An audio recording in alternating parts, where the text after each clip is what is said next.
Hello. There we go, ladies and gentlemen. Welcome into day number 2 when it comes down to the 2026 Asian Games qualifiers here in Singapore. We are looking at Identity V. My name is Abstract. With me here is Moment, and we are stoked to see what day number 2 has got for us. Yeah, day number 1 has been full of surprises, right? We had a lot of Identity V to be played, but today we are going to have even more. There are 5 games today. First will be Team Philippines going up against Team Malaysia. Second will be Team China going up against Team Sri Lanka. Next up, we have Team Malaysia once again going up against Team Kyrgyzstan. Yep, so that is only the first half of today's schedule. We do have a total of 6 games that we are going to be casting for the entirety of today. As such, we are going to have some back-to-back actions, and that is why we are starting today at a little bit of an earlier time, 10 a.m. as opposed to yesterday's 12 p.m.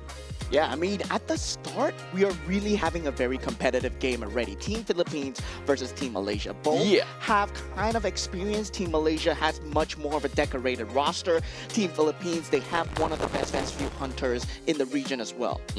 Now, understandably, when it comes down to Team Malaysia, we have seen just how good they were yesterday. And of course, when it comes down to the Malaysian hunter, he is definitely renowned within of his region and perhaps even in the Identity V region altogether, and he's pretty much really strong. And from what I heard, he's like top 3, right? Top 3 hunters. One of the top few, definitely. One of the GOATs of the hunters so far. And for Philippines as well, I would say they also have a very good hunter. But now looking at the standings of the team coming in, Group A will have 5 teams. Currently Korea, Team Korea at the top, Team Philippines also close behind, only lacking in average points, and Team Malaysia following on the 3rd. Next up, we have Team Kyrgyzstan and Team Mongolia at the bottom 2 so far. Only the top 3 will make it to playoffs. As such, we're going to be taking a look at Group B as well. We did have a quick understanding as to how the group looks like, but the main thing that we want to look out for is going to be Team Chinese Taipei, currently at the top because they managed to play 2 games and 2 of those were a win. Now, of course, coming up on second is Indonesia for now because they have only played a total of 1 game, but their average point per game is currently at 10. So it has been it has been flawless victory in their games thus far, but you know, you never know how that is gonna look like eventually as the day goes by. Yeah, then we have Team Thailand, Team Tajikistan, and Team Kazakhstan that will be in the bottom few, but top 3 does make it to the end as well. Then we did see a lot of Group C yesterday, and I believe we'll see a bit of Group C today as well. As Team China continues to dominate at the top, we haven't seen much of this team. Team Hong Kong. China is also at the top of the leaderboards, and Team Singapore following close behind. Proud of my own country. Now, Team Laos, Team Vietnam, and Team Sri Lanka are in danger of not making it to the playoffs. Now, do note that when it comes down to the standings, because you guys have probably seen that Singapore is on top of Laos, even though Laos does have a higher average point per game. Now, the reason why Singapore is ranked at 3 while Laos is at 4, despite that, is because of the fact that Singapore went up against Laos. And in terms of the head-to-head statistics in the tiebreaker scenario, whichever team that won will be on top of one another. And that's why if Singapore were to win against Laos, it doesn't matter about the average point per game because the average point per game tiebreaker metric is below of head-to-head. Head-to-head is number 2 in the tiebreaker metric. Yeah, head-to-head is number 2, so that means if, let's say, my team wins you, then that automatically puts you on top. But now looking at the team roster going in, we have the Hunters, we have, I believe I'm going to pronounce it as Drico and Onquit on the Hunter side. And for the survivors, we have Gallo, Julian, Gamaro, Tintiman, Cortez, and for their coach, they have Labes. Now, of course, Philippines, they are a team that we understand that they are gonna show us a very good performance, especially since they will be going up against Team Malaysia.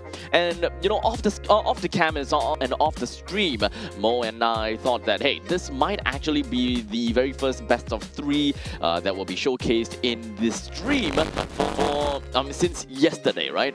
Today is the start of today. Today is start of the day, so I'm excited to see what exactly we should be expecting for the rest of today. Maybe not just this game. We might be seeing a full best of 3 game though. Yeah, and looking at the team roster for Malaysia as well, very stacked roster team. They have the hunter being Vincent and as well survivors being Gan, Yao, Ang, Nikki, and the coach Zhang Cao. So that means that, you know, they have one of the best few hunters in the entire region, right? Team Malaysia. This is a very scary hunter to work with. So Team Philippines, you gotta come up with a lot of good survival strategies. And for Team Malaysia, just their survival strategies are also going to be key here because Team Philippines, they have a very strong hunter as well. Yep.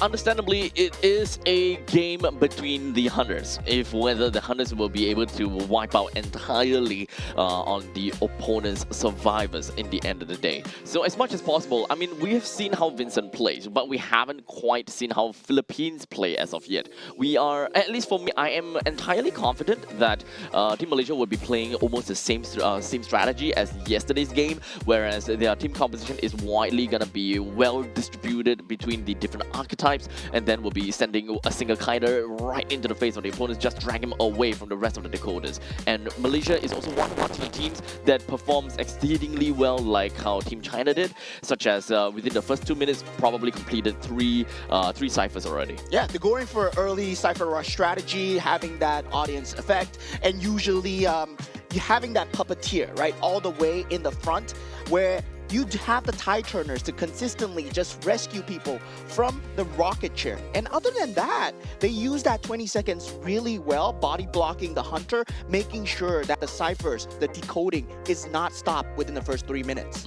The main thing is that we do want to ensure that the kiter stays kiting and not someone else, such as the rescuer, to grab the enmity of that hunter. So as much as possible that you said about the body blocking situation, because that is the main thing is that both of you do have the Tide Turner 20 seconds invincibility buff. So it doesn't matter if whether you get hit or not, because eventually you're gonna go down anyways, right? The one thing that we don't want is for the rescuers to actually lose half HP due to a single whack of a mole coming in from any of these hunters in the end of the day. If whether we have a rotation of rescuers, that will eventually be the question, just to make fools of the Tide Turner.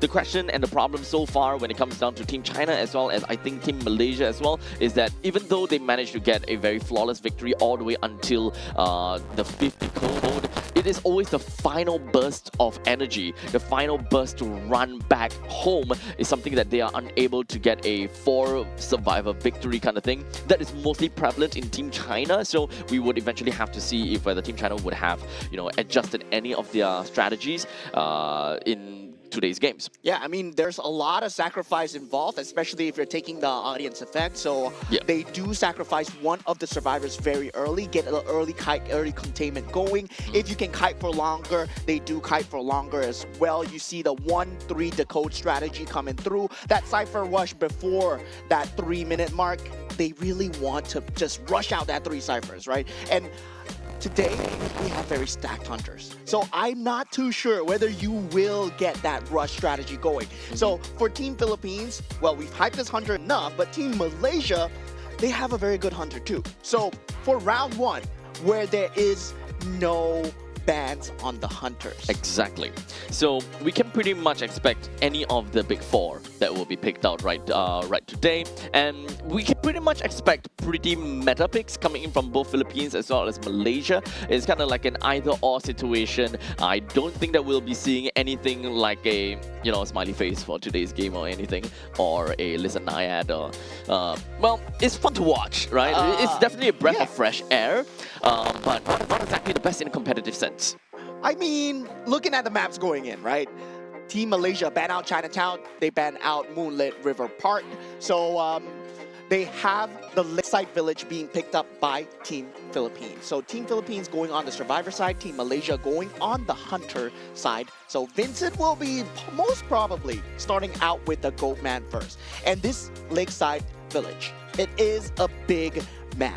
So when it comes to big maps, it really favors the survivors as well because you can spread out, you can get the decode, but it makes it harder for the rescue. So your kiting plays become much more important. But that also does enable more decoding situations whereby you are essentially pulling the hunters well and far away from the main trio.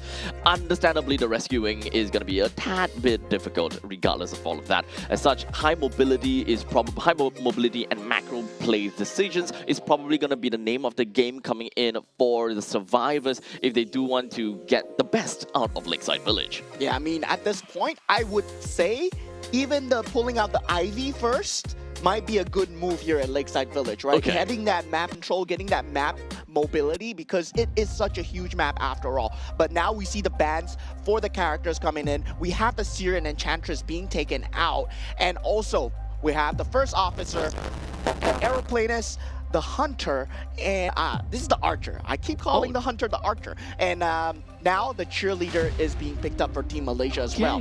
Now for Drico, I'm not too sure what he will go with for the Hunter here. Okay, so currently running double contain, but understandably every single one of these survivors are great at kiting.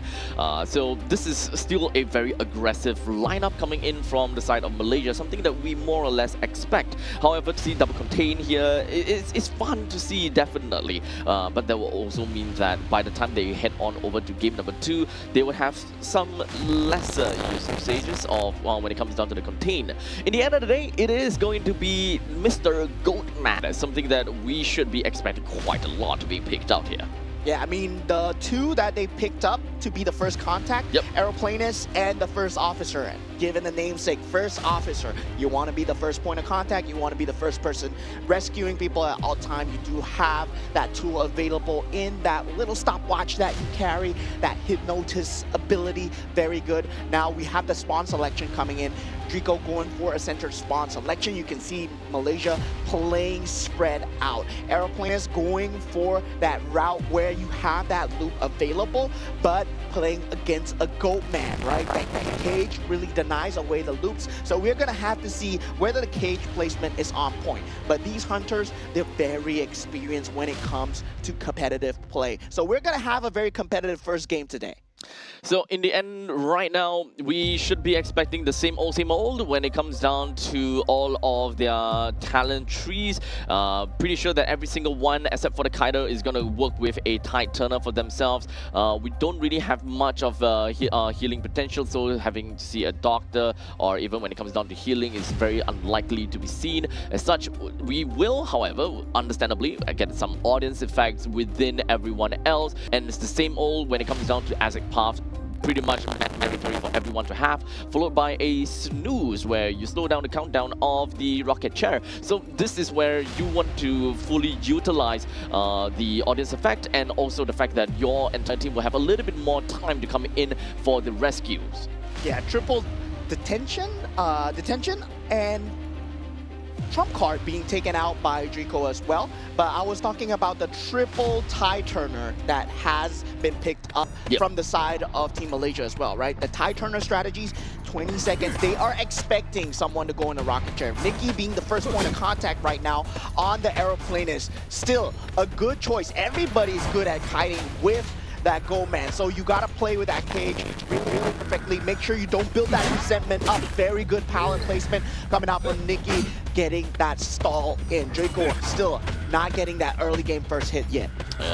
So only just a little bit more before we'll be able to see a single hit down by this Goat Man. However, this Goat Man is playing things a little bit different though, if you ask me, because he's mostly just rushing right in the face of Nikki, and this is not exactly the best start to see, if you ask me, right? We are getting a little bit of hits coming in over to the side of Aeroplanist. They just have a little bit more, a little bit of a backstab, but however, that did not do anything at all. So unfortunately, when it comes down to the micro plays from this Goatman, we don't exactly see very high tier plays as of yet. A very high micro base because he's just chasing, not exactly playing around with the edges of the containment zone. No, Nikki has been very good in terms of kiting, actually. It's not that Drico is bad as a hunter. No, Nikki is all. very, very good at kiting. And he's always making sure that when that cooldown comes out from that cage, he does have a pallet or a window vault available. And look at him, just juking and jiving. Now, already 3 decodes have been close to completion for the side of Team Malaysia. The Cypher Rush is going very well. Team Malaysia, with this containment strategy, Nikki has an all-time lead right now. Yep, I would say that there's definitely a gap between between Nikki as well as Drico. Nikki does, of course, make a very there we go, managing to get that. However, it was just a shy bit too far away. He could have gotten a really nice hit because that was the combo that we would want to see in order to, you know, make things work out. But now the resentment is slowly building up. However, I definitely gotta say that Nikki has bought more than enough time for his fellow team, and Nikki has not even made it to the rocket chair as of yet, which is unfortunately not a good part. He was trying to dismantle the cage right there, but he finally got hit for the knockdown. And yeah, that's 2 minutes and 30 seconds in to get the first down on a Goatman that is so good at these 1v1 scenarios. Now, the first officer has been activated. You can see Ung waiting in the back lines, ready to go for the rescue. This is a great timing. Looking at the Cyphers coming in, almost all 5 completed. They will possibly not get all killed by the Goatman here. Lakeside, very big map. Now, still going with the ability. The Dominion is not there within the rocket chair, and he does get the rescue. They don't get the double down scenario. There's no hits coming in. Dominion catches Nikki. At this point, it might be too late. They will get probably 3 people escaping. They might actually not just get 3. At this rate, a 4 might very much be possible, because take a look at this. This is going to be a sudden burst of every single one of these ciphers, with 2 of them already at 99%. Aeroplaners may be hooked up over to the rocket chair, but do note that this is only the 2nd rocket chair proc. And now we already have the archer that is just preparing and of course getting the bow drawn out. The moment that the rocket chair, the moment that the aeroplane goes out to the chair, that's where the archer will eventually pop by and release her out of the chair. Yeah, there is a bit of body blocking coming out from the side of Drico, but there's 1 Cypher remaining. It's just on the rescue right now, and Archer just not having a good time here, not able to use the skill. Drico with the moves here. Just waiting for the perfect. There we go. Managed to release. He wants to get a hit down on Nikki, so that would eventually be a guaranteed hit. But now, every single one of them will be able to run away, and they were timing, by the way, they were timing the final cipher. The moment that the aeroplanists as well as the archers were to be released, or rather, the moment that the aeroplanes were to be released from the chair, they immediately finished the cipher, revealed the exit gate, and everyone would have been healed up to full. If not for that, that would be a knockdown on aeroplanes for sure. Yeah, and the Archer very good at kiting against the Goatman, right? The moment the cage comes out from the other side, you can see the stun coming through. Then now, first officer comes in with the assist as well, but the hit onto Gan. They were going greedy, they wanted 4. Now, they are just going to go for the escape on the first officer. Cheerleader is already out, aeroplane is already out, and that will be 3 survivors escaping for the side of Team Malaysia. Not a bad score. Not bad at all. Very good coming in from the side of Team Malaysia. Things are looking down for Team Philippines at the moment. Indeed. And unfortunately, because of the fact that we are looking at the 3 survivors escapee, or rather 3 escapees coming from the side of Malaysia, that will mean that the job for Vincent is ultimately going to be extremely minimal. All he needs to do is just get 2 knockouts coming in from the upcoming Hunters play for Vincent, and they are pretty much secured a win for this round. Yeah, at this point, Team Malaysia going on the Hunter half. This is going to be very scary for the side of Team Philippines, especially when they go to the Survivor stage. They have to make sure that they get the same decoding speed, the same Cypher rush going in, and it looks like Team Malaysia all smiles around. They know that they can trust in the Hunter, right? Indeed. It's one of the best, and I'm very scared coming in. He might not even go for the Goatman here. He might force out the Goatman ban in the second half. Might go for the Ivy, might go for something that has a bit more map control. Can go for the Hullabaloo here as well. Right. Now, this is definitely going to be a little bit of mind games going on, right? If whether he wants to go for Goatman, because generally, first round, no bans, you can actually play the Goatman in order to secure a very flawless victory. That is probably the case where Vincent will want to go, hey, maybe we can go for 5-0. Let's try to get as much points as possible, where Goatman might actually come into play very effectively here. As long as you have Goatman, I think that Vincent will be super excited and he would be very confident in his skills as well. The moment that he goes anything outside of round number 1 where bans are possible, then he will essentially be able to waste Philippines bans onto a single Goatman, and he has still quite a bit of rotations, right? Out of 4, he would have played 1 of those for round 1, the Goatman being banned out. He would have 2 other possible pickup coming on for the big 4. Yeah, I mean, at this point, I would say that Team Malaysia really knows how to play against a Goatman, right? Yep. When you talk about the Goatman, the cage, there is the ability to just mirror and catch people inside. But Nikki, he played it extremely well. Having a pallet always inside, having, what's that called? The window vault always inside as well.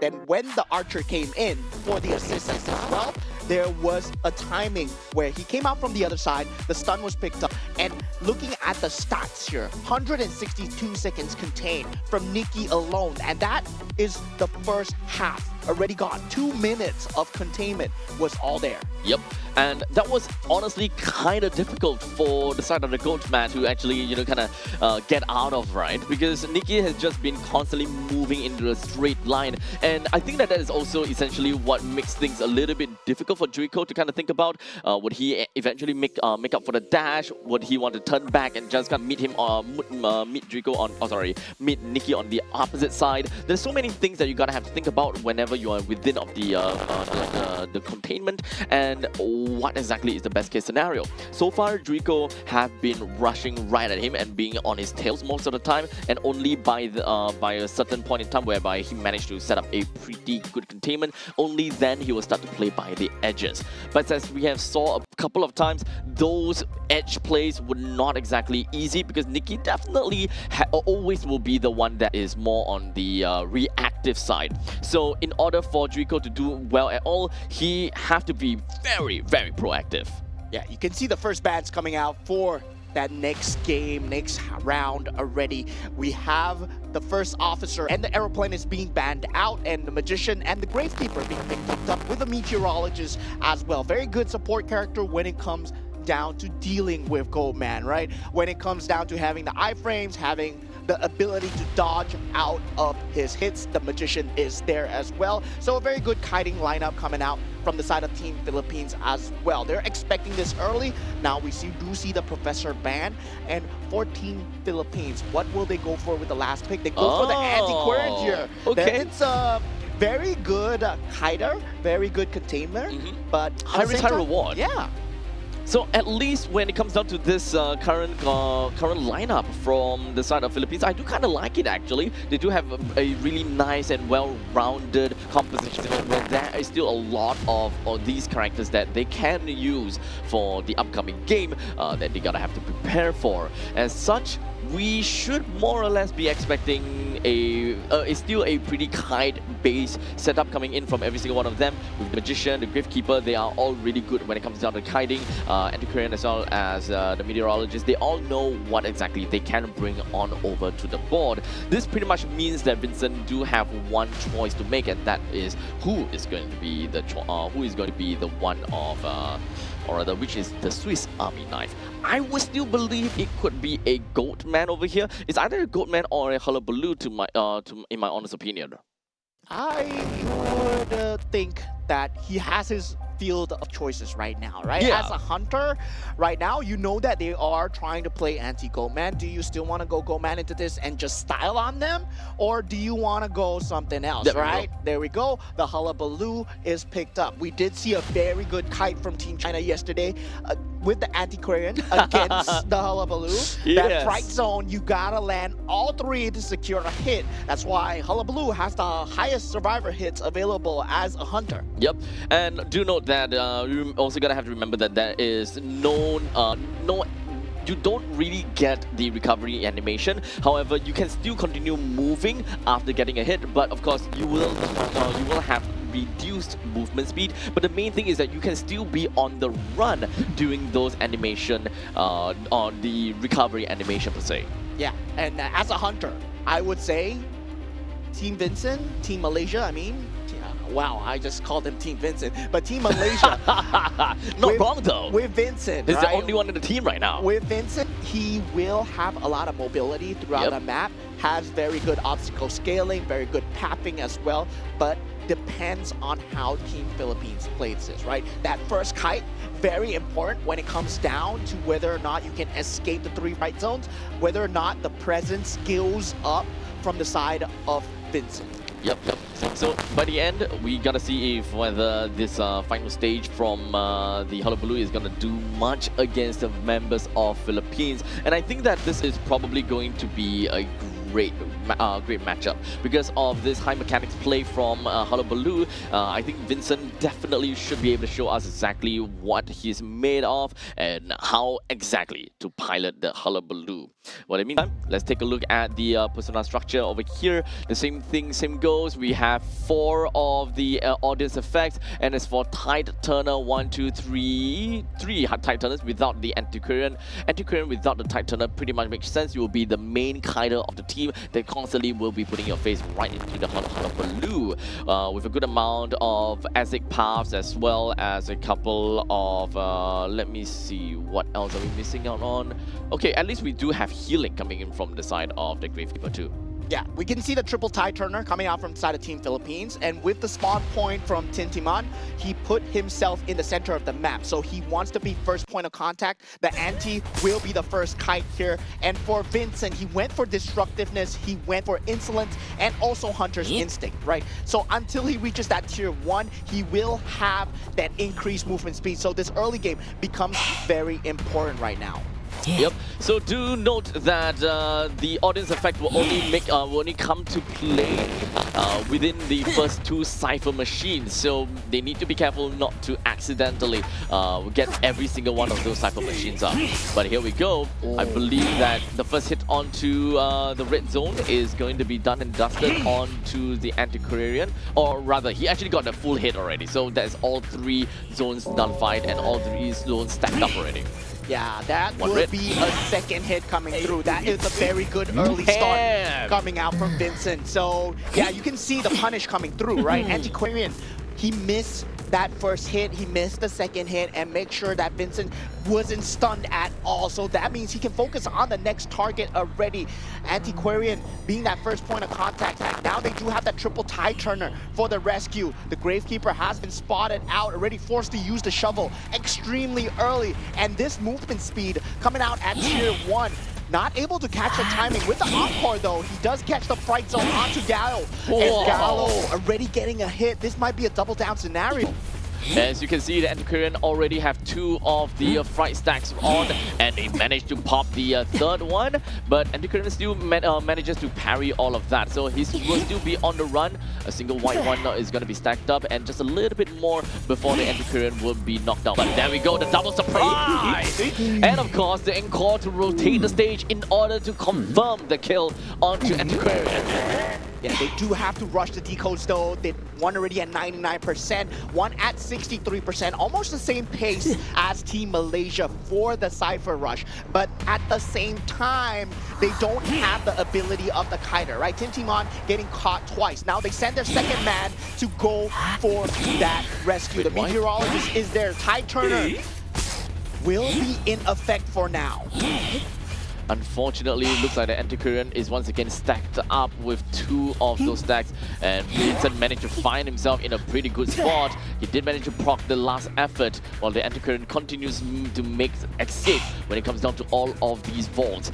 But Antiquarian, in the end of the day, will still be knocked down due to the last effort, and of course, coming in as the drop down. Meteorologist apparently knocked down as well. So this is not good at all for the sort of Team Philippines. Yeah, for the macro game, they were hoping to be at that 50% right now, but they are not 50% on the last cipher. So they might be a 2-man escape to secure as much points as possible for Team Philippines. But Vincent is going at it. There's still one more shovel available from the side of the Gravekeeper. He is managing to get out so far with the iframes, but he will be stuck at this pallet and does get knocked down here. This is bad. There's only one tie turner left in the Magician, and they were hoping to use it for the Antiquarian. Now, the decode speed that's halted to an all-time low. They're not going to get their 5th decode through. Vincent has so much map control right now. Yep, do note also that it's already past 3 minutes, so the accelerated decoding is already up to speed. However, do note that also the 2 ciphers were actually locked in pretty darn early, so the audience in fact actually did not come into play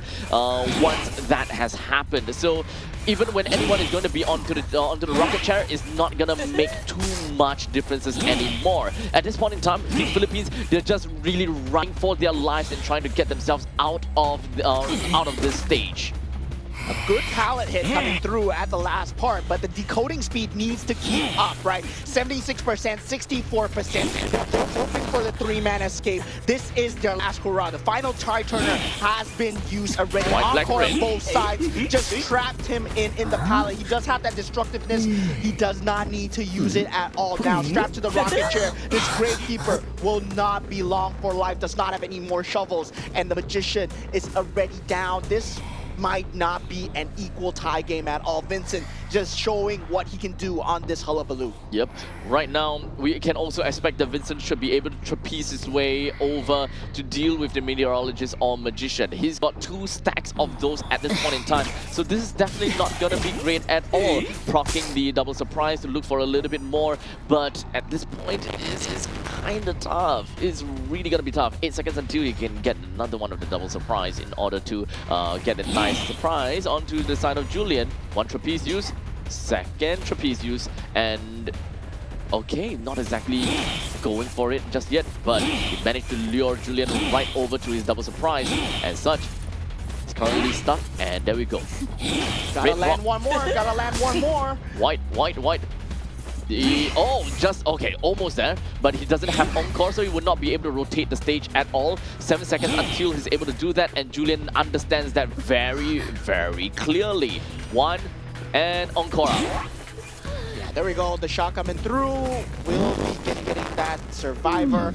And for now, Team Philippines will be losing the round, right? They do have 2 members already eliminated. At this point, it is just a formality for points, as Cortez, with the final decode, still needs to activate the exit dungeon, and that's not gonna happen. So it's looking like Team Team Malaysia getting that all wiped out. So that's 4 KO. Very good stats coming out from the side of Vincent so far, proving why he's one of the best hunters. White, red, and unfortunately the final one being the black one. And of course the Cypher was down to 98%. They were just a hair away to getting every single one of these Cyphers up. But maybe there's still another point that they will be able to do something when it comes down to the next game. Yeah. Next game, GG go next, coming out from the side of Team Malaysia. Very well played on the survivor side and also the hunter side. I saw the vision coming out from the side of Team Philippines, right? Getting the Antiquarian first with the 3 tide turners, but they had to use the tide turners extremely early. Unfortunate, yeah. They also had to, proc every single one of, or rather they had to proc 2 of those, what was that again? 2 of the ciphers. So the audience effect actually withered off pretty early into the game and no longer managed to get any of those effects. And it's really unfortunate for Team Philippines at that point in time, but they're gonna have to come back again and, kind of reset themselves time to go back to the whiteboard and understand what exactly they gotta have to do as the survives going up against a monster like Vincent. Yeah, that was a great punish coming out from Vincent against the Antiquarian, right? Yep. We were saying that Antiquarian, very high risk, high reward. Managed to do a very good job though, if you see that. Quite a lot of parries actually getting out of those scenarios. Yeah, I mean, not too bad, but I would say Vincent had way much more of a better performance. And for Drico as well, he has expanded the gold man pick, so this puts a lot of pressure into game 2, right? You gotta ban out the gold man for game 2 no matter what. You know that Vincent is a very, very good gold man, but at the same time, if you do ban out the gold man, the Ivy is still there, the Shadow is still there and available, so that's gonna be very scary to deal with as well. So yeah, we do see the Hunter Instinct coming out as a staple for the side of Hullabaloo, but for the survivor traits, I just want to say that the 3 Tide Turners, they were having the similar strategies, just didn't work out perfectly for Team Philippines. Indeed. It's not exactly the best case scenario coming from the side of Team Philippines, being only to get a single point as the Hunter and none, unfortunately, as the survivors. However, we will go over to game number 2 and see how that is going to work up by the end. And Team Philippines, I think that were they the one that went for the bans on the map? Or was it Team Malaysia? Do you remember? I think Team Malaysia were the one that banned the map, so the pick was coming out from the side of Team Philippines. Okay, so that is going to be a little bit of switcheroo out. That means Malaysia would have the priority as to which map they're going to play, and that is actually a kind of unfortunate situation because Malaysia would definitely be able to pick the map that they are most comfortable with and the one that they are best suited for, especially since they know that number 1, Goatman will be banned, number 2, Hullabaloo will be played, so or it has been played. So in global ban rules, that's not possible to be used. That's going to be left with the Opera Singer as well as Ivy. So whichever map that Team Malaysia choose, it will be something that will work for these two. I mean, Team Team Malaysia, he can pull something out from the books and play a separate Hunter. But now looking at the stats going in, right? With the destructiveness, he did destroy 1 early pallet and 1 late game pallet. But early pallet destruction, that destructiveness trait really came in handy against Tim Timan, who was playing around the pallets as well. Containment time, 91 seconds. It is good, but it's not good enough, right? When you're going up against a great survivor and Hunter combo as well, you gotta catch up in terms of that survivor containment timing. And with the shovel being used extremely early from Gallo and coming in with the save, getting a double hit, Vincent played that extremely well, especially with the double surprises around the rocket chair as well. So you can see the control that the Hullabaloo has compared to the Goatman when it comes down to these rescues. So understandably, right now, we have quite a stacked up information from the side of Team Malaysia with massive amount of hits. I mean, it's a Hullabaloo after all. You probably need to hit. Yeah, you need to hit like at least divide by 6 times. Divide by 3. Yeah, divide by 3. Yeah. So actually, kind of yeah. You're right. Divide by 3. So in the end, we do have game number 1 done. Going into the next game, eventually we'll see how Team Malaysia wants to kind of draft this out. Like I mentioned, this upcoming map is something that will work very well for Opera Singer as well as Ivy. 1 control, 1 chase. So it's kind of like an either-or situation right now. I think right now with Team Philippines map pick, might be a case where Team Malaysia's map pick, right? Team Malaysia's map pick, they might just try to pick Ever Sleeping, right? Try to get a Hunter game going as much as possible, and then just make sure that a Hunter has a great game, just close it out. There's no way that they go Sacred Heart Hospital because that is super survivor-sided. Super survivor-sided. On the contrary, though, I thought that there might be more possibilities because I would say that they have a lot of faith onto Vincent, whereby they don't really have to go into Ever Sleeping Town in order to secure themselves a 5-0 victory. In fact, I think that they would avoid Ever Sleeping Town just so that they don't give any advantages to their opponents on the other hand, because that would empower the Philippines hunters instead. So something else that we probably would want to see in this case is probably Moonlit River Park if they do want to play for a little bit of a chase strategy, or a little bit of chase coming in from the opera singer. I think that is still a situation where it would go pretty well. There's a possibility that Team Malaysia might want to pick a smaller map because there is a okay. goat man still available in the pool. So you do want to force the ban on the goat man? Force the goat man ban. Yeah, force the goat man ban because there is still the archer, right? The archer is still in the pool. So they can go for that goat man ban, and then they can play the archer themselves. So they do have a very good survivor team as well, right? From the game one that they played, the survivor team was very, very rush heavy, right? 399% within the first 2 minutes of the game, and the kiting strategies was just insane. The aeroplanist, if you give him possibly something like an enchantress, is going to get even more haywire. Indeed. So the question is if whether they will even play the enchantress to begin with over here. But let's try to recap a little bit. If we recall about the usage of survivors in the previous one, I'm pretty sure that it was complete different, right? Complete different from Team Philippines in this case. So one thing's for sure is they had an archer. They had a cheerleader. They had a... Do they have... No, they do not have escapologists, right? Yeah, archer, cheerleader, first officer. First officer. Darn, I can't remember the last one right now. First officer, and yeah, I'm not too sure. But Yeah, it will come up. It will come up in the ban screen, so don't worry. We'll get that. We'll cross that bridge when we get there. Now it's more about the maps, right? Yep. Do you want to play the map vetoes perfectly here? For Team Malaysia, I think right now they're sitting at a perfect stage where they can perfectly test, right? Some maps maybe we don't have that much confidence in. We're gonna maybe eliminate it out right now and try to play it out, maybe. Because for Team Philippines, maybe they don't have that similar knowledge. Let's go Sacred Heart Hospital. I mean, not wrong. It does definitely show that, okay, if they have like absolute faith in Vincent, which I think that they do. But are they gonna do him dirty by going into Sacred Heart Hospital and just be like, Vincent, you can do it?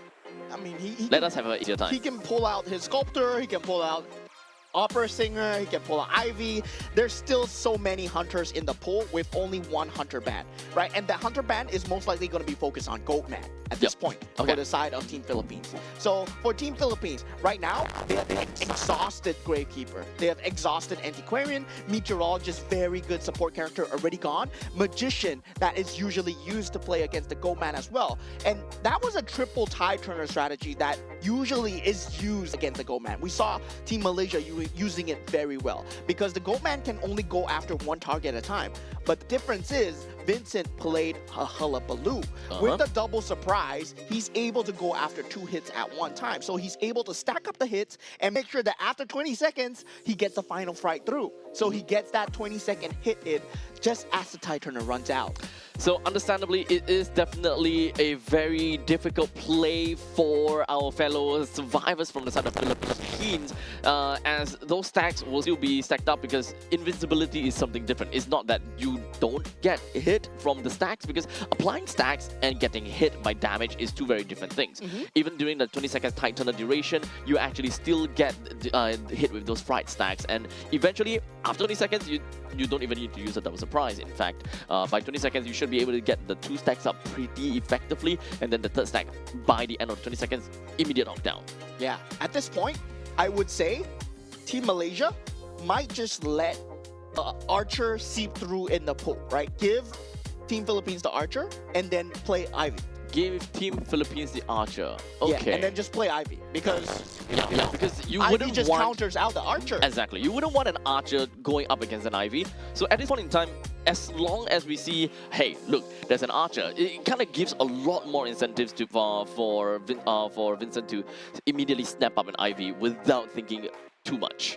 Yeah, there is that as well. So now it's whether Team Malaysia wants to go for a bigger map or smaller map at this point. So we are going into the map vetoes really soon. I believe they are still discussing whether or not they do want to just ban out the bigger maps or they want to ban out the smaller maps. So right now, Team Malaysia, they are at a 1-point lead. Yep. So they're thinking, yeah, do we want more points for ourselves? Do we want to further ourselves in the leaderboard? They're sitting pretty comfy. But are they in the group of death, by the way? They are not in the group of death. Yeah, they're not. Yeah, they're not in the group of death. So yeah, they are going to have a good time here to think that maybe we are the best team in the group so far. Yep. Because for Team Malaysia, they're currently sitting at the top.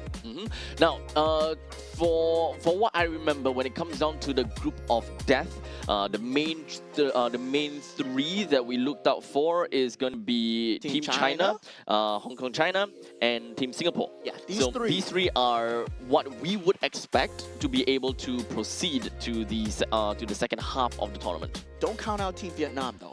There's Vietnam and Laos though, and I think that the last one is... The thing is, Team Vietnam, they have a lot of experience. Team Vietnam, Laos, and... Okay, Sri Lanka is more on the newer side. Yeah. Team Sri Lanka and Team Laos, very new when it comes down to gameplay itself. But for Team Vietnam, I would say in their rounds against China yesterday, Team China, they were doing okay. They did have very solidified strategies. Of course, it was still a loss, but it was not that bad of a loss. Mechanically, they're very sound. They understand the map loops. They understand how to change the map loops as well, how to have a contingency plan when all goes wrong against a hunter. And we did see that used perfectly in the side of Team Malaysia versus Team Philippines, right? Just now, when the Goatman was used, we saw the contingency loop coming out from the side of the aeroplanist. He was extremely good in having that consistent palette, consistent window, making sure that he has the map knowledge to run towards an obstacle. Because sometimes, as a survivor, you think that, oh, the hunter is coming, but you don't know where to run. And sometimes you just run into the open. Even in an arms factory situation, you just run into the open and then suddenly realize, yo, there is no obstacles here. There is no way to create distance between me and the hunter. Sometimes when it comes down to playing as a goat man, if you're in an open field, what do you really do? Because it's an open field. The main thing about a goat man is that you're able to completely cut off a static loop over there. So if they were to be on the opposite side and you happen to have the containment zone really close to the opposite side of the loop, then at least you can just fall back, go on the opposite side, get a nice little whack for it. I mean, the main mechanic of the Goatman would be, I would say, the resentment, right? The resentment build-up that you need to get from the survivors, not just decoding at all. So if you're against a Goatman, what you want to do is you want to decode, you want to cipher rush as much as possible. Exactly. You can only force out the 1v1, you can only force out the kiting battle, and you just gotta trust your kiter, man. Yes. Because at that time, we see how teams like China, teams like Malaysia, how they play against a Goatman. That should be the way, that should be the standard way to play against a Goatman, where 3 people are ciphering, decoding at all time, and only one is rushing. Go to the rocket chair. I don't care if you are down. I don't care if you get into that clasp of the rocket chair. Decode. Yeah, we're just gonna decode because that resentment builds up his cage stacks. Yep. And honestly, the longer that you engage in a battle against the Goatman, the more resentment is gonna happen, or rather, more resentment is gonna stack up, the more cages that you can expect to be brought up as well. So as much as possible, you know, you would want to have a nice little even split of 2:2 in order for you to be able to do things as effective as possible. Yeah, so far, for Team Philippines, I would say the first officer is still available. So whether or not the first officer is banned out from the side of Team Malaysia, that is also going to be very key in the next upcoming map as well. If the first officer aeroplanist, they can also go for that combo. They do have the puppeteers also available as well. If let's say they want to go for something off meta, they can go for the patient as well to go for the kite.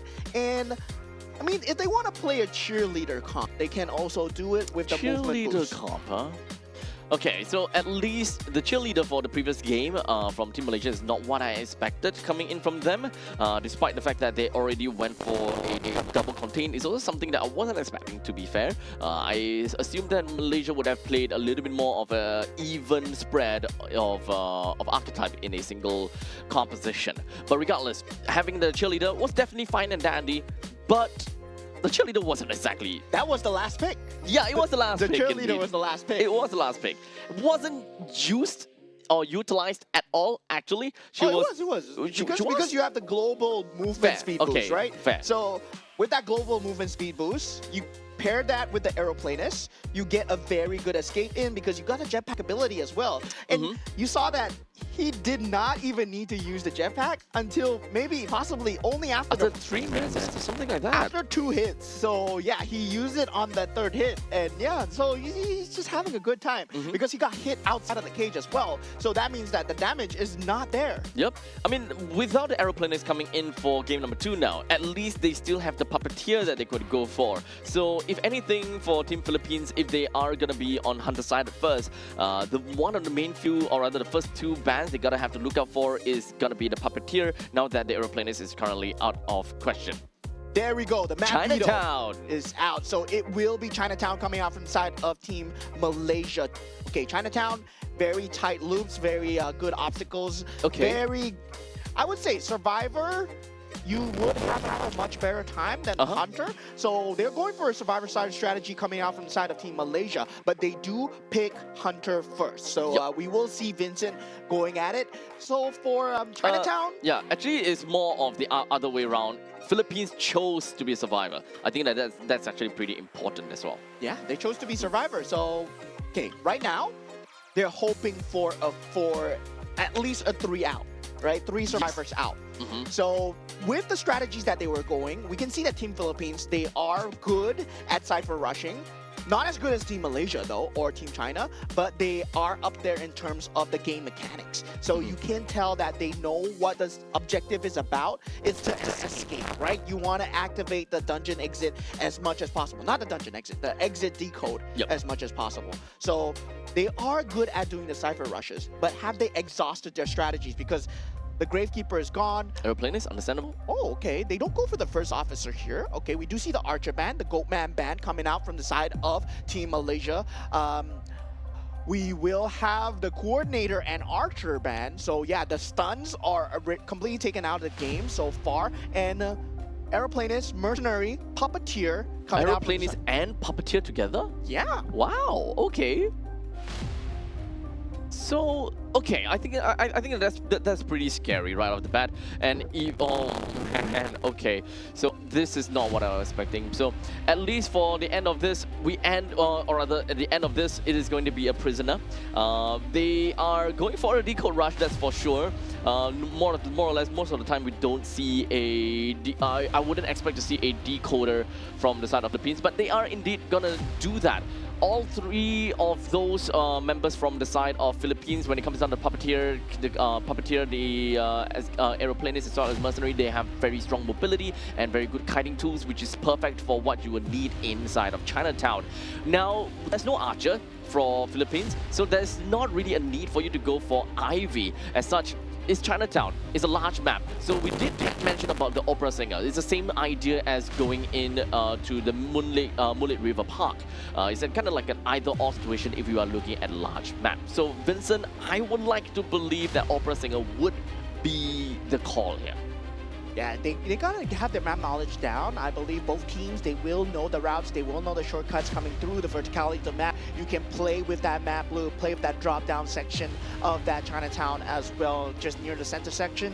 And now it's more of what does Vincent want to play, right? Opera Singer looks like a really good pick here, does shut down a lot of the tight loops, a lot of that shadow knowledge is very important, right? Dashing from shadow to shadow, knowing that you do have the dashes down. And when you get that presence up, you essentially shut down the entire loop because they can't play around that obstacle course anymore. And this is very good against this hiding lineup, I would say.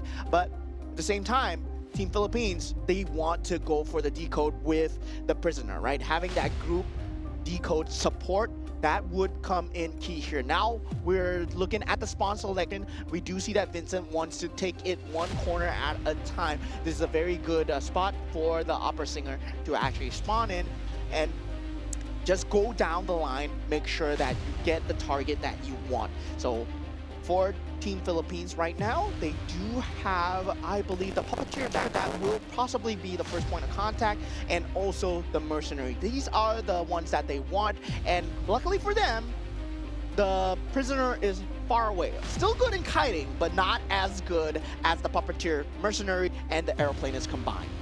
So here we have the entire lineup coming in from Team Philippines. If whether they will be able to shake off the opera singer is going to be the main question. It's gonna be tough with the shadow leaps and all the kind of jazz from the opera singer. But let's talk a little bit more about their current talents. I don't think that the strategy is gonna stray far from anything. With 3 tight turners, with 4 of the audience effect, everyone pretty much has the asset path plus snooze as well. Snooze is definitely, wait, hold on a second, only one of them has snooze, and that is going to be the decoder. Huh. Yeah, so it's the countdown on the rocket chair. So they're going for a rescue strategy, right? They're going for a rescue strategy, triple tie turner with the snooze. So that means that they, surprisingly, they are preparing for all forms of contingencies. So there is that available. So with Julian already getting that first hit in on that puppeteer, Vincent already getting a very good start. Already had a tier 1 presence, 19 seconds into the game, and yeah, he does efficiently use the shadows. Yep, so 2 hits down over to the puppeteer already. Is understandably, as puppeteer withstands 3 hits, is always going to be a very nice thing to have. But in the end, we do have currently 23%, 46%, and 34% in terms of decoding at this point. So it is actually going up pretty efficiently. I think that Julian is doing a pretty darn good job at holding off Vincent. But in the end, it will still be knocked down at this point. It's not the end of the world just yet. Yeah, going for the Cypher Rush for now, 50% is the number so far. And Puppeteer getting ousted 1 minute. That's not very good timing, I would say. Now they do have to use up 1 tie turner, I presume, as they will go for that first rescue. Now it's up to Vincent to whether he can get that early game damage right before that rocket chair is even reached. He does suspect something is coming. It looks like Gumaro and Gao, they are very close by. The rescue does come through, but he does get no hits through and eventually gets the puppeteer. Does not manage to stalk the other person down. Still, not a good decode speed coming out from the side of Team Philippines. Goes all the way to the corner. Vincent is just waiting for the time to just give him a good whack. And there we go.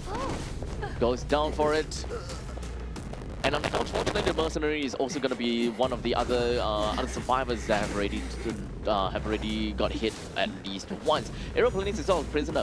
The main thing about the prisoner is that he is a decoder after all, so the Philippines should be able to get a decent timing in terms of the decoding speed as well as the decoding of the entire ciphers altogether. In order to make full use of the audience effect as well, they need to ensure that they don't accidentally fully decode 2 ciphers. Yeah, he does know about the tie turner, so very good usage from the side of Vincent so far. Really cycling out the hits, making sure that the hits are coming through. And yeah, the decode speed, you expect it to be 3 by now. It's like 2.5 seconds into the game, especially with the audience effect. But it looks like they're not rushing the decode as much as we thought they would. This decode is not as fast as we wanted to. Currently 3 minutes into the game, and in fact 5 seconds until accelerated boost onto the decodes. Still a bit more time before we can realistically be able to do anything right here. Yeah, managed to slow down one of the decodes as well, coming down from the side of Team Vincent, Team Malaysia so far. Vincent really doing an extremely good job of just securing that early game now, going for that second down. And now his target is going to be on Gallo, right? Gallo, the mercenary, just very good at kiting, but at the same time, you need to understand the pallets, you need to understand the movement going through, does use the Iron Dash to get through to the second pallet, plays with this obstacle course over here. Now, does not get the vault over, gets hit actually, as Vincent with a very good timing, and Gallo making a slight mistake here, not get the pallet hit, and does go for that pallet break. Mercenary now at half HP, only one more to go. Oh. That pallet hit coming through from the side of Gallo. Mercenary, very good at kiting, but at the same time, they need to get the decodes through. Right now, still at 44% on the fifth one and 22% on the fourth. That's not a good look for Team Philippines so far. Yep. So Gallo would do whatever they can to get further away, as far away as possible from the other two, the aeroplanist as well as the prisoner. And understandably, he will still be hooked up to the chair. And I'm not exactly sure if whether this is going to be a pickup from the side of aeroplanist at all. Yeah, all tide turners have been used. So Gumaro at this point does rush towards the rocket chair. There's only one decoder at this point. Vincent, if he can single this out, he can potentially change targets, but the mercenary and the rocket chair is something that he will continue to play around. Does get the early hit onto Gumaro. The rescue might not even be coming in time here. So. Vincent, wow, Oh. that is just great, man. That is just great. Now, Team Philippines, only one member left. Just needs to find where Tintiman is. Yep. So Vincent more or less should have a very good idea. Is always going to be on the opposite side of the map, and he's going straight at Tintiman. That's not great at all. Stopping the decoding a little bit more, but he more or less have a very good idea where, but he decided to go back just to get a little bit of a balloon trick onto the aeroplanist, leaving the prisoner to be all alone by himself. Yeah, I mean, that is a very good usage of that space, right? You can see that Opera Singer really shines in Chinatown, where you're able to get that early information. If you are able to have that map awareness that Vincent has, that there are certain escape routes that they want to use, the rescue routes, I mean, towards that rocket chair. And once you know the map very well, you know that the survivors are going to be coming from a certain angle. So he checks all the angles, and if he does not find anybody, he teleports back to the rocket chair. So very good usage to try and get the early hits in, and we saw it coming into play at the last part there. Now, it's just a victory lap for him as he only has to hunt down one survivor, and it looks like it's going to be a 4 KO coming out, barring a miracle, which is probably not going to happen from the side of Gumaro. Yep. So main thing for Tintiman is to ensure that he's not going to constantly go from shadow to shadow, or else it's just going to allow Vincent to just make a dash out of this. And as you can see, it does seem like the Puppeteer and as well as the Mercenary is already out of the picture. Aeroplanist did manage to get a little bit of self-heal for himself, and Prisoner left all alone, back to resume with his decoding. Yeah, at this point, the decodes for two members are going to be way slower. Does still have the ability of that jetpack from the side of the aeroplanist, but the hit coming through, the mind games, Vincent just predicting the pathway of Gumaro at this point. Very well done. Why he's one of the best hunters? That is why. Now, Tintiman, the only member left. The self-healing still in play, not put on a rocket chair from the side of Gumaro, but it is going to be a cycle. Uh-oh. It's going to Nick Shadow. Yeah, two hunters. I mean, two survivors, man. It's just tough. Yeah, that's one hit onto the prisoner. Prisoner have to be really careful about which of the obstacles that he decided to run to. But at this point in time, I don't think that he have a choice. He goes to the Nick Shadow and he gets hit. There we go. That is going to be the end for Team Philippines. Yeah, that is game, ladies and gentlemen. That is the round. And Vincent doing an extremely good job. Opera Singer still proving to be very oppressive in the correct hands. But at the same time, Team Philippines, they did have a chance if they managed to get the early kiting a bit better. If they managed to get that tier 1 presence a bit slower, right? Out from the side of the Opera Singer. You don't want to give it to that too early. And Opera Singer really snowballs really well, especially with someone with so much map knowledge. You want to juke and jive as much as possible, but at the same time, they had the good kiting characters. They just couldn't find a way to escape. So in the end, right now, Team Malaysia, they are going to be the one that will be as the survivor at this point in time.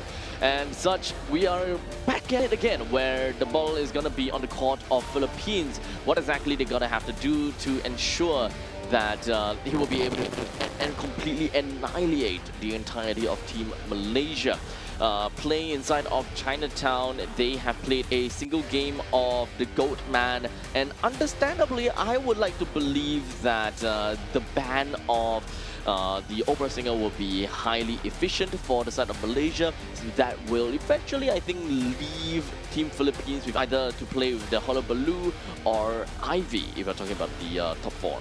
Yeah, I mean, we're not too sure whether Draco is going to be playing the opera singer, right, at this point. Now you want to test whether his opera singer is good. Yeah, whether he can even play the opera singer. Yeah, why not, right? In terms of the ban. How good is his map knowledge, right? You want to test it out now, because especially with the tier 1, where you are able to get that ability to throw out the shadow and you go from obstacle to obstacle. Shadow strike, so yeah, so you go from obstacle to obstacle. So that ability becomes very overpowered, especially if you have that ability to jump from one loop to the other. So that shuts down a lot of the rescue attempts that we saw. And Team Malaysia, for Vincent, he played it extremely well, making sure that he always leaves a remnant and having the ability to bounce back to the remnant when he knows that, oh, this is not the angle that they're coming for. Right now, he sees the possibilities, right? There are 4 angles that they can come from. He checks number 2, he takes note of the timing, he goes back to the remnant, and he knows that the rescue is going to be inbound from the other 2, because there is a certain timing that the survivor can actually go for the rescue. So by the end, right now, there is so many things that the Hunters gonna have to think about, and this is why I would say the Hunters always will have the biggest pressure onto themselves, and it will be a really tough game. At this point in time, by the first half of game number 2, Malaysia have already racked up a total of 13 points for themselves, while Team Philippines, unfortunately, only a single point for themselves. I would like to believe that so far, all of the games that we have watched before, there won't be any innate growth within of the same game or much of a point difference. We should be expecting, if we're talking about facts as well as pattern from previous games, Team Philippines would likely be able to get one knockout as well, like their first half. Yeah, just the early game kite just came out. Were from the first kite from Julian, the puppeteer, 51 seconds, right? 51 seconds against an opera singer in Chinatown. I would say it's just shy of enough. If he managed to at least maybe have a better kite timing at the start, that decode progress would have gone a lot smoother for the side of Team Philippines as well. And the fact that the tide turners have to be used so early, right? When we see a good hunter turn in play, the tide turners, you just use them like money in Singapore. Yeah, you just use them like, oh no, there goes my money. Yeah, the tide turner was actually utilized really early as well, coming in for Team Philippines, but I don't think that they entirely had a lot of choice. I think that having a single prisoner as a decoder was actually a little bit difficult for them to bolster their lineup as well, because by the end of the 2 tide turners that was used, they no longer had any more tide turners, because the prisoner did not pick up the tide turner, and technically speaking, that's not exactly something that the prisoner would be able to do without any form of kiting abilities. Yeah, and the lack of stuns coming in from the side of Team Philippines as well, right? Everybody had an innate kite ability, but there were clear lack of stuns, but that was the bans of Team Malaysia. They banned out Coordinator, they banned out the Archer as well. So yeah, with that, I mean, yeah, only pick was maybe going towards the Enchantress, but maybe they're not too confident in going for that inter lineup as well. But now looking at the side of Team Malaysia, they go for the Lucky Guy, Meteorologist, Mercenary, and also the Coordinator. So a very good mix of support, versatility, kite, and also that stun available. Now, Opera Singer being banned out, that is great. And Mechanic, I haven't been seeing it much, but in terms of high-level gameplay, the decode rush with the mechanic gets very, very important. And Chinatown is one of the maps that the decode rush is a clear winning strategy. Now, also, the opera singer will be banned out from the side of Malaysia as expected, which kind of leaves the situation where, for Team Philippines, since opera singer is unavailable, they played the goat man. If we're talking about the big four, it's only either only either gonna be the Hullabaloo or it's gonna be the Ivy. Ivy is still pretty okay despite being a control hunter at this point. Should still be able to do a decent amount, but might have a bit of an issue when it actually comes down to dealing with the survivors, because we have a good amount of rescue, and this is a very rescue heavy composition from the side of Malaysia. Yeah, I mean, Ivy, I would say, no problem, man. No problem. You got a corruption, man. Rescue heavy, yeah, sure. But you group up, right? You group up. The corruption going for them, it's going to be an all-time high. And now we switch up from Draco to Onquit, right? So Onquit playing that Ivy.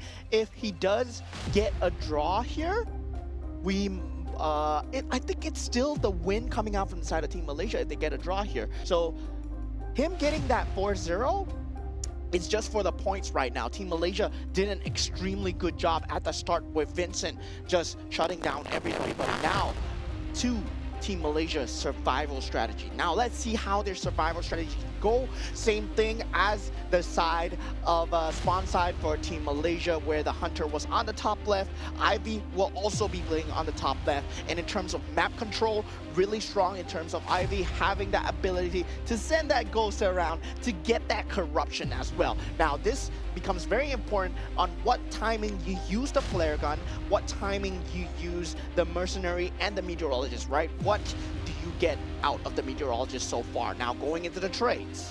I mostly just want to know if whether the lucky guy is gonna try to wish for a flag gun so that they get a double flag gun. But aside from that, same old audience effect as well as Azek Pop. I think that tight turner, I think that's the important part. 1, 2, 3 Titans. Only the coordinator does not have the tight turner, but in fact what he has is a knee-jerk reflex coming in from himself, as well as what was that again? Borrowed time for himself. Without a doubt, having snooze would be great too. Yeah, so with that, we do have the Hunt, Insolence, and the Trump card coming out from the side of the Shadow Ivy, and having that detention ability as well does secure a bit of the late game damage. But now, finding that first survivor at first kite going to be super important here, whether or not he does get that early corruption. And Mercenary being that first target, well, that's good for Team Malaysia.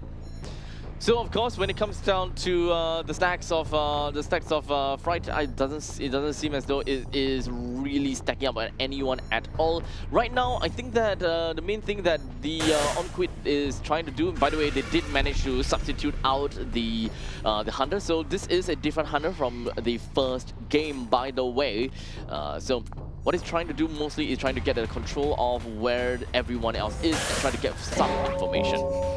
Yeah, gets that early hit. Coordinator still has that flare gun available. Might be pulling it out soon, but he's waiting for the corruption stacks to build up. So currently at 60. Once the corruption stacks build up, you know what happens. You start working towards Ivy, and that's going to be a problematic issue as well. But looking at Team Malaysia's decode speed, right? Currently 55%, 68%, 99% on the first one within the first minute and a half. So before even 2 minutes, their decode is super up there. This is kind of scary how fast they are when it comes to decoding. I don't know how exactly they are doing this as compared to all the other teams out there. 99, 73, and 83%. 3 ciphers are already like this. But unfortunately, it looks like the coordinator will be knocked down either way. Not exactly through corruption, but it's more of the fact that it is what it is. C'est la vie. Yeah, I mean, the corruption was there, started walking towards the right side. We did see the play, try to come out, going behind the obstacle, maybe trying to use the flare gun at the last possible moment, but could not get it in time. Now the first rescue is underway as 3 of these ciphers are almost done. First cipher already popped, and now with that 4th, already at that 69%. They can only do a few at a time, so Yao right now on that rescue does get that infection through, but this is a very good early game coming out from the side of Team Malaysia. That tie turner is used very late, 2.5 minutes into this game. You can see the difference between the first and the second. The timing of the tie turn is used, the pallet drop into the vault as well, just to avoid that ghost. You gotta know that the ghost is consistently following you and trying to infect you. Now, they managed to get gone again, but this is all part of their strategy so far. The fifth decode is already underway at 25% here. Pretty darn scary, but the Ethians being the Ethian being used by Onquit is actually coming into pretty extensive as of now. Coordinator still kind of like hooked up over to the rocket chair as of now, and of course now we'll also reach 3 minutes and 17 seconds into the game. That is when the accelerate decoding is going to happen. 3 decodes, or rather 3 of the ciphers are already done, and one of them is at 98%. The other closest one is at 42%. But it does seem as though that Team Malaysia, they're focusing on the one that is at the bottom side. So rushing up to 45 seconds for now, and the flare gun finally being utilized. This is so good. They held on to the flare gun for 3 minutes and 49 seconds. Team Malaysia, their survival strategy is just insane. The first kite was so good. The first rescue was so good. They still have the second. They still have the third because they have 2 more tie turners in their pockets as well. Now, I mean, oh yeah, they did use the second tie turner already, but already doesn't matter because the ciphers are already at 50%. So they are at least guaranteed two survivors out at this point, unless Onquit has something to say about it. Does switch target to at this point. But the mercenary is exactly who Team Malaysia want him to be on. Now, of course, it does seem that the lucky guy did wish for a Euphoria previously just now. So there could be, he was pretty much expecting a point in time whereby he could be on a pursuit by the Ivy. There is, of course, one cipher left remaining, and it does seem as though the Yithian from Onquit is really trying to scout out where everyone else is. It does seem like he managed to see where Gan is, so time was still required to be done. Well, Nikki, there we go. A little bit of possession going on. Hey, Lucky Guy has a flare gun too. So Lucky Guy has a flare gun. Wish for that, yeah. He wished for another one. He wished for a flare gun instead. Yeah, so he has a flare gun, so there is a guaranteed stun again. Yeah. So indeed, they did go for that. Yeah, we talked about him having to wish for the flare gun. Flare gun is 100%. No, it's a 50%. Yeah, I believe it's a 50%. Should be 50. On that first wish. So there will be a chance that he gets something else, but he got the flare gun, right? So now that he does have that, there will be a stun available. So their escape is guaranteed here. Oh my god. Shadow, Onquit just looking kind of lost in the sauce here. There are multiple hits on multiple survivors, but he doesn't know which decode machine to go for. But 3 of them are already at 70%. One at 98% does force out the one at 98% to be gone at this point, but might be too little too late. This is an all-encompassing strat from the side of Team Malaysia. It's just making him run around in circles. Oh man, it's unfortunate. The lucky guy did get a balloon up as of now. So they won't be able to use the flare gun as of now, and of course they will be holding out the cipher for at 99% just so that they will be able to save the lucky guy, I would like to believe. But you gotta have to know that coordinator. Okay, there we go. They might want to pop up. There we go. Everyone's gonna get a quick little heal up, and coordinator, mercenary, they will be making their run for it.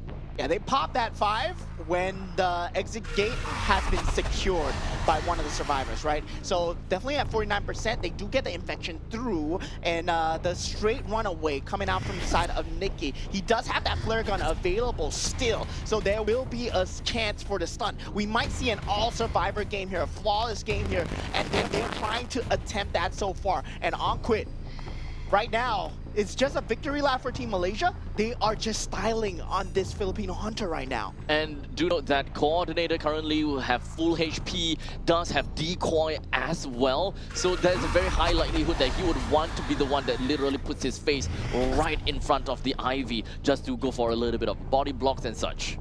Yeah, I mean, chess items, crazy good when you have the lucky guy available, right? So now, with the exit gates just being played around, this hunter strategy, wow.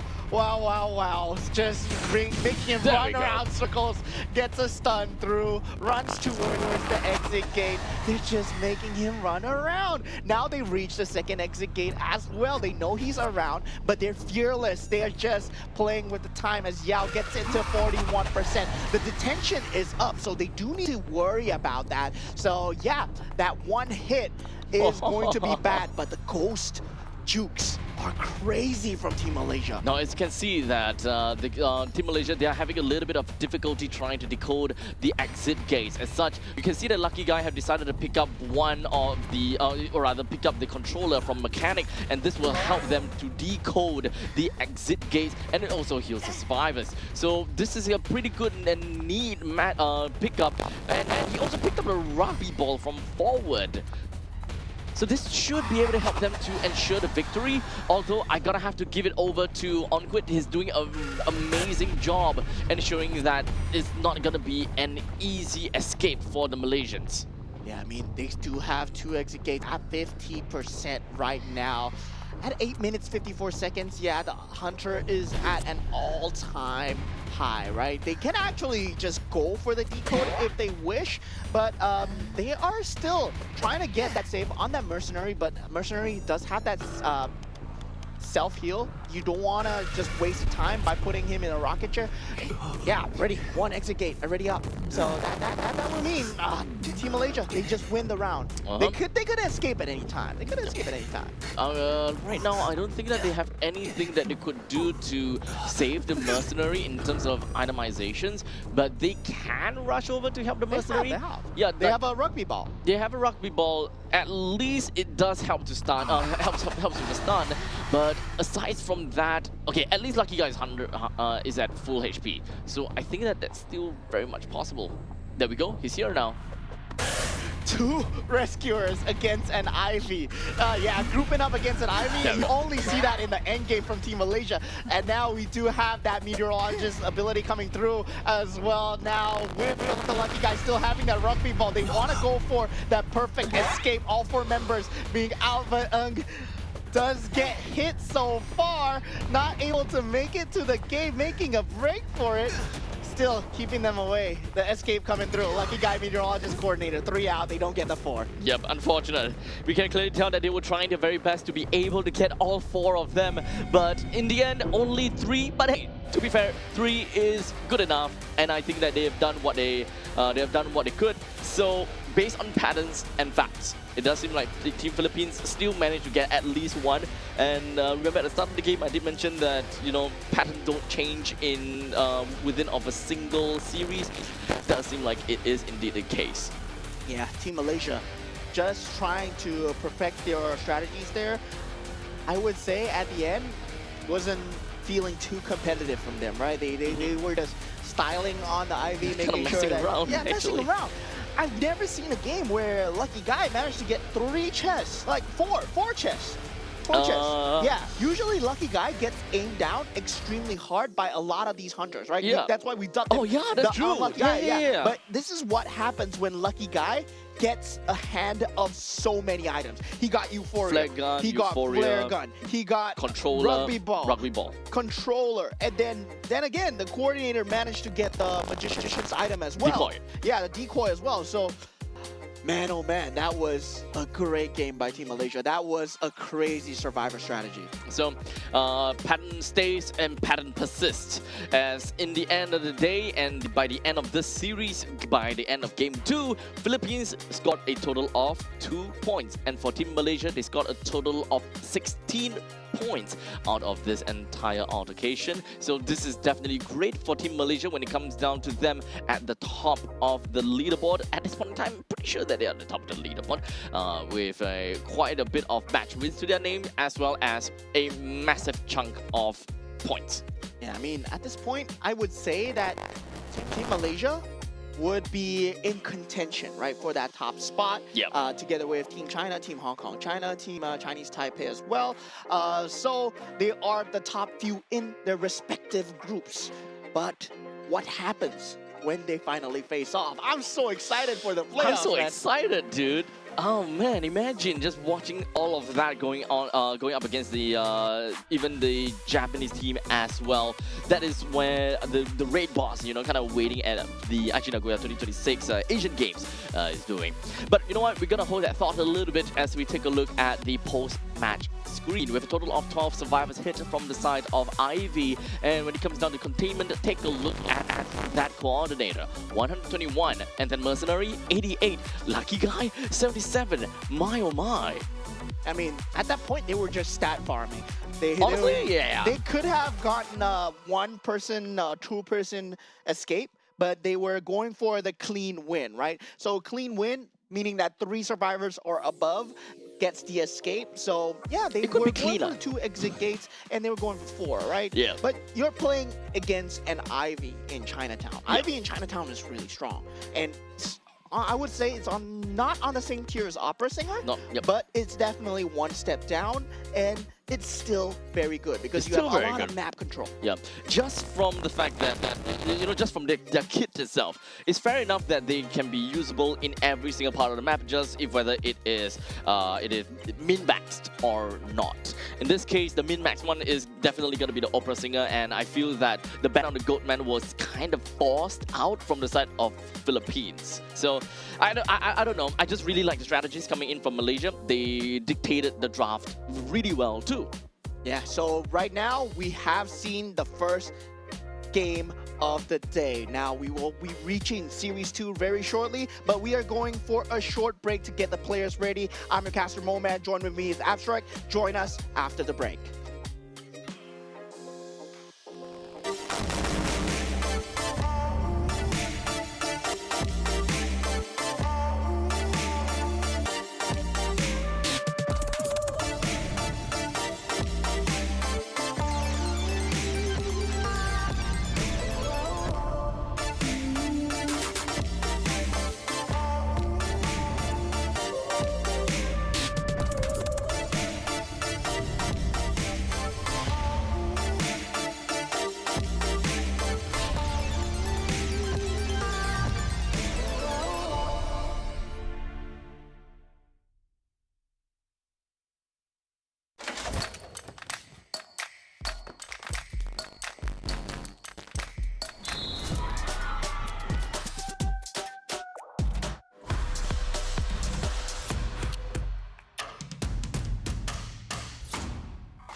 The human body was built to move, not trapped at a desk in one singular posture for 12 hours a day. It's time your chair evolved. This is Secret Lab Titan Evo. Ergonomically engineered for you, gamers, hybrid workers, artists, backing your every move.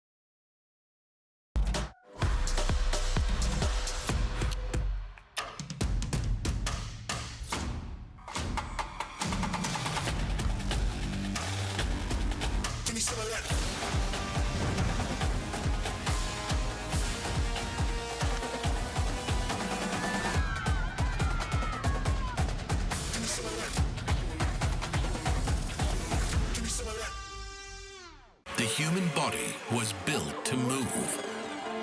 Not trapped at a desk in one singular posture for 12 hours a day. It's time your chair evolved.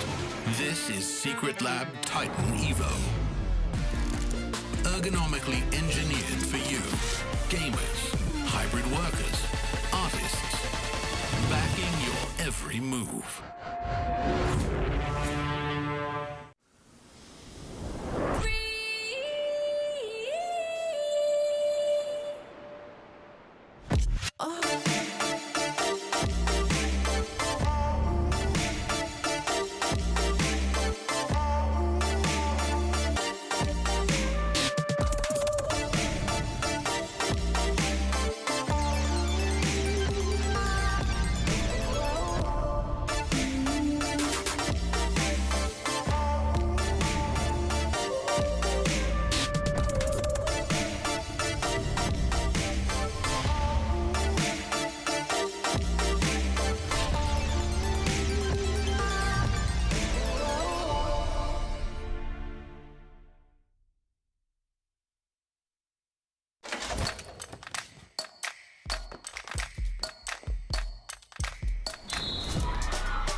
The human body was built to move. Not trapped at a desk in one singular posture for 12 hours a day. It's time your chair evolved. This is Secret Lab Titan Evo. Ergonomically engineered for you, gamers, hybrid workers, artists, backing your every move.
The human body was built to move. Not trapped at a desk in one singular posture for 12 hours a day. It's time your chair evolved. This is Secret Lab Titan Evo. Ergonomically engineered for you, gamers, hybrid workers, artists, backing your every move.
The human body was built to move. Not trapped at a desk in one singular posture for 12 hours a day. It's time your chair evolved. This is Secret Lab Titan Evo. Ergonomically engineered for you, gamers, hybrid workers, artists, backing your every move.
The human body was built to move.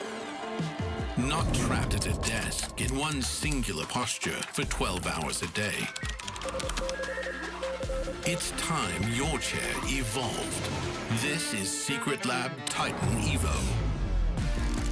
Ergonomically engineered for you, gamers, hybrid workers, artists, backing your every move.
The human body was built to move. Not trapped at a desk in one singular posture for 12 hours a day. It's time your chair evolved. This is Secret Lab Titan Evo.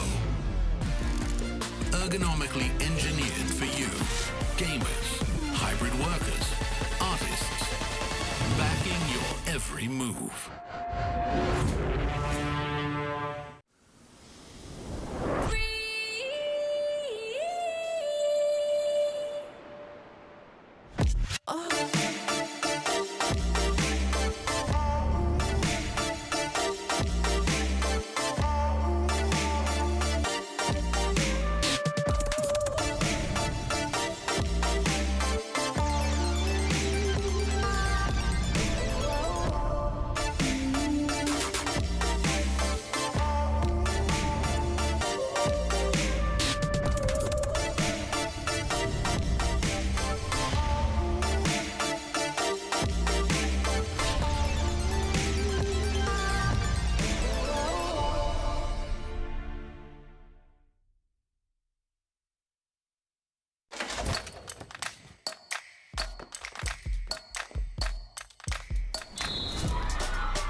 human body was built to move.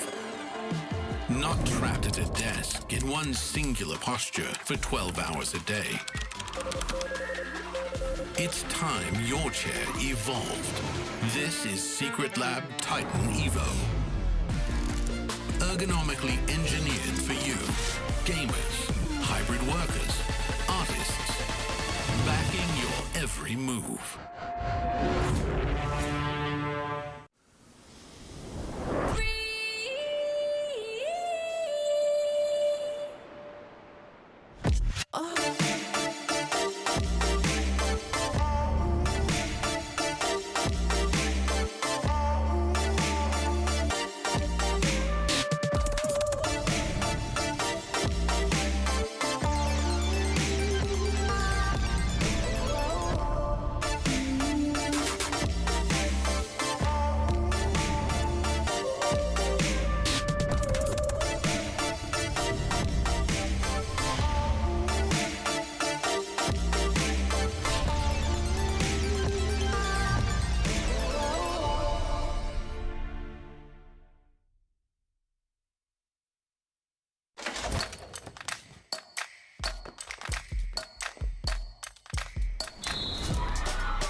The human body was built to move.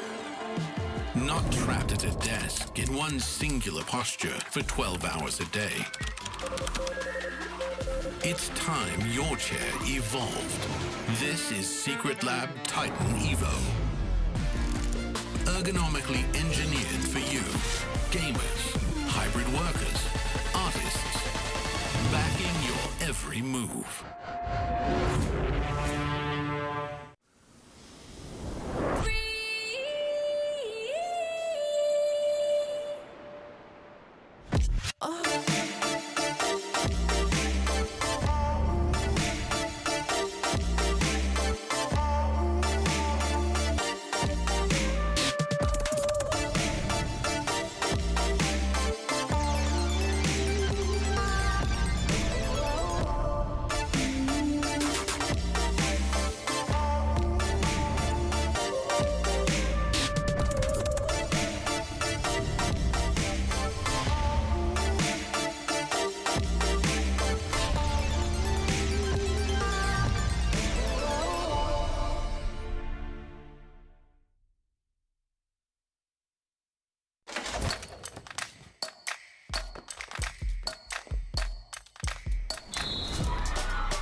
The human body was built to move.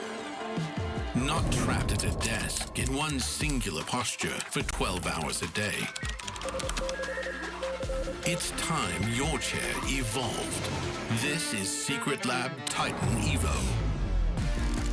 Ergonomically engineered for you, gamers, hybrid workers, artists, backing your every move.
human body was built to move. Not trapped at a desk in one singular posture for 12 hours a day. It's time your chair evolved. This is Secret Lab Titan Evo. Ergonomically engineered for you, gamers, hybrid workers, artists, backing your every move.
The human body was built to move.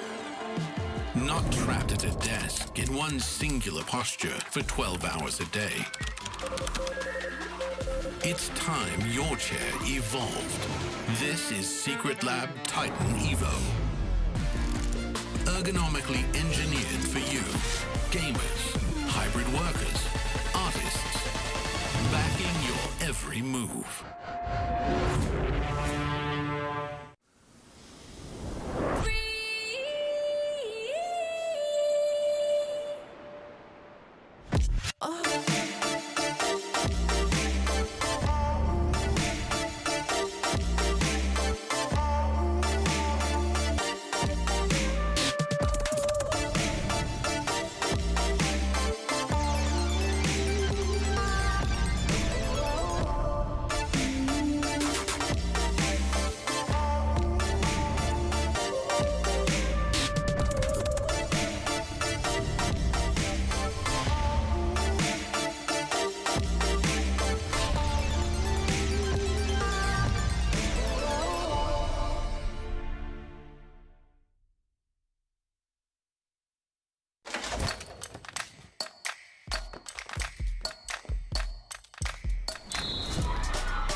The human body was built to move. Not trapped at a desk in one singular posture for 12 hours a day. It's time your chair evolved. This is Secret Lab Titan Evo. Ergonomically engineered for you, gamers, hybrid workers, artists, backing your every move.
human body was built to move. Not trapped at a desk in one singular posture for 12 hours a day. It's time your chair evolved. This is Secret Lab Titan Evo. Ergonomically engineered for you, gamers, hybrid workers, artists, backing your every move.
The human body was built to move.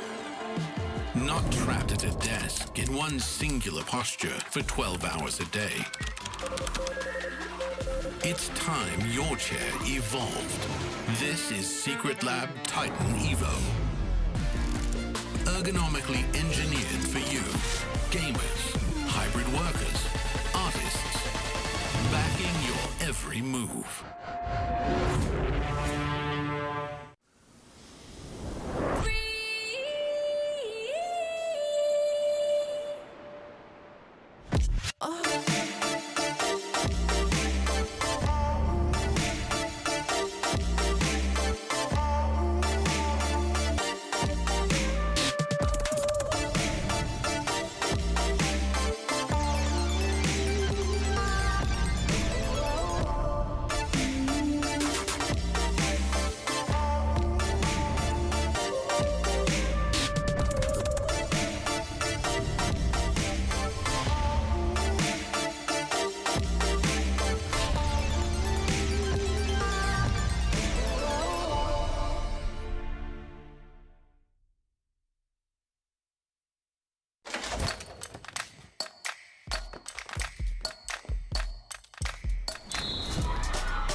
The human body was built to move.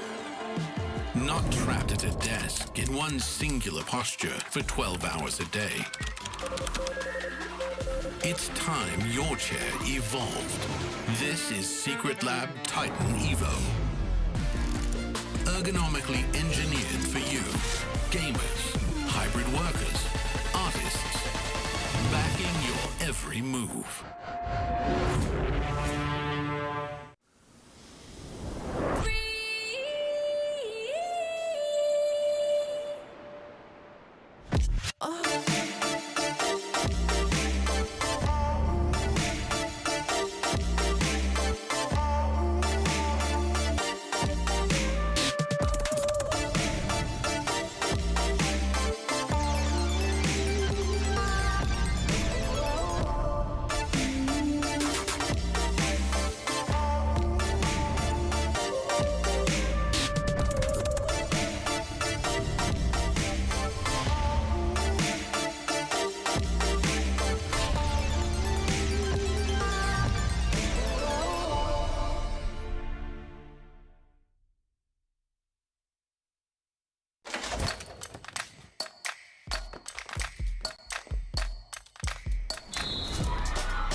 The human body was built to move, not trapped at a desk in one singular posture for 12 hours a day. It's time your chair evolved. This is Secret Lab Titan Evo. Ergonomically engineered for you, gamers, hybrid workers, artists, backing your every move.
The human body was built to move, not trapped at a desk in one singular posture for 12 hours a day.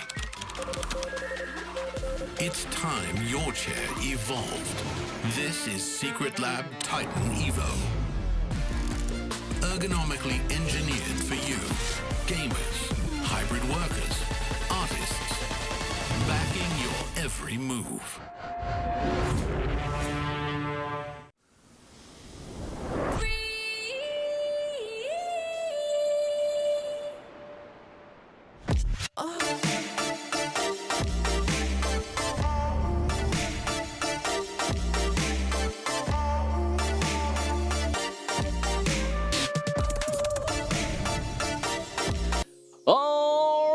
Ladies and gentlemen, welcome back once again to 2026 Asian Games Qualifiers for Identity V. My name is Abstract. With me here is Moman. The both of us going to be a caster for today, and we are currently looking at series match number 2.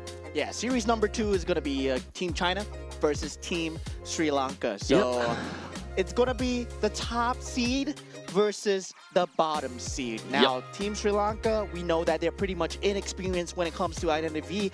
They only have 4 players with no coach, Hunter being played by one of the survivors as well. So no specialized roles, no kind of versatility there to just swap around. So just getting that structure in. Indeed. So it is definitely unfortunate for the side of Sri Lanka where they have to, you know, kind of min-max with the four players that they have. But regardless, we still definitely got high hopes for them because Identity V is definitely a very difficult game. But throughout the course of these next few days, I truly hope that they will be able to learn from some of these professionals to be able to get a little bit of games in.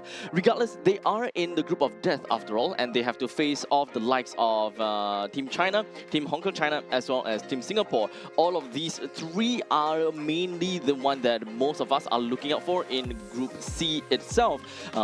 Aside from that, we also do have Sri Lanka themselves. We've got Laos as well as Vietnam, which unfortunately they are out of the 6. These 3 are the one that is less experienced. Yeah, I believe the Hunter graphic is wrong. There are 2 of the hunters with the same name, Sun, aka Bailu. But I believe the other hunter's name is XW Shi, right? Yeah, it's XW Shi. So now, yeah, there we go. XW Shi is there as well, and LE Sun, Le Sun is there as well. So XY Mu, SQ Fan, MM Chen, SJ Lu, YH Lu, they have their own in-game monikers as well, but these will be the official names. Yep. So understandably, Sun Le is a very crazy, I would say, one of the top hunters out there. And understandably, when it comes down to Shi, he's also one of the top fews. So having the two of them, these two powerhouses as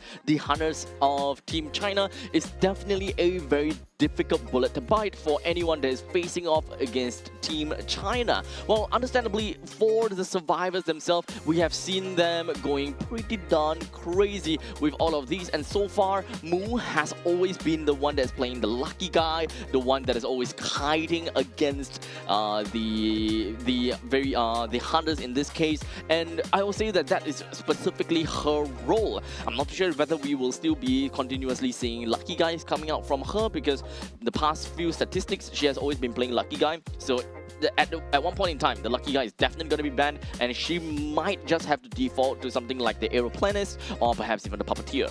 I mean, yesterday she played a very mean game of Antiquarian as well against the Hullabaloo. So yeah, very good in terms of in-game mechanics as a survivor, right? As a survivor, all you gotta do is survive, but there are multiple roles of a survivor as well. But speaking of multiple roles, the man that will be playing two multiple roles today from Team Sri Lanka, that is DS as Hunter and Survivor SU as a Survivor AR and NNS as well. Bare bones team with 4 members only in the roster. No coach. I wonder if they did their homework today. In fact, a team that has very little survivors, it only just means that they are a team that would need to play around with each other as much as possible. You can expect great chemistry from them, although without any coaching staff, it might actually be very difficult to really look at macro gameplays coming in from these survivor plays. However, when it comes down to the drafting as well as trying to min-max their position with what kind of composition that they're going to make, these are something that they can still do by themselves by reviewing VODs of previous tournaments as well as from day one. Yeah, yesterday there were very, very questionable hunter picks coming in from the side of DS, right? Yes. With the Arms Factory, with the Goldman, with Hullabaloo, with Ivy, the big 4 available. He went for the Listen Nyan. Yeah. So very questionable trait choices, very questionable hunter picks as well. So going into the next match as well, he picked Smiley Face with no dash. So that is definitely a very difficult point, because the thing about the when it comes down to Joker is the fact that you do not have anything that you can use at zero presence. You definitely need something that allows you to land a hit or 2. In fact, I think that you need at least 2-3 hits in order to get yourself at least to tier 1 presence, and that is where things will definitely start to pick up. 0 hits throughout the entire game would just put yourself in a really tough spot, and especially in a team like Team China where they are really good at kiting. If they were to go something, if they were to go for the same kind of hunters, then I'm pretty sure that they might not get a single hit in. Yeah. For the viewers out there, they're uninitiated. Team China, imagine the top 4 teams in the region just combining their best players and then just mixing and matching, and then suddenly you have Team China, because the top 2 hunters, top number 1, top number 2, they are on the same team. And also, one of the best few survivors, they are all together. Members of Good Game, members of Chi R, they are all there as well. So it's extremely scary to deal with that. So they have a good hunter side, a good survivor side. Now, going up against the best, Sri Lanka, Team Sri Lanka, they have to bring out everything that they have in the books. If not, this will be a great learning experience for them. As we always say, they're only winners and learners. Yes. So in this case, it is definitely a very steep hill to climb, and we all love a good underdog story in the end of the day. So at this point in time, we may not be expecting a Sri Lanka win. However, based on the previous few hunters that we have seen them play, if they were to learn a little bit about what has transpired in the past, or rather transpired from yesterday, it would be great for DS to start to pick up some of these more meta hunters, the Big Four himself. And if they were to pick that up just by itself, I think it is a massive feat, because the Big Four, they generally have very high learning curve and really high skill ceiling. Just by attempting it, it's already a step of progress. And that also means that it's something that we should be able to expect out of Sri Lanka coming into day 3. They should be able to give us some very good progress. Yeah, today we will be watching 2 Sri Lanka matches, right? Team Sri Lanka. So we might see the progress along their way. So for those of you that are trying to enter into the competitive state of Identity V, well, this is their journey, right? You are not going to be super good when you start.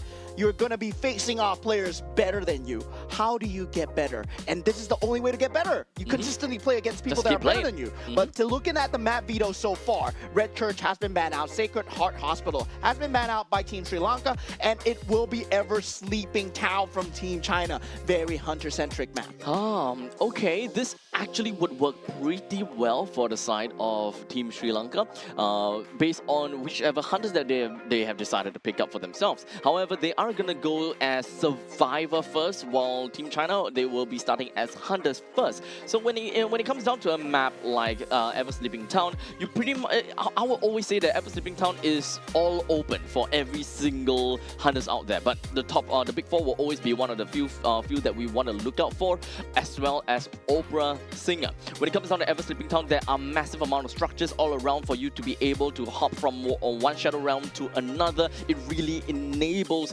the mobility coming in from the Opera Singer itself. Yeah, there are multiple loops available, but the rotation-wise, you have to go traverse a long distance, right? So that's why Opera Singer really shines in this map as well. But with round 1, you can play almost everything. I would say Goatman for most of the time you will want to go Goatman first game, for the risk of a Goatman banning in the second game.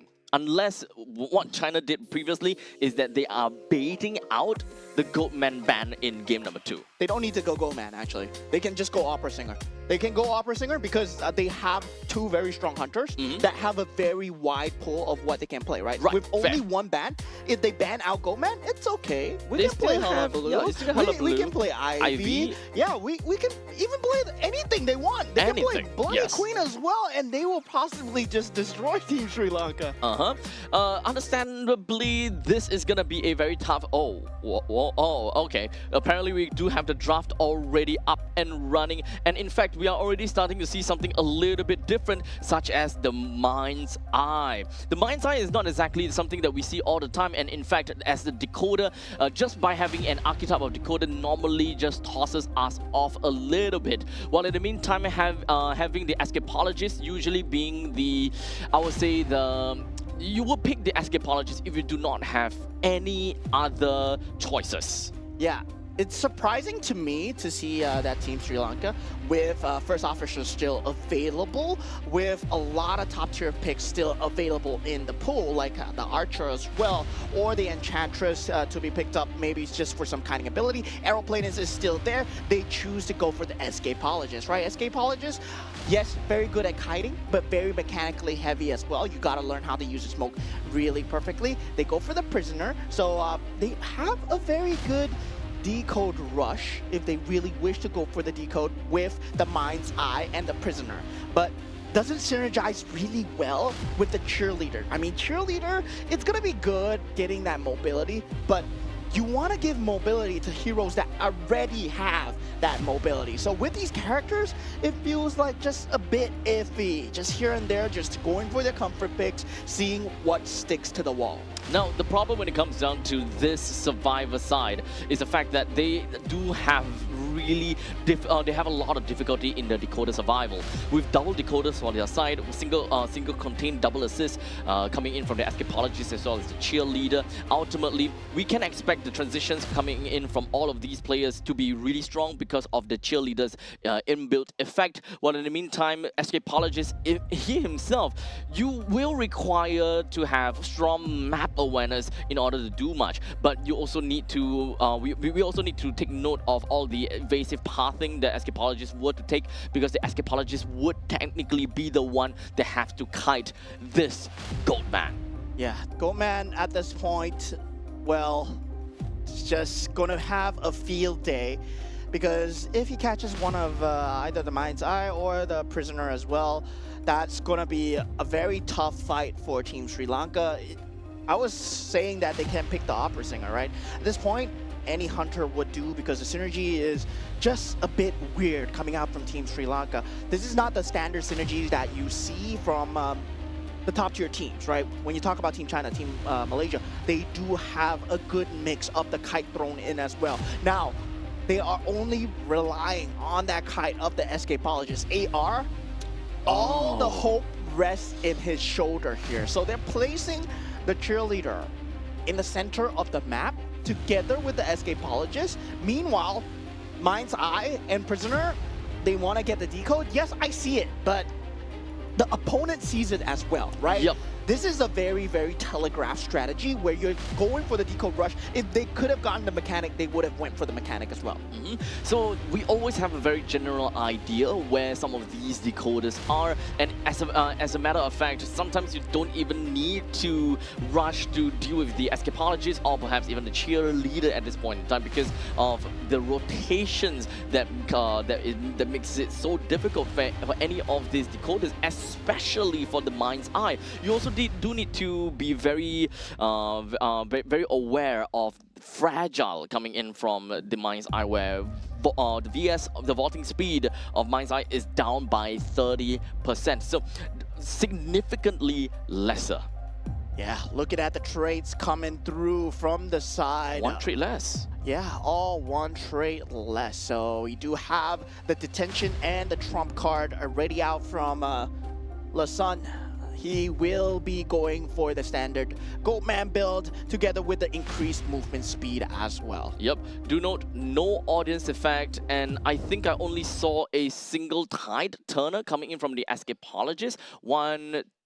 Yes, only a single tide turner. Every single one of them do have the assist buff, and I think that at least still makes sense. No snooze on the other hand though, but a couple of them, I believe that, you know, it's definitely a little bit difficult to mess around with this. Yeah, first 12 seconds already getting a hit, and that will be the first person down, and that is the Prisoner, the prime target that Sun wants to go for, and this is gonna be a very fast-paced game for the Goatman here as he brings them to the first rocket chair already. That only tide turner escapologist has to make its way over there as well. This is not good for the decode rush going in. 47 seconds and yet to reach any form of decode pressure. There is no map pressure coming in. DS making his way as a cheerleader towards the rocket chair, and this is not going to be a good cause, because yeah, you have the Dominion available, and they're not decoding. The resentment is just building up. It's 82 resentment right now. The Mind's Eye was just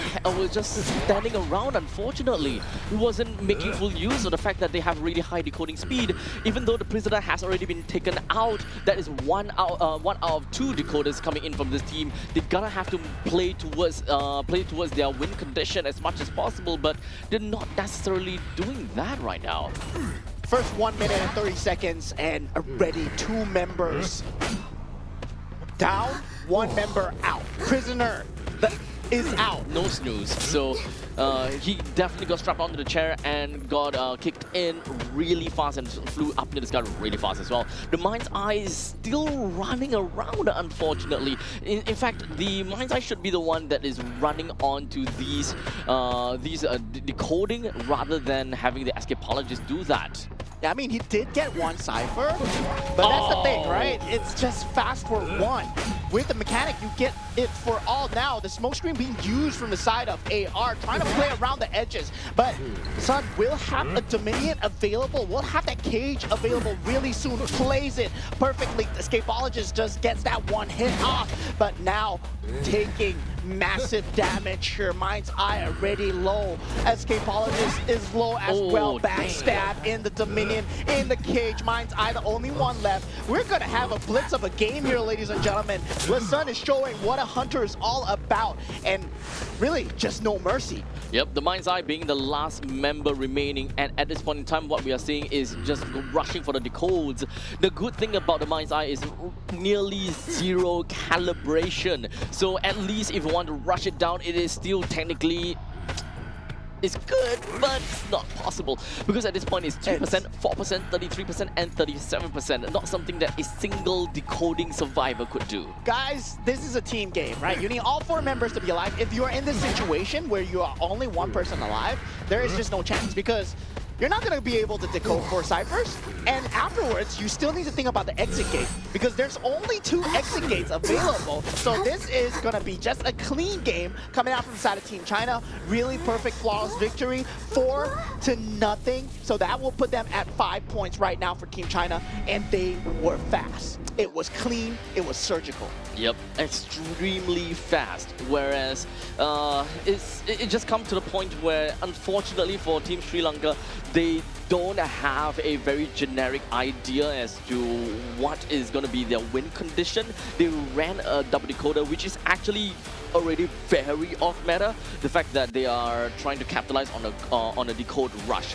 But within the first minute, if they were not as fast as a non-decoding team by 2 minutes, then the progress is just not going anywhere. Yeah, you know that they're going to possibly go man or opera singer, right? So there were a lot of very good survivors still in the pool, like Archer. You can still pick the aeroplanist. You can still pick the lucky guy. Maybe you can just run around. Hopefully you get a good item as well. And yeah, the first officer not coming in for this map itself, just very weird picks out from me. So yeah, Team Sri Lanka. Now, DS, he is going to play the Hunter. So Team China just gonna have a very good survivor game. They can go for a triple decode here if they wish. Knowing what they know, if they want to go for 4 decoders, right? Just full out, I mean, honestly, it's not that bad of an idea. If you know that you don't have the capabilities to kite and rescue, all hands on deck. Type it away and see where it gets you to. You never know. Some of these cheese pick might actually work out. So, right now, I'm not curious to see what Team China has planned out. They have very good survivor strategies. I just want to know what Hunter is going to be picked. Yeah, what Hunter DS picks. Yes. Because from yesterday, it was just weird. It was just weird. Yes. But the thing is, there is a breath of fresh air in some of these weird picks, right? It's something that you don't see a lot in competitive tournaments, and sometimes you can actually see some very interesting things being played out, be it very niche plays, very, I would say, in some sense, some exploits. You never know what could possibly appear. Only 10 hits needed, 4 knockdowns, and no rescues coming out from the side of Team Sri Lanka. Just not a good containment. First kite, not even a kite, right? Just got hit off the bat between that 20-second mark. That first minute, decoding progress, we don't even need to talk about it because there was no decoding to be done there. And just a very clean game coming out from the side of Team China. Team Sri Lanka, in terms of mechanical map knowledge, still not there yet. And just very weird survivor picks in general. Now, the thing is, I would like to believe that they are not too comfortable and not too sure about how Goatman works as well.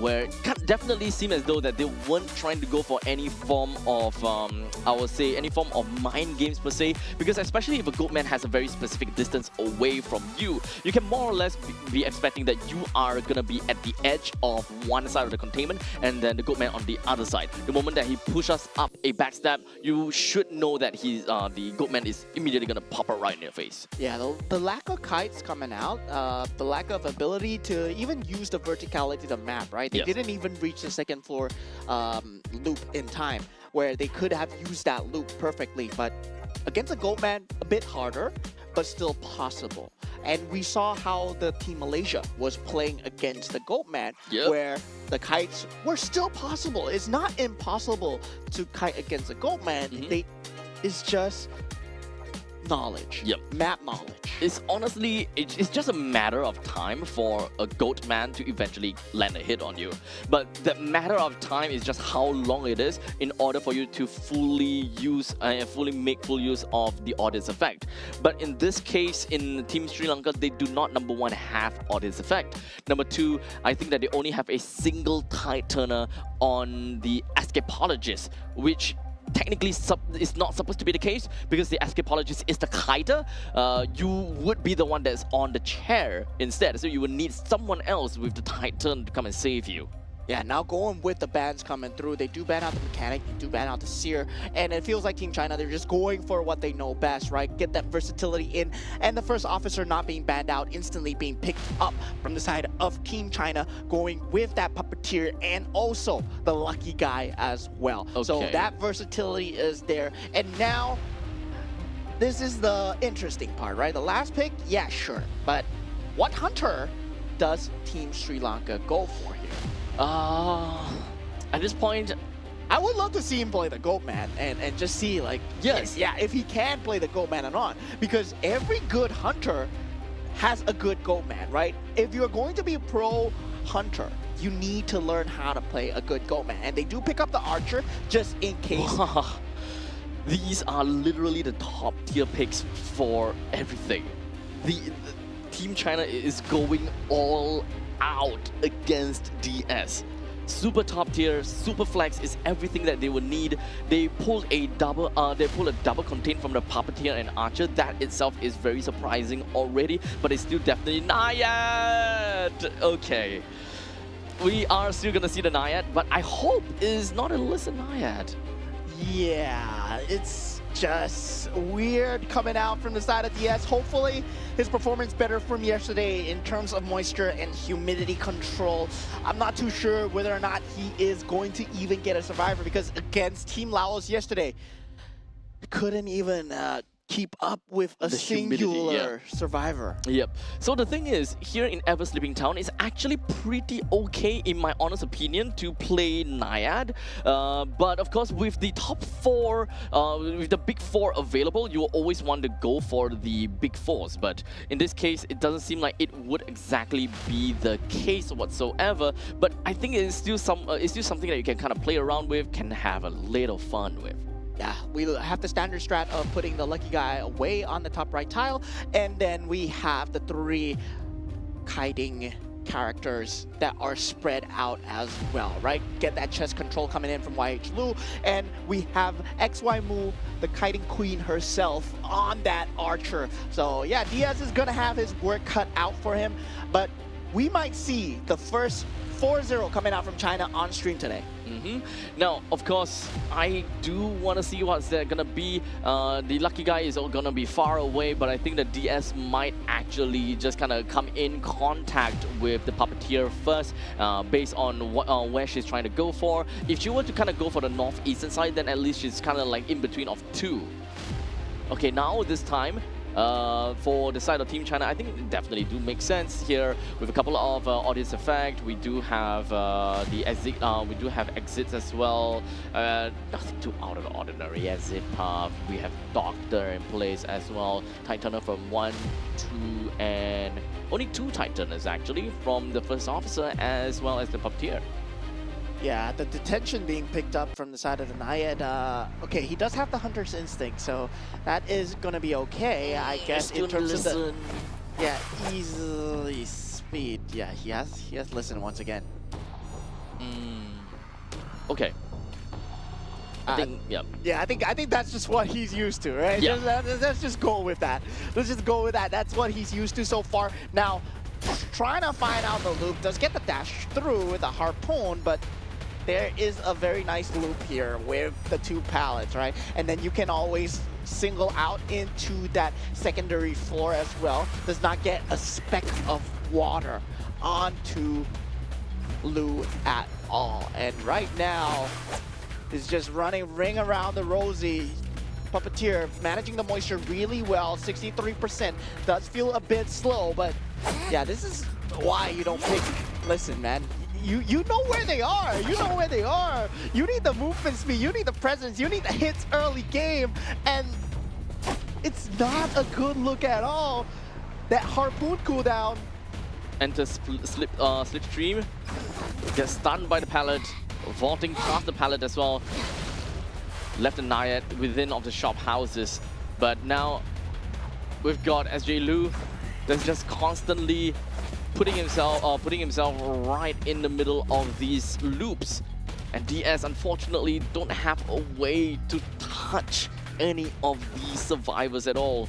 About to make a toss for the harpoon, but did not manage to do much. Oh no, the instant pallet drop. The moment he used that harpoon skill to get that dash to close the distance, already Team China not showing any respect, going with the 3 decodes. And at this point, why should you, right?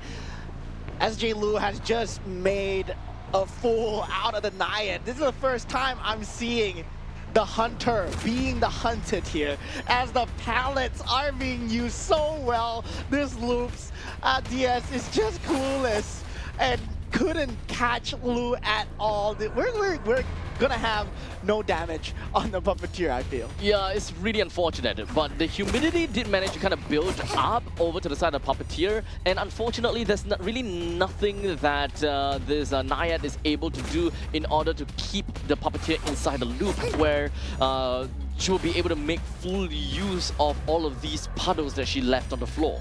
Yeah, at this point, I would say Lu doing a very good job of just understanding the map, right? You know where the pallet density is, you know where to kite as well. And I would say, right now, yeah, use your listen, man. Use your listen. You know where they are. But now 90% at the decode so far. You know where they are, but you can't catch them, DS. You can't catch them. You gotta catch them. And that's the point. The harpoon being used again with the dash, trying to slow down the lucky guy, but straight vault over the pallet. There is no way. There is no way. All 4 members are going to escape here for Team China. Doesn't seem like we managed to see any enclosed area created for the larger beast, which is the main part of Naiad's ability as well. We didn't see that happening at all because she's constantly being out-kited by the survivors at this point in time. Retrieving the harpoon right now to try to go for a single hit, but that quick little dash coming in from the lucky guy will get him away from this Naiad even further. We've got all of the survivors that can make their way out, leaving Lucky Guy at 100% humidity. He's got hit now, but he manages to run away. Takes the dungeon. And yeah, this is the first 4-0 that we've seen from the side of Team China in the stream so far. Very clean game coming in from them. The Cypher Rush was on point. The kite was on point, but it was more of Team Sri Lanka just not having a good chase, not having a first kite at all. Oh man, I feel really bad for Team Sri Lanka at this point in time, really. But I really want to cheer for them a little bit. They're having to see a Naiad once again. I will always say that it is a very breath of fresh air. But being unable to touch any of the survivors or even create the enclosed area is one of the main, which is the main I guess main mechanic of the Naiad, and unable to pull it off must feel really bad for DS. Yeah, so at this point, it feels like, yeah, you're going up against a mountain right now. And Team Sri Lanka, even when they're not going up against a mountain, they look like they're falling to a breeze. Because Team Laos, yesterday when they were playing against Team Laos, they weren't that good, right? They were just kiting in a singular loop. And even with that singular loop, it couldn't be contained by that hunter as well. So now Team China with 5-5. That put them at 10 points for round number 1. This is a very difficult pill to swallow for the side of Team Sri Lanka. For a max total point of 10 for the side of China, they are just point farming at this point in time. We're going into game number 2 shortly afterwards, after a short break later on. But regardless, Team China, they have some time to kind of chill a little bit. But in the meantime, not exactly the same for Team Sri Lanka. They gotta huddle together again, really trying to understand what exactly they are gonna do. They still have one more Hunter round, and the previous time we saw Sri Lanka, they did play the Joker as well as an Ayat, so I'm not sure whether that pattern is going to happen again though. Yeah, at this point, only one hit coming out from the side of DS. And yeah, very interesting, right? Not having a movement ability to kind of catch up to the survivors as well. And all four of them very strong in kiting and containment, but kiting and containment was so well done from the side of Team China.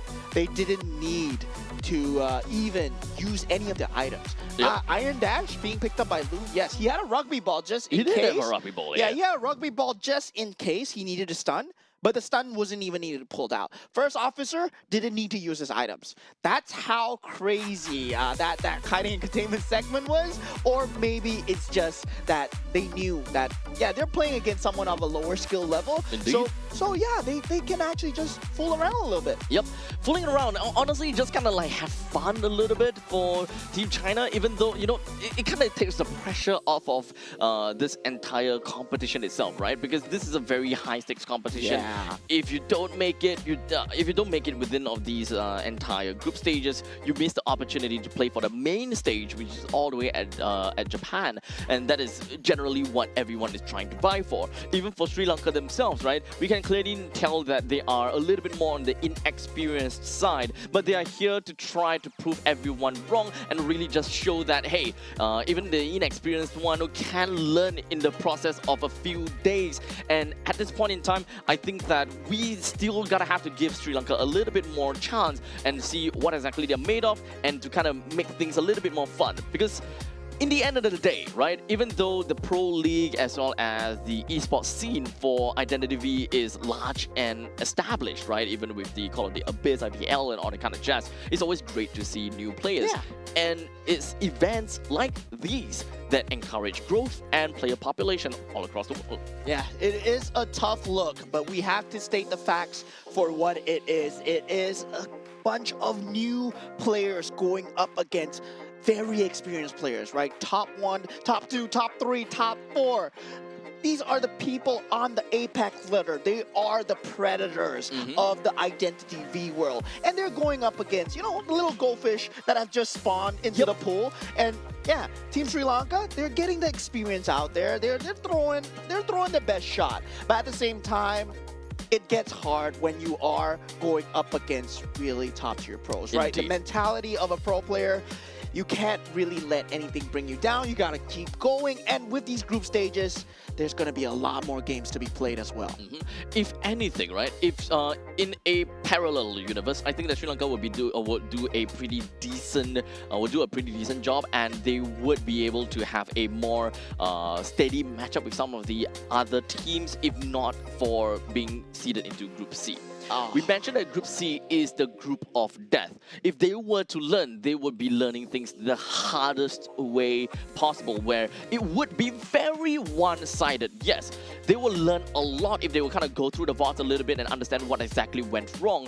In the other teams and the other groups, I think it's pretty fair that things could happen whereby the opponents may make mistakes and you are able to capitalize on that. But, yeah, you know, we can kind of move past that point. We got a map veto up here already. Yeah, map veto, Red Church being banned out from the side of China, and we do have Arms Factory being picked from Team Sri Lanka, so they will be going with the Hunter first, and for Team China, they will be Survivors first as well. So I expect a very clean game out of Arms Factory, knowing the fact that from Team China, yeah, Arms Factory is the default map when you go into quick play, right? Yep. When you go into the quick play, yeah, Arms Factory is something that everybody starts with right now. So for the side of Team Sri Lanka, maybe they will have better map knowledge. Maybe they will be able to effectively use a the bit more loops. comfort. Yeah, a bit more comfortable. And at the same time, I really like the point that you were saying. Team Sri Lanka, they're playing with 4 players. Yes. They don't have a coach. They don't have the ability to just have someone at the back saying, yo, this is what you need to do. And yeah, they have been working with these 4 members for themselves. And do note that we were talking about the coach situation. Every time after a game, after a half, your coach would naturally be there and say, okay, this needs to be done, that needs to be done. But in this case, Team Sri Lanka, they don't have that at all. They cannot afford to do that because they don't have a third-party player or coach to come in and tell them what to do in the middle of the game in order to change their strategies. Yeah, so right now, Goatman has been taken out from the side of Team China. We have the Mechanic and the Seer being banned out. Now we have the Pharaoh Lady and the Aeroplanist being picked up from the side of Team China so far. Now, Gravekeeper, very good bans coming through. I believe for Team Sri Lanka, they do know what is kind of up, right? Mechanic not really being seen, Seer not really being seen for Arms Factory, but still they know what is going to be one of the top few, and they do ban out the Gravekeeper, and I believe that is the first officer as well. No, they already paid the first officer, so you don't need to ban that out. Entomologist. So, yeah, okay. Entomologist. So they pick up the Coordinator and the Escapologist on the side of Team China so far. So very, once again, Kite, Contain, very good. Mobility there with Aeroplanist. There's the high decode speed coming in from the side of the Pharaoh Lady as well. So, yeah, what hunter does DS go for this time? Hopefully not a smiley face. I'm okay with going back to the Naiad again. I would like to believe that DS is mostly comfortable with the Naiad. I don't think he can play it again. Oh right, Global Ban. Yeah, Global Ban. Drat. Yeah, I forgot about that. Rookie mistake. But I mean, so, Hellhammer. I mean, everyone would know how to play Hellhammer, right? If you don't get a Goatman, it's a good time to learn the Ivy. It's a good time to learn the Hullabaloo. It's never a bad time as a hunter player to learn the top few, right? Yep. Goatman, you gotta learn. Opera Singer, you gotta learn it. You gotta learn how to play the Ivy. You gotta play the Hullabaloo. And I believe, hopefully for DS, even if he doesn't know how to do it, well, he can try and learn right now against the best in the world, and see if he can get a hit, right? Make it a game, right? Make it a different type of game. Maybe you're not trying to win. Maybe just try and get a hit through. Okay, so this is something a little bit different. We haven't really quite seen this throughout the game, and we haven't really quite seen this anywhere before. DS have decided to pick up a Dream Witch, which is actually not bad at all. Decent in terms of ranked, in terms of gameplay, in terms of just playing competitive. I would say very balanced picked, but it's not top tier for sure. Not top tier. It's not top tier. But the Dream Witch is still a pick that can be pretty good in certain occasions, especially when it comes down to, you know, kind of map picks and that sort of jazz. And especially when it comes down to playing the Arms Factory, you don't really see too much of the Dream Witch in this case. But regardless, you know, mostly we'll kind of want to look for more camp or setup style of hunters in this case. Yeah, having that leech skill, having that ability, going for the top right spawn for the side of Team Sri Lanka, and you can see the spawn selection coming out from Team China with Arms Factory, right? You don't really get a lot of movement space to move around. It is a pretty small map, only 9 tiles in that rotation, but there are a lot of consistent loops, there are a lot of consistent kites, and they are all very good kiting characters with 1 stun available from XY Moo, and XY Moo, Kiting Queen, been doing extremely well so far. And taking a look at the traits coming in from the side of the survivors and the hunters as well. We have Hunt, we have the Detention, we have the Trump card from the side of DS, and for the side of the survivors, we do see double tide turners, no, triple tide turners with the audience effect in play as well. Now, understandably, as we move on to game number 2, first half, we do have Team China that is on survivors, and of course Sri Lanka onto the hunter with a new selection of a hunter as the Dream Witch here. It is still gonna be a listen Dream Witch, but at least it's something that's gonna be a little bit fun, of a breath of fresh air. Yeah, at this point, trying to get the follower to go on to Chen, and Chen being the escapologist is going to have a field day. Just, wow, just mechanically so good, and DS is struggling with the macro a bit. Yeah, this is a very mechanically demanding character, I would say, on par with Ivy as well, right? You got to control Shadow, you got to control the followers at the same time, but having the ability to control the follower, and yeah, having a Dream Witch there, Chen just gonna have a great time in jumping around, not getting the hit down, and yeah, escapologist, just doing escapologist things.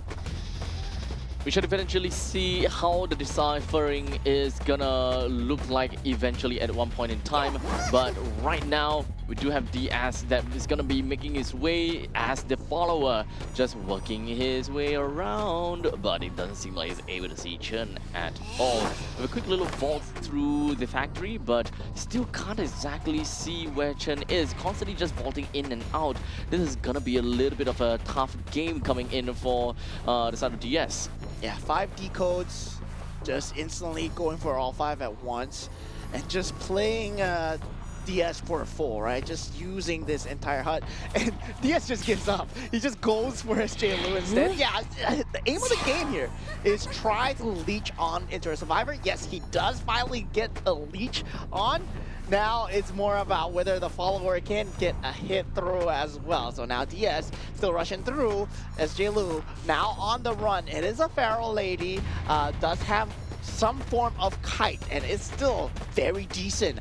And especially if you're able to play around this area, there is a consistent loop available with this window. I have been here before as a hunter, and I don't like it. So we'll see how that goes out. This is a very small map with a lot of loops around, and playing the Dream Witch is kind of in a very difficult state. But right now we currently have 3 ciphers that are already done and dusted. The 2 other cipher, one at 51% and the other one at 56%, they're slowly climbing up. As such, Team Sri Lanka unfortunately have yet to get any touch. At least for the escapologist, he does have a mark on him. Yeah, this is going to be a hitless run, I feel, coming out from the side of Team China, going into Arms Factory, which is a very survivor-sided map. So, yeah, let's just talk about the map a bit, right? Like, when you think about all the pallet densities, when you think about all the loops, it feels like Team China, they're just showing off that yeah, they know the knowledge, but looking at the map rotations going in, you can see, right? There are consistent windows. There's a double window here as well. There's a chest spawn somewhere around here. Yeah, the double window is here. So you can play here as a survivor very well. And with that rotation on the right side as well, you can actually go from loop to loop. And there is also a pallet dense area in this center as well. So they are already on the escape gate, so DS not going to get a hit on SJ Lu at all. There is a significant gap away. As we have DS constantly just putting up chase over to the side of Pharaoh Lady, but doesn't seem like we'll be able to seize too much because the ciphers were just rocking on, and it was really fast from the side of the China team as well. So in the end of the day, we do have every single one of the members from the side of Team China that managed to make an escape. Yeah, they are very clean in terms of just having that survivor as well. So for them, this is a point farming stage, right? I feel that they are really one of the top few. And yeah, when you're playing Dream Witch, you need to be very mechanically prowess. You need to know your leeches. You need to know where you're hitting as well. But at the same time, right? For very experienced kiters like Team China, for maps such as Arms Factory, it's going to be extremely hard to play. Then yeah, the switches, it gets very confusing, especially when you're playing on the mobile as well. I myself, I can't do it, right? So I'm just happy to see DS having fun on the stage, trying out the new Hunter, trying out the Dream Witch, and it's a debut for the Asian Games. Indeed, right now. A little bit of a different things, and in fact, it does kind of give us a pretty interesting statistics coming into the Asian Games itself, right? It's not gonna be like the main top 4. Oh, okay, 30 plays, 20 plays, blah blah blah. But this one we'll have a nice little mix of different hunters down at the bottom. You know, one of each kind of thing. At one point in time, we'll want to see every single hunter play. Yeah, at this point, I would say Team China, right now, it's more of preparing for what's to come, right? Yep. They are going to go against Hong Kong, Team Hong Kong, China. Yep. We have a lot of other strong teams in the other groups as well. When you take a look at Team Malaysia, that have been so consistent, and they've been getting the points as well. So Team Vietnam, now that is going to be a wild card coming in, but Team China, right now, the points are currently at 5 against Team Sri Lanka. And Team Sri Lanka, once again, They have no coach. They have a bit of a lackluster structure when it comes to the esports identity V itself. That's why a coach is so important. Now, of course, I personally would like to say that I really like what China is doing. They clearly know that Team Sri Lanka is a little bit more on the inexperienced side, but regardless, they don't mess around. They give Team Sri Lanka a nice respect, really great sportsmanship from them. Because I can imagine, that some players would be, oh, let's kind of bully this hunter a little bit. Let's run around or go ring around rosies and all. But for Team China, they were straight to the point. They went straight for the objective. They know that, okay, we're going to play the game and we're going to play the game right. And that is exactly what they did. Yeah, I feel the sportsmanship coming through, right? As a fellow sportsman, as a fellow esports pro player, you got to give the enemies respect, right? You got to guide them, help them out a little bit. Yeah, this is how you play the game. This is how you do it. I believe behind the scenes, they're very friendly towards each other as well. There's a very good camaraderie in the Identity V community as well. It's a very nice community to be around where the players are actually very helpful, especially if you want to learn more about the game. Indeed. I think, honestly, at a certain point in time, even for some of these competitors, we pretty much expect that this competition is, high stakes and, of course, high level of competition. If the Sri Lankan players at any point in time will want to learn about certain hunters, honestly, I think that if they were to approach any of these competitors, I'm pretty sure that they will learn quite a lot just by a quick little conversation. Yeah, I mean, this is a great opportunity, right? Great networking opportunity for them to just meet the people behind Identity V, meet the people that have been running the pro scene, the esports scene for a very long time. If you think about the experience that these players have, they've been playing the game for more than 4 to 5 years, and they are very experienced in going, and they ban out the opera singer. Yes, they've experienced Sunla's opera singer when it comes to this map as well. You've seen it yesterday. You've seen opera singer just going around destroying. Sunla is very good on the opera singer, but now they do pick up the mechanic, they do pick up the coordinator, the doctor, and the lawyer. Doctor. Wow, these are survivor picks that we don't naturally see, right? Wow. This is what we're talking about. Okay, do note, right, if we're talking about the latest patch, picking a doctor is completely so fine. good. Yep. However, this is a reversed version where basically doctor is not cracked yet, right? It's not that good as of now. Yeah. So having to see a doctor is actually kind of surprising, but this would also mean that they are going back to the roots and just kind of understanding or rather playing the characters, the survivors that they pretty much understand very well. Yeah. I believe this is going to be a comfort pick. Yeah. Okay, so at least now for Sunla, I think is gonna be either be honestly a hullabaloo on an IV. I know for oh. Bloody Queen! Oh, okay, I am so darn wrong. Yeah, Bloody Queen is actually pretty good on Arms Factory, right? You have that mirror ability, it's 15-second cooldown. You can jump into it very fast, especially if you know your map, if you know which are the paths and which are the loops that you want to really shut down, you can get a very heavy snowball game. That tempo is very fast coming in from that Bloody Queen, especially if you do get your tier 1 mirror rotations, right? You can reposition the mirror image once again, and then suddenly you're just chasing in different directions. That mirror is consistently on your back. So now we have all 3 of the survivors have already locked in over to their position, and we can talk a little bit about these composition. Double decode from the lawyer as well as the mechanic, a single rescue from the rescuer as well, from the coordinator, and assist contained from the doctor itself. If anything, because they do have a doctor on their side running the persona of a doctor, might actually be pretty darn good. And from that point on, I think that they more or less don't really have to focus about anything else too much. It's either on the doctor, on the healing, just so that all of these healing factors might actually work best with the doctor. I would say that's why Sunla picked up the Bloody Queen, right? Because you know that there's no mobility. There's very little mobility when it comes down to the side of Team Sri Lanka. So you can just go for the tempo, you can just go for the aggressive chase with the mirrors as well, because you know that the kiting is kind of non-existent coming out from the side of Team China when you go, for Team Sri Lanka, when you go for the mechanic. So yeah, you do have the decoding speed, but Arms Factory is a map where the kiting is key, the mobility is key, right? So on paper, this is not a good survivor lineup. Coordinator, yes, maybe, but the doctor and a lawyer and the mechanic is just killing it on the decoders and the support as well. And it's also very weird support, especially in this patch.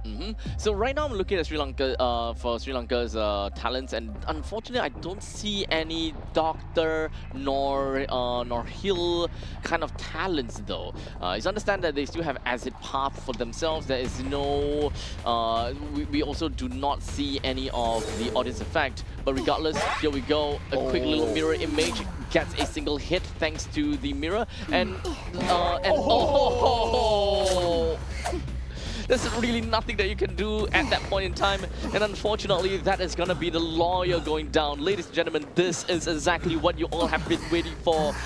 The BQ coming in from Soon. Yeah, I wonder what kind of training the hunters go through, especially for Decided Team China. Do they look themselves in the mirror every day? Oh my god, once again, another mirror hit. Extremely well done. Now chasing down DS as well, having map control of that chair, and also hitting, oh my god, people across the map. This is peak Bloody Queen gameplay. Oh my goodness. Okay, the syringe is still available for the sort of doctor. Never mind. Has been knocked down once again as the mirror image spawned right in the face of DS. Lawyer mechanic. Oh wait. Guys, this is Bloody Queen. This is Bloody Queen masterclass from Sun himself, man. Yeah, this is a masterclass indeed. If you want to learn how to play Bloody Queen, you gotta learn how to hit with the mirrors, right? You don't hit with your character, you hit with the mirror image. So when you go opposite direction, it goes towards the character, and when you go left, it goes left. When it goes right, it goes right. And look at that, DS is getting chased across the map. Oh, no way! Oh my goodness! My god! Yeah, and now he is tier 2, right? So he does have that reposition ability. He can reposition with the mirror as well. So there's a lot of angles that he can go from. The decode is not gonna be there. And Sun, he's just having fun too, right? Really? In the spirit of Team Sri Lanka having fun, I'm so glad to see Sunla pulling out the Bloody Queen here. This is a very fun stage for everybody. This is actually a legitimate breath of fresh air! So another hit down over to the mechanic. This is like shooting fish in a barrel, and there's absolutely nothing much that these survivors could have done. Mechanic is already down. The doctor is already strapped in over to the rocket chair, and the coordinator, you still have a flare gun, but unfortunately he is knocked down. There's nothing that any of these survivors could do. Sunla, also known as Bailu, he is just showing exactly what a Bloody Queen is. Yeah, it's really bloody. It's really bloody indeed. And yeah, there was a rescue coming through, but at this point, Sola is like, yeah, I'm just gonna farm stats. I'm going around with the mirror, just hitting everyone. Now, SU, the only one alive, still on the decode. Oh. And that is it, ladies and gentlemen. 3 minutes game coming out from side Team China. Very respectful of their opponents, not wasting anyone's time here as we get a quick 2-0. Team China will be taking it 5-5. Congratulations over to Team China with a very decisive victory as he shot fish in a barrel, ensuring that it is going to be a fast game between them and Team Sri Lanka. Yeah, this is sportsmanship at its finest, I would say. Like, there is no bad blood between Team China and Team Sri Lanka. Not at all. I believe everybody is trying to find out what Team Sri Lanka's situation is, and there is a lot of help going on behind the scenes as well. Indeed. And I'm very surprised to see this, right? In an esports community. This is a very welcoming community indeed. Indeed. Now, of course, when it comes down to Identity V players, I will definitely say that they are all a bunch of very passionate players. Yeah. Because they all know just how easy it is to get into the game, but when it comes down to the skill ceiling. It is definitely high because there's so many things that you need to take note of. The moment you jump into the game in 2026, there are 50 plus survivors for you to choose from, 20 plus, or is it 30 plus amount of hunters. There's so many things that you need to take note of, and in order for you to be good enough in the game, you have to know at least half of these survivors and half of these hunters for you to remotely be good enough to know what to do in certain situations of the game. Yeah, and then right now in the rotation itself, there's also like 9 maps. So Yep. with the map knowledge coming in, as a pro player, it becomes harder to learn about the map rotations. Even if you want to be good, you need to start learning the maps first, right? Indeed. Oh, I'm good at this map, I'm good at that map. It's time to improve on these maps as well. And for top teams like Team China, Team Malaysia, and of course Team Hong Kong, China, Team Chinese Taipei as well, they have learned the maps perfectly. Now it's about optimizing, right? Min-maxing. What goes best here? Which route goes best? And they No start wasted playing movements. mind game. Mind games. It's always part of the mind games when it comes down to the mental fortitude of either one of these two teams. If whether you know their playstyle, if whether you are able to kind of control them to make certain moves is mostly going to be the question. Now, of course, when it comes down to the post-match analysis, this is crazy, right? Because this game is under 4 minutes. We've got a total of 13 survivors hit, no missed mirrors. Every single movement from Sunle is just to the T. 5 remaining ciphers on Bloody Queen on a decode heavy lineup, right? You get a mechanic, yeah, but you're playing mechanic in an arms factory, right? There's no mobility. You can't really make use of the kites. I would have loved to see them try and kite a bit, but that's the reason why Sunla picked the Bloody Queen in the first place. He knows the weakness of his double tick code, and you're playing Arms Factory. His mirrors were so amazing to watch. 13 hit survivors, 9 knockdowns. This was an extremely fun match just to watch, and in the spirit of competition as well. Team Sri Lanka, I believe you guys have tried your best, and yeah, it's time to take a little break now. Team China, very well done to you guys as well. Take a little bit of a chill pill for the side of Team Sri Lanka. They had a fun game. I hope that they had fun, right? Yeah. Eventually, even just from the watching perspective as a commentator, you know, Naiad is just fun to watch. Even though we didn't really quite manage to see the full potential of Naiad and her core mechanics of the enclosed area, just by having that kind of game is a breath of fresh air already. And of course, to our Chinese representative, you know, coming in from Sunla, giving us the Bloody Queen is... I have been waiting. That was a treat. I That have was been a waiting. treat. That was a treat. That mirror gameplay was a treat indeed. And yeah, I would say analogy to Identity V, right? Where we talked about the community being very welcoming. I guess it's also the spirit of the game where you're playing as 4 survivors. You gotta help each other out, right? Exactly, when right? you're strapped to a rocket chair, you gotta expect the first officer to come and save you. With a Titana as well, unless if you're psychotic, then probably, nah, you don't want a Titana kind of thing, right? Alright, so that is the end of series number 2. We will be taking a very short break and we'll be back again with you guys for game number 3. So if you guys are in for more Identity V action, make sure you guys don't go anywhere. You've been watching the 2026 Asian Games Qualifiers for Identity V. See you guys in a bit.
The human body was built to move, Not trapped at a desk in one singular posture for 12 hours a day. It's time your chair evolved. This is Secret Lab Titan Evo. Ergonomically engineered for you, gamers, hybrid workers, artists, backing your every move.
The human body was built to move.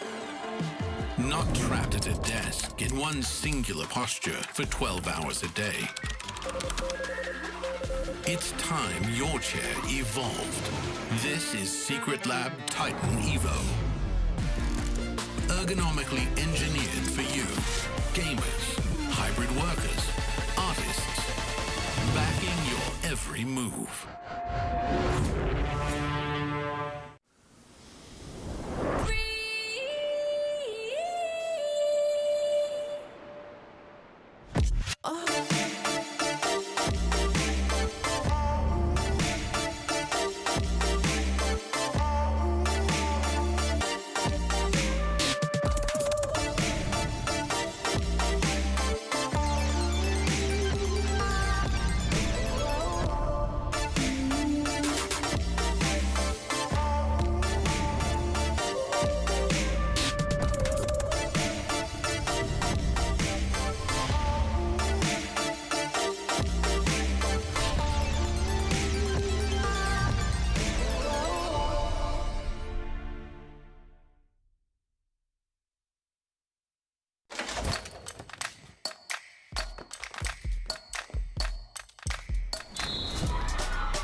The human body was built to move. Not trapped at a desk in one singular posture for 12 hours a day. It's time your chair evolved. This is Secret Lab Titan Evo. Ergonomically engineered for you, gamers, hybrid workers, artists, backing your every move.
The human body was built to move, not trapped at a desk in one singular posture for 12 hours a day.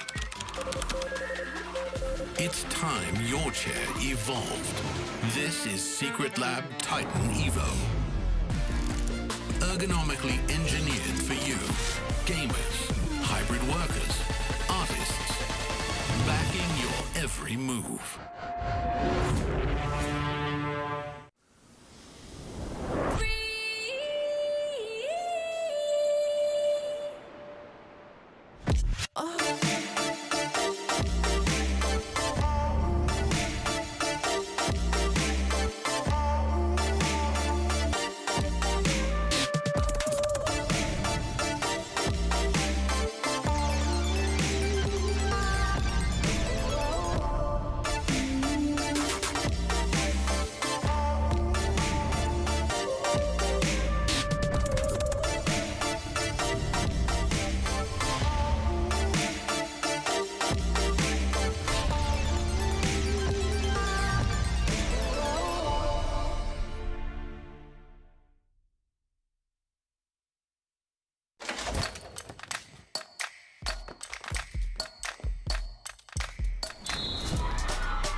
The human body was built to move, not trapped at a desk in one singular posture for 12 hours a day.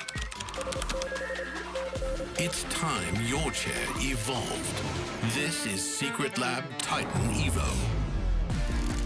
Ergonomically engineered for you, gamers, hybrid workers, artists, backing your every move.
The human body was built to move, not trapped at a desk in one singular posture for 12 hours a day. It's time your chair evolved. This is Secret Lab Titan Evo. Ergonomically engineered for you, gamers, hybrid workers, artists, backing your every move.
human body was built to move. Not trapped at a desk in one singular posture for 12 hours a day. It's time your chair evolved. This is Secret Lab Titan Evo. Ergonomically engineered for you, gamers, hybrid workers, artists, backing your every move.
The human body was built to move. Not trapped at a desk in one singular posture for 12 hours a day. It's time your chair evolved. This is Secret Lab Titan Evo. Ergonomically engineered for you, gamers, hybrid workers, artists, backing your every move.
The human body was built to move.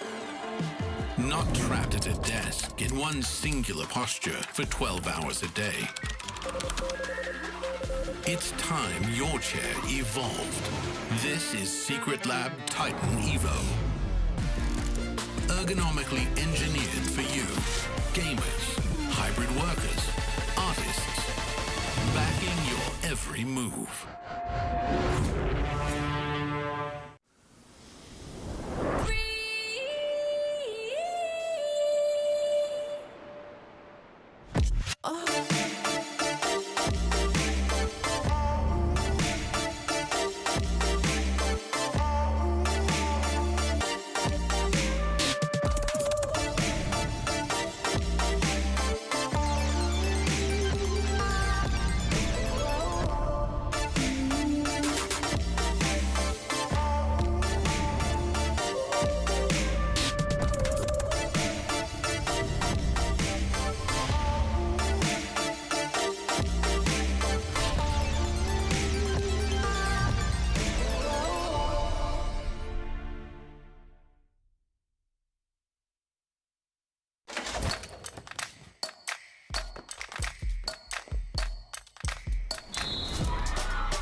human body was built to move.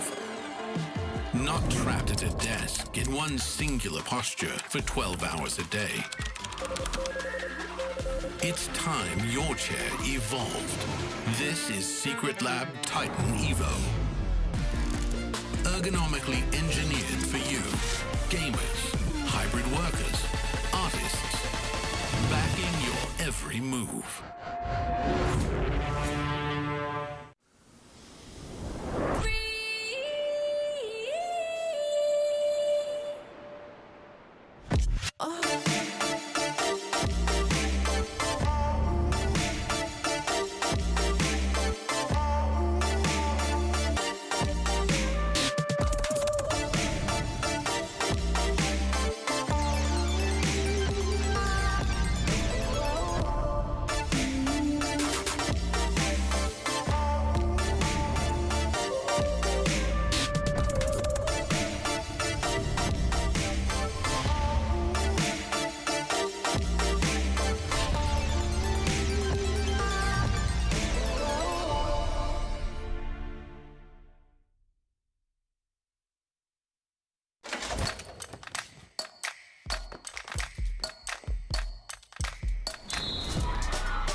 The human body was built to move. Not trapped at a desk in one singular posture for 12 hours a day. It's time your chair evolved. This is Secret Lab Titan Evo. Ergonomically engineered for you, gamers, hybrid workers, artists, backing your every move.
The human body was built to move. Not trapped at a desk in one singular posture for 12 hours a day. It's time your chair evolved. This is Secret Lab Titan Evo. Ergonomically engineered for you, gamers, hybrid workers, artists, backing your every move.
The human body was built to move, not trapped at a desk in one singular posture for 12 hours a day. It's time your chair evolved. This is Secret Lab Titan Evo. Ergonomically engineered for you, gamers, hybrid workers, artists, backing your every move.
The human body was built to move, not trapped at a desk in one singular posture for 12 hours a day. It's time your chair evolved. This is Secret Lab Titan Evo. Ergonomically engineered for you, gamers, hybrid workers, artists, backing your every move.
The human body was built to move, not trapped at a desk in one singular posture for 12 hours a day.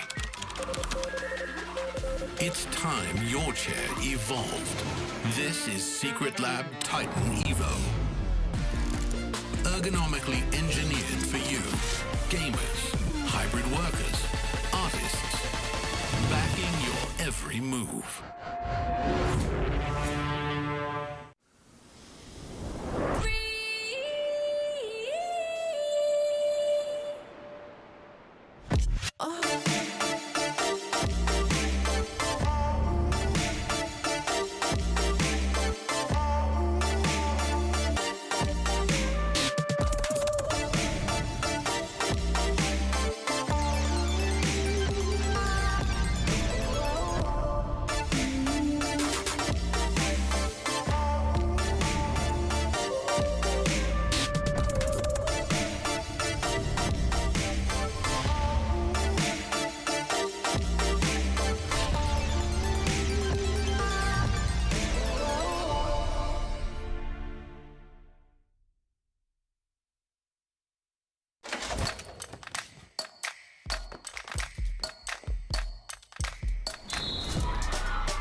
human body was built to move.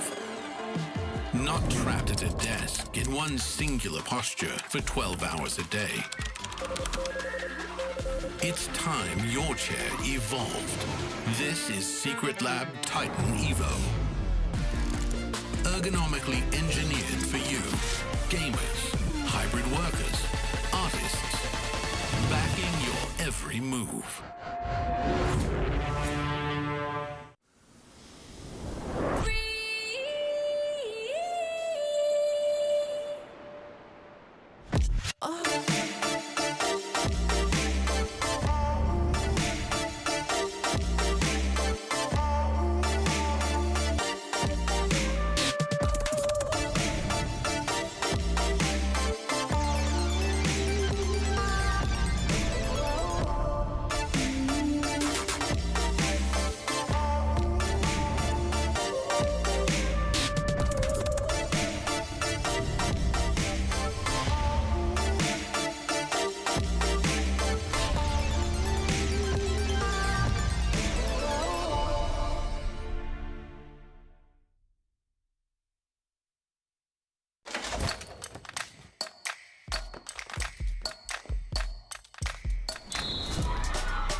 The human body was built to move. Not trapped at a desk in one singular posture for 12 hours a day. It's time your chair evolved. This is Secret Lab Titan Evo.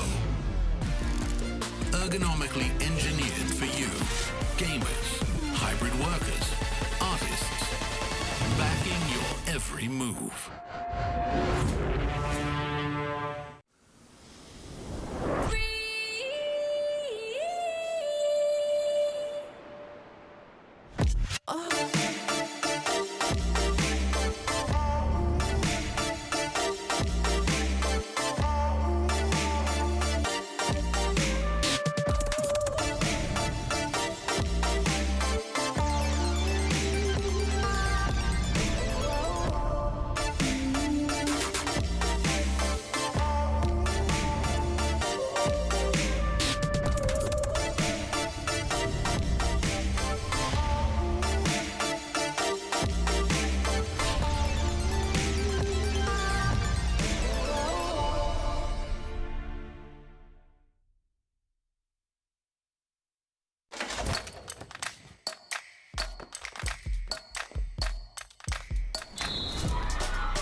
The human body was built to move.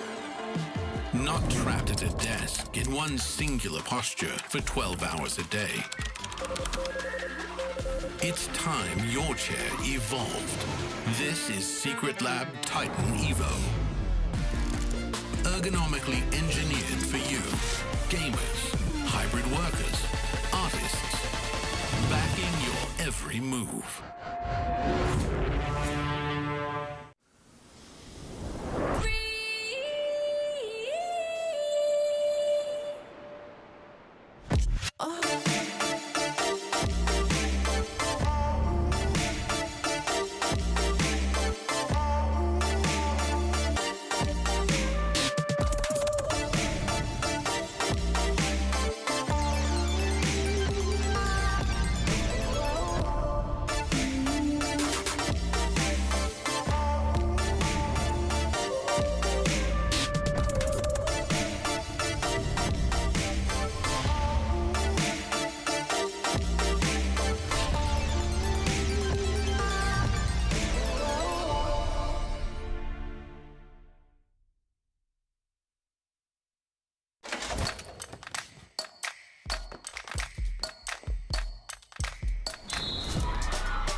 human body was built to move. Not trapped at a desk in one singular posture for 12 hours a day.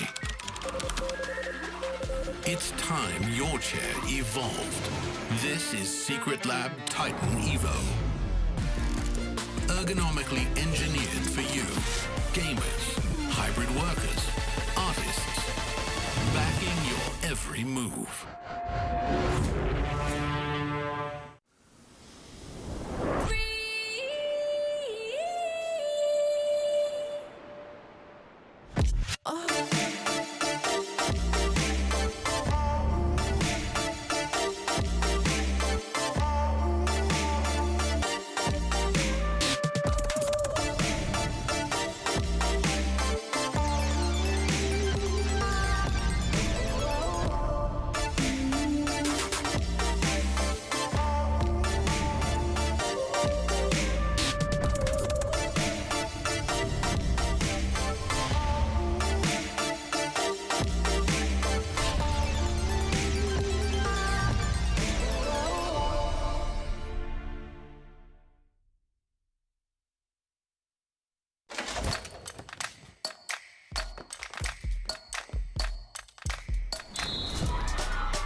The human body was built to move. Not trapped at a desk in one singular posture for 12 hours a day. It's time your chair evolved. This is Secret Lab Titan Evo. Ergonomically engineered for you, gamers, hybrid workers, artists, backing your every move.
The human body was built to move.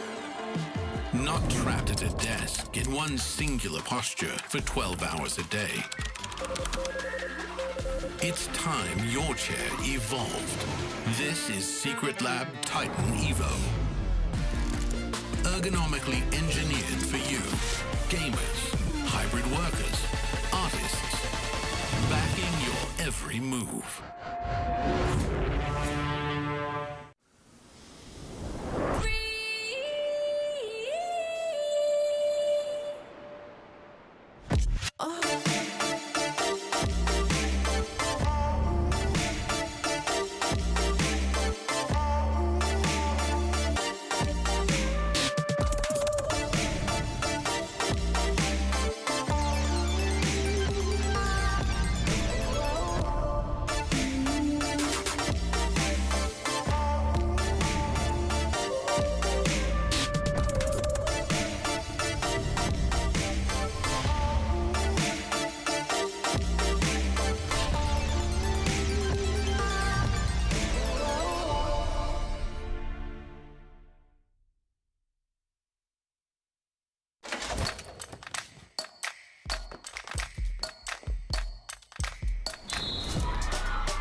human body was built to move. Not trapped at a desk in one singular posture for 12 hours a day. It's time your chair evolved. This is Secret Lab Titan Evo. Ergonomically engineered for you, gamers, hybrid workers, artists, backing your every move.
The human body was built to move. Not trapped at a desk in one singular posture for 12 hours a day. It's time your chair evolved. This is Secret Lab Titan Evo. Ergonomically engineered for you, gamers, hybrid workers, artists, backing your every move.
The human body was built to move. Not trapped at a desk in one singular posture for 12 hours a day. It's time your chair evolved. This is Secret Lab Titan Evo. Ergonomically engineered for you, gamers, hybrid workers, artists, backing your every move.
human body was built to move.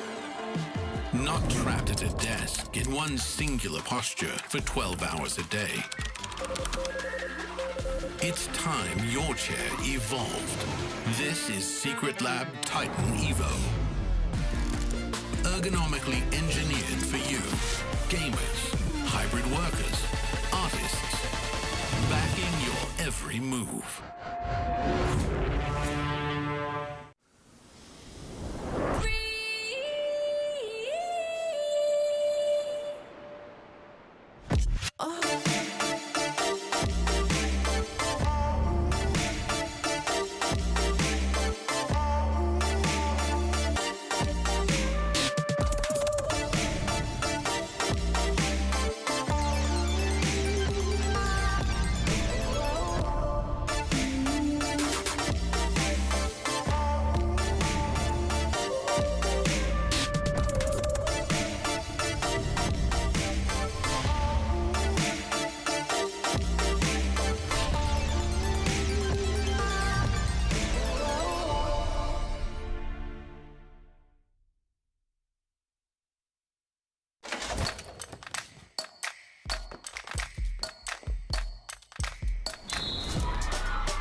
The human body was built to move.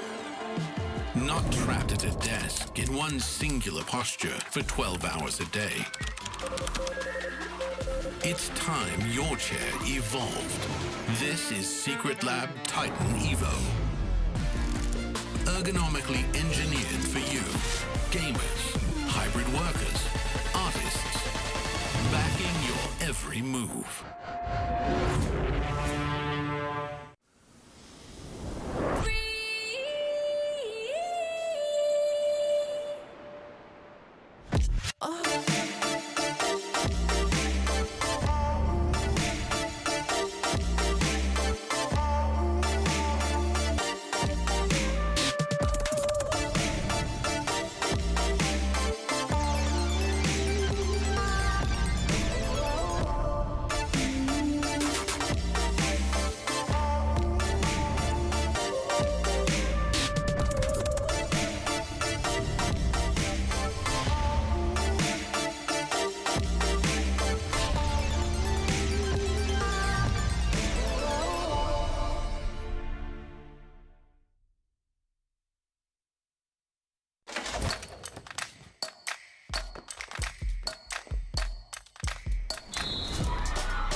The human body was built to move. Not trapped at a desk in one singular posture for 12 hours a day. It's time your chair evolved. This is Secret Lab Titan Evo. Ergonomically engineered for you, gamers, hybrid workers, artists, backing your every move.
human body was built to move. Not trapped at a desk in one singular posture for 12 hours a day. It's time your chair evolved. This is Secret Lab Titan Evo. Ergonomically engineered for you, gamers, hybrid workers, artists, backing your every move.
The human body was built to move.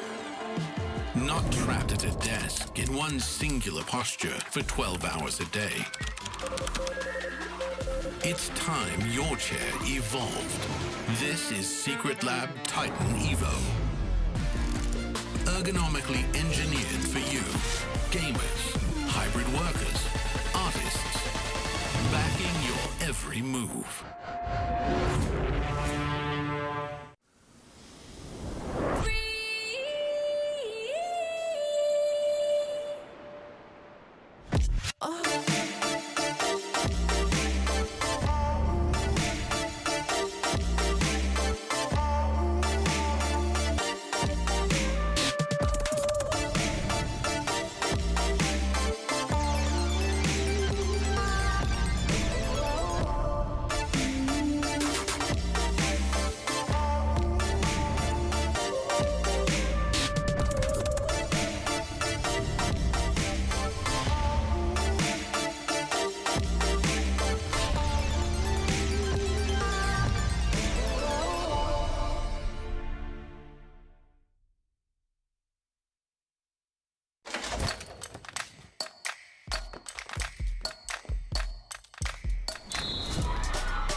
The human body was built to move.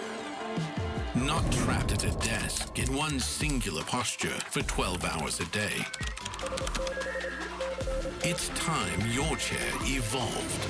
This is Secret Lab Titan Evo. Ergonomically engineered for you, gamers, hybrid workers, artists, backing your every move.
All right, ladies and gentlemen, welcome back over to the 2026 Asian Games Qualifiers for Identity V. It has been a long break, but here we are back at it again for the third series of the day.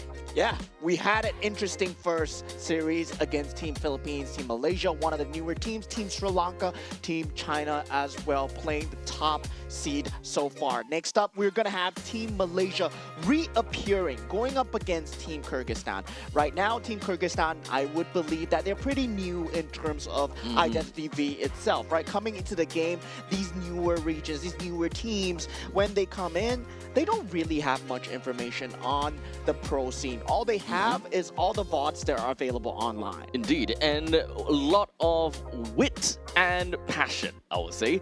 Coming into fight against Malaysia is definitely going to be a little bit on a difficult end, I would say.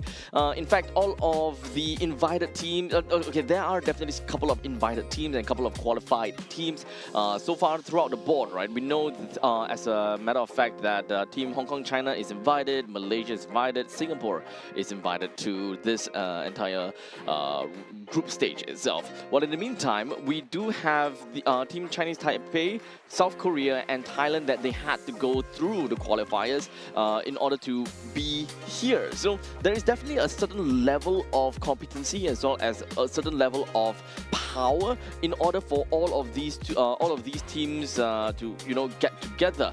And unfortunately, it's not exactly the same for those people that were technically did not have to go through a qualifiers. Yeah, looking at the roster once again from Team Malaysia, we saw his prowess just now. We got Vincent as the hunter, and we got Xia as well as a substitute. And the survivors, we're gonna have Gon, Yao, Ang, Eng, and Nikki. These are the officials' names. Yeah. And of course, their coach, Zhang Cao. So far, when it comes down to Team Malaysia, they have been playing in a relatively similar playstyle as Team China. As a matter of fact, I believe that they have kind of learned from each other to a certain extent as well. They have constantly just looked at compositions when it comes down to survivors, a very well-rounded composition. But every now and then, maybe we have a double contain, double rescue. But most of the time, we have a good amount of flex every now and then. But the main person that we want to talk about has got to be Vincent. Yeah, Vincent, one of the top few hunters, basically just scouted out, right? Yeah. To play in the bigger leagues as well. And a lot of them here, they have international experience. They've been through the level of playstyle where you are playing with the top seeds. You do have experience in playing on that international stage as well. So even the survival strategy, when it comes in, it's very clean, right? That you see them trying to move out into that 3 survivor, into that 1 sacrifice where they go for the Cypher rush. Very clean playstyle coming through, and their Cypher speeds have been very fast. But for the first time here, we got Team Kyrgyzstan coming in. Yep, we haven't seen a single game from them as of yet, but now we are.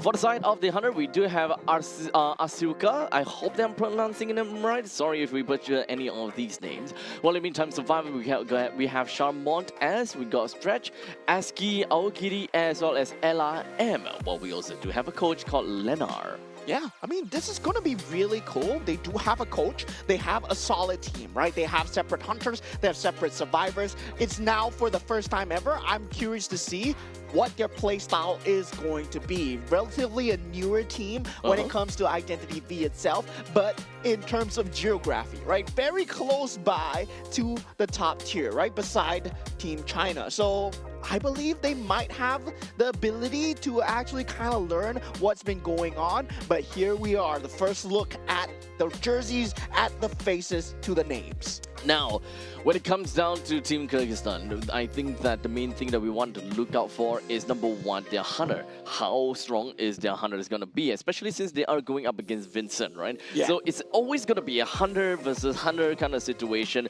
if whether you are able to, pick up the ante and just be on the similar route whereby if Vincent is going to be super aggressive against your composition and wipe out all 4 members, you gotta have to echo the same. You have to do the exact same thing or better. Yeah, going with the map picks, going with whatever that they want to play as well as the hunter. I believe, yeah, Goatman is on standby definitely for round 1. It's always going to be that go-to, either that or the Hullabaloo, right? We know that Vincent plays a very mean Hullabaloo. Whether or not Team Kyrgyzstan can mirror. And Team Malaysia, I would say it's kind of the top for me as well. This is the cream of the crop in their group. So Team Kyrgyzstan coming in, we're not going to be expecting too much, but at the same time, I'm not counting them out. We might have kind of a Cinderella story here. Yep. So at least when it comes down to the newer regions, newer teams, Sri Lanka, Kazakhstan, Tajikistan, Mongolia, as well as Kyrgyzstan, they all have this avenue, or rather this place where they gonna have to prove themselves. Yeah. They have to go up against qualifier teams. They gotta go up against invited teams. Definitely a very steep hill to climb, but ultimately they still gotta have to make it through. And like we mentioned before, like what we have saw from Sri Lanka in the previous matchup, I think that Kyrgyzstan, they definitely gotta have to, put in some work. They have a coach though, so it's slightly of a different kind of situation as compared to Sri Lanka. Yeah, here we go. The map bans coming through. Moonlit River Park being banned out from Team Malaysia, Chinatown as well. Arms Factory will be picked up from Team Kyrgyzstan, going on the hunter side. And meanwhile, for Team Malaysia, they will be on that survivor side as well. So we do know that Team Malaysia, they like to go for the Cypher Rush. They like to sacrifice a puppeteer or any form of kite in Yep. front, right? And they might play the first officer to get the rescue as well. Especially in the first game where the bans are still kind of limited and the hero pool and the character pool is very sparse. Yep. So far, I think for Team Malaysia, we naturally have an idea of their standard strategy. So going in with the first officer has always been the case, and even for the aeroplanist. So first officer, always the #1 rescuer for the team. Aeroplanist is going to be the main kiter of the team and normally going to be the one that is going to be hovering around 100 for most of the time. From this point onwards, the other two, it could be a very flexible slot. Anyone that can decode well enough, you know, it gotta be moderate to average. Doesn't have to be great because that would be under the decode archetype already. But someone that can do more assists and a bit more support would naturally be the case. Yeah, they're going for the cheerleader. Arm Factory, okay for cheerleader, I guess, with that mobility. We do know that they play it extremely well with the global mobile buff that the cheerleader actually brings into the game as well. So, yeah, I believe Kyrgyzstan did not ban. Yep. So they left an open ban out, just okay. Enchantress ban. And Enchantress ban as well. So Okay. we will have the last pick coming in. So And, yeah. right now, I mean, if they want to go for the lucky guy, they could. But puppeteer, archer, it's an either-or situation. The archer or the puppeteer could both be a viable pick as of now. But they have a way to tank a little bit more. Perhaps this time, if they would actually to play the puppeteer, which does seem to be that way, they were generally gonna be the ones that would be at the extremities of the circle, or rather extremities of the map, where they can have first contact with the hunter. So it's an either-or, puppeteer or the aeroplanist. Yeah, so there is indeed a null ban coming out from the side of Team Kyrgyzstan. They will be letting go of that slot, but doesn't really matter in that second half. They did have their pick. They did have a lot of choices to pick, right? They could have went for a Gravekeeper if they wanted to go for another form of rescue on top of First Officer. And that's a bit of overkill, but at the same time, Puppeteer, really good pick. Team Malaysia, they've been playing the Puppeteer a lot, right? They use it as the first point of contact here, but very interesting hunter pick here. Not actually going for the Goat Man and not actually going for the Big Four at all, going for the Disciple. Now, when it comes down to the Disciple, is once again, it's another one of the off-meta picks. It's a very different form of pick. So going on for Disciple is one of those chase/control kind of hunter. I think for those people that kind of follows the competitive scene might not see Disciple all that much, or maybe once or twice. The main thing is that when we kind of look at Disciple, she doesn't really quite have a lot of things that she can do at zero presence, at least for me. You know, does have Soup and Catwalk to eventually work with it, but the main thing is that you have stronger cat control and pressure at half presence, and when it comes down to full presence, you are a lot more oppressive with all of these stun chains and the lockdowns of chases. Yeah, Disciple, I would say, really dependent on that cat, right? When you are able to attach yourself to a survivor, that will be helping you in that tier 0 as well. It's more of what kind of traits is he going to go for here. And also, mobility-wise, I would say kind of lacking in mobility. Team Malaysia, they do have a very good kite lineup, and this is a kiting map as well. So, Arms Factory, I would say not looking too good, but I'm not going to count out Arsuka yet, right? Whether he is good at the Disciple, whether he is maybe the best Disciple player we've ever seen here. This is the proving grounds here right now. I mean, first time on the stage, you know? I mean, technically, if he's the only Disciple player of the AGQ, he would be the best Disciple in AGQ. Yeah. Yeah. Yeah. Yeah, if you think about it, the have, best of Disciple, right here. I'm pretty sure there have been track records of the top tier 100 players playing Disciple as well. No, we're talking about AGQ only. Okay. Only Over here AGQ. itself, yeah, he's probably the best because he's the only one playing it on the big stage over here. Looking at the traits going in, going for the detention, going for the trump card as well. Looking at the survivor, that's much more important, where they go for that triple tie turner once again. So there is a very heavy saving strat coming through, and yeah, you can see that they want Yao to be one of the first point of contact as a cheerleader and the puppeteer as well. They all have very strong kiting abilities. First officer coming in with the rescue, the ability to just go invisible. That's just too strong, man. Yep, exactly. To be honest, all of them have the exact same talent perks. The only different thing is that we do have knee-jerk reflex coming in from the side of, what was that again? Cheerleader instead of the Tide Turner. Yeah, so that means that is going to be one of the main kiters, one of the main focus going in. And definitely for the cheerleader, right? Wants to be the first point of contact, the first kite coming through. You can see him directly running towards Asuka at this point and just playing around these boxes. And Asuka makes the executive decision to actually ignore the cheerleader here. Or is he just going for the first officer first? I mean, this is a very good target prioritization coming out from Asuka just to identify that, yeah, this is not going to be that strategy that he wants to go for. Cats have already been sent out, waiting on the cooldown though. About 5 seconds in until the next cat will be deployed. But there we go. Okay, the cat is just going to run straight out. Gets a little bit more information for the disciple, but so far no contact as of yet.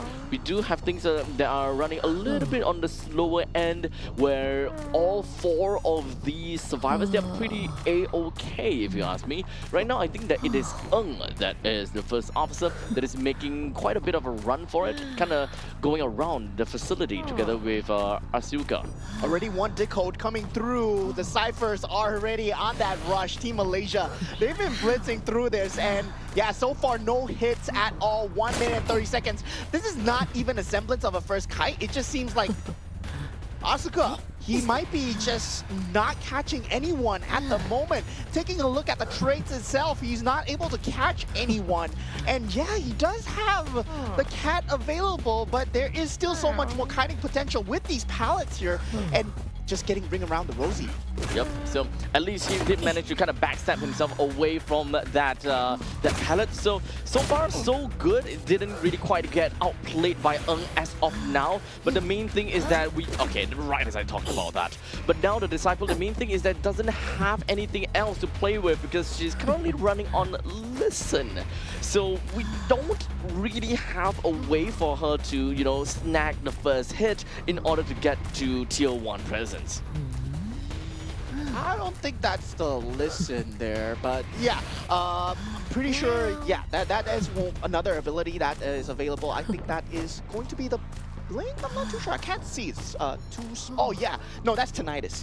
That's tinnitus. That's tinnitus for the ability to just hear out where the survivors are.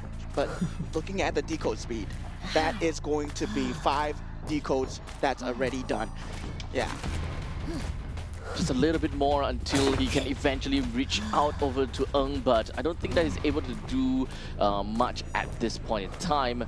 But it's still pretty much on the run. It's still on the run, constantly destroying every single one of these players, but haven't really quite touched onto as of now. The movement speed is pretty good, and of course, quite a bit of those buffs is gonna be branching out, but it doesn't seem like he's able to touch the main body of the first officer at all. Yeah, so he did go for the blink, not for the listen. So we already have the 5 decodes available. And now with the exit gate already being activated, looks like it's going to be a clean game coming out from the side of Team Malaysia. Cat's actually not able to do anything. God, yes, he does get hit up over here, but able to just run towards the exit gate. It will be 4 escapees here for Team Malaysia. Finally getting a clean game on stream. Yep, so how about Aeroplanist? Or he's not gonna be, okay, he's on the opposite side. There we go. It is absolutely crushing for Kyrgyzstan over here, as the Disciple was not able to land a single hit only until all the way to the end of the game. So at least it's not a 0. It will be a 1 that Team Malaysia managed to give over to them. You know, it's nice from them.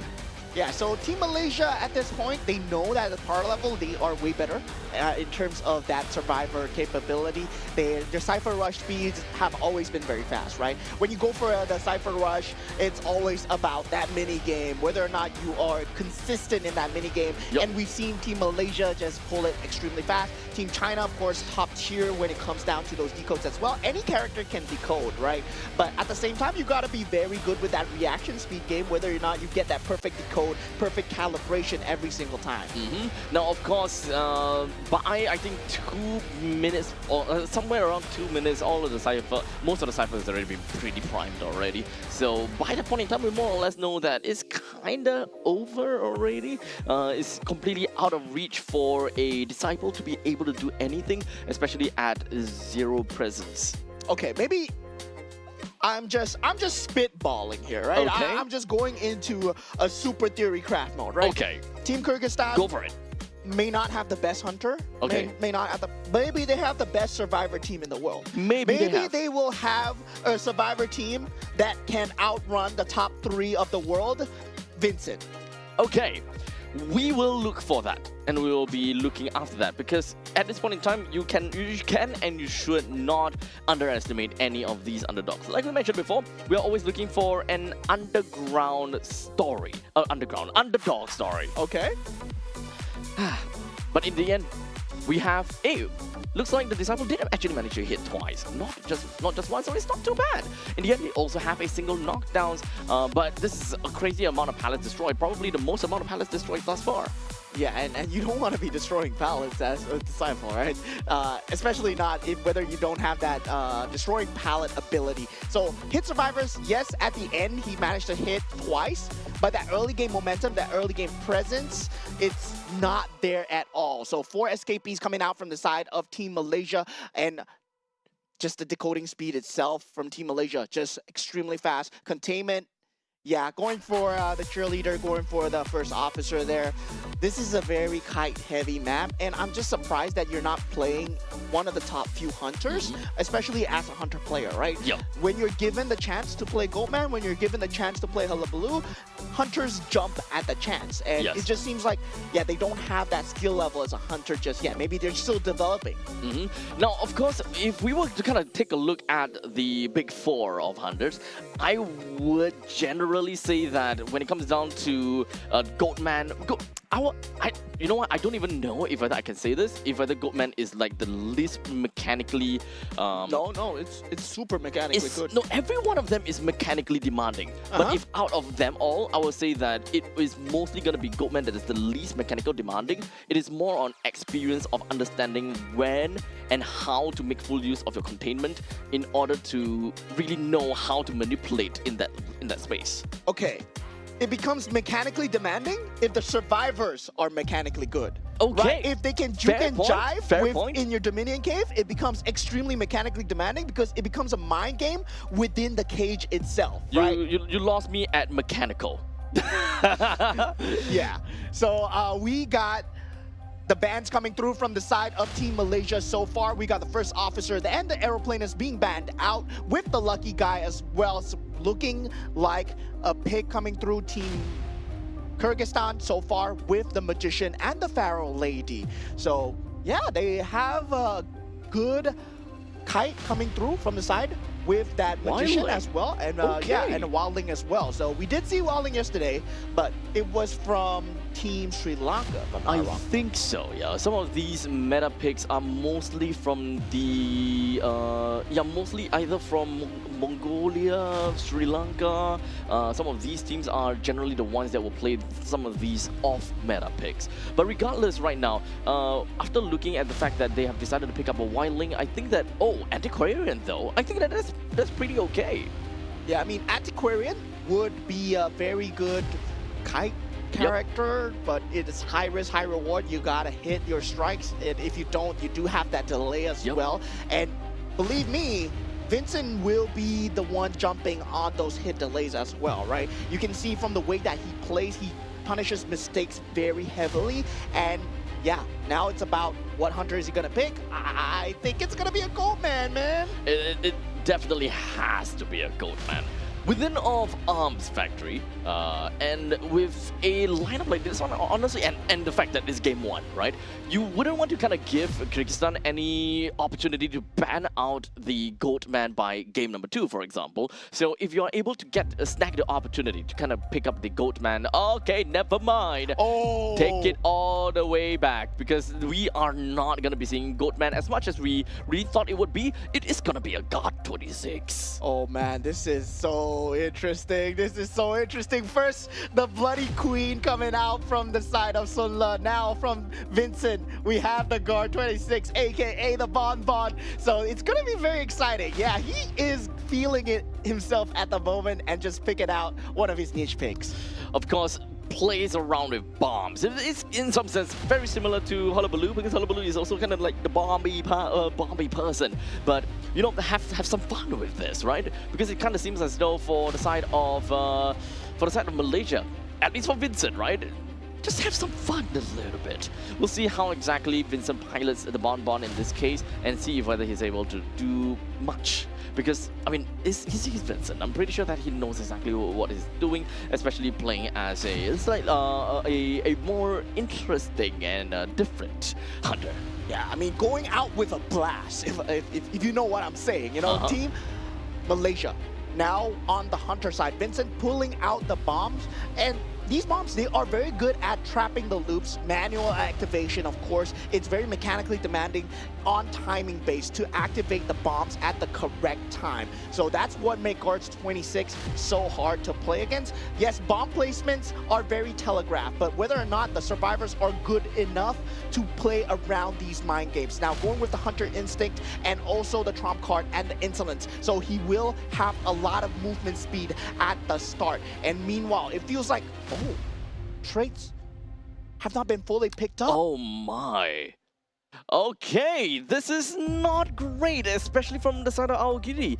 Not a single trait that's currently released from them. They do not have the audience effect, no tide turn. Okay, one tide turner, at least two. Two tide turners, Aski as well as Charmant as. So we are definitely looking at a very difficult spot for these survivors for this game itself. But regardless, we're going to be moving right on and take a look exactly at what Vincent has in store for us. Yep, straight away with the bomb. Yes, this is already a first hit on the Antiquarian, and that's a prime kind of character. Getting that tier 1 is going to be extremely important because he can create stronger pressure, and then it will be even more. But within the first 26 seconds, that's a first down coming in from Team Malaysia, and that is a lot of early game pressure. They don't have the same decode speed as Team Malaysia when it comes down to Team Kyrgyzstan, right? And Antiquarian, you were hoping that you were going to be able to kite for a longer time, and 20 seconds is not going to be good enough.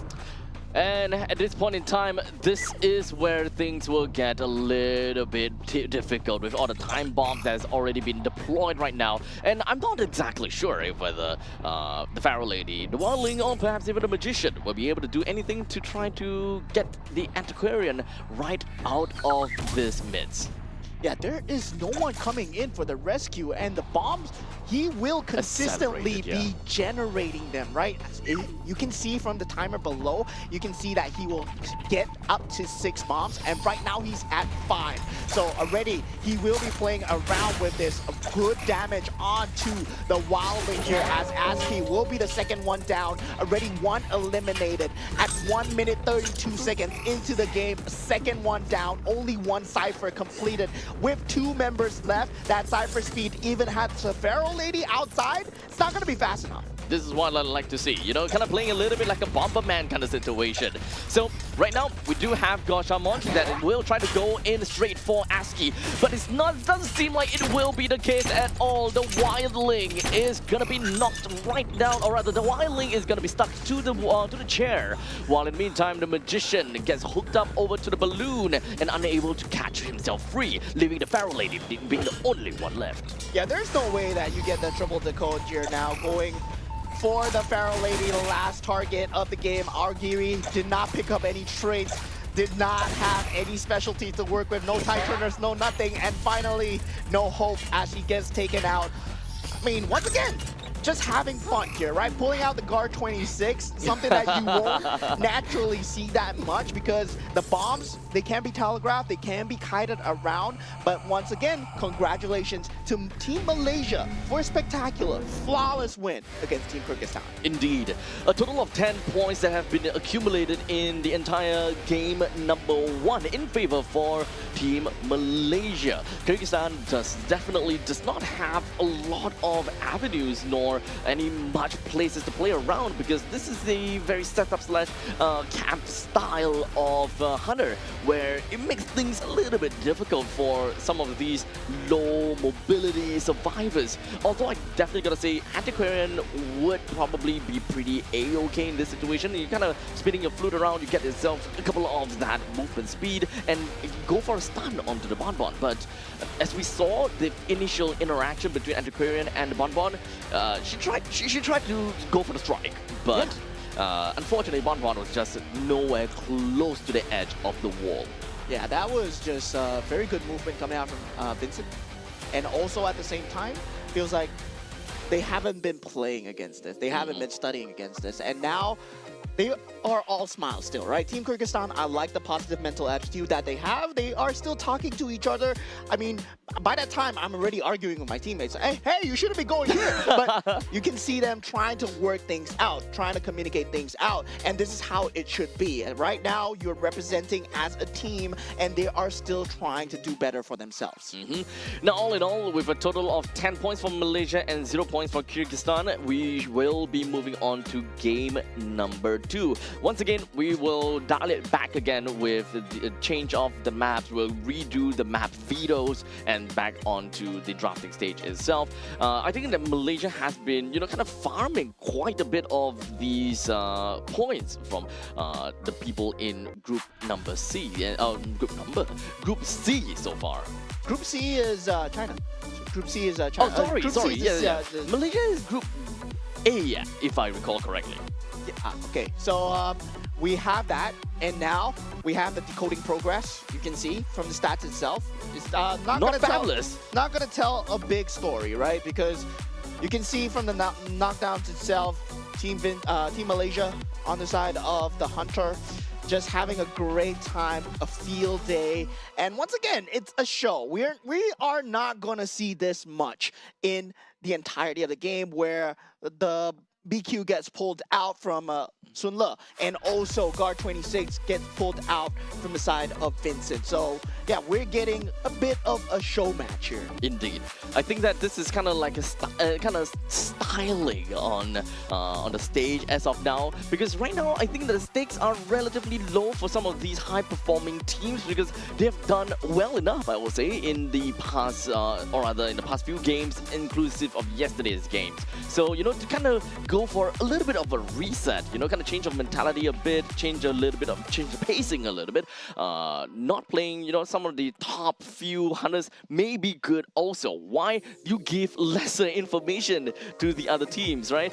Those teams, they can study all of these hunter patterns. They can know a lot more about what do you normally do, what are your patterns, when do you use the top 4, which one of them, for example. But if you understand that, okay, our team will definitely win the opponents either by superiority between the hunters or superiority between the survivors, this is where you can make the prediction, and you can make a very important choice of not showing your hand too early. Yeah, I feel that they have to learn how to use stronger survivors and also the stronger hunters as well, right? When you talk about the pro players, when you talk about the best hunters in the world, and you can see that they have niche picks in the pool, but when it goes to the meta, they can also play the metas very well as well. Now with the closing of game number 1, we will be setting up the stage and preparing for game number 2. So ladies and gentlemen, don't go anywhere too far because Malaysia versus Kyrgyzstan match 2. We'll be back with you guys in a short little bit.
are back with you guys once again here for the 2026 Asian Games Qualifiers for Identity V.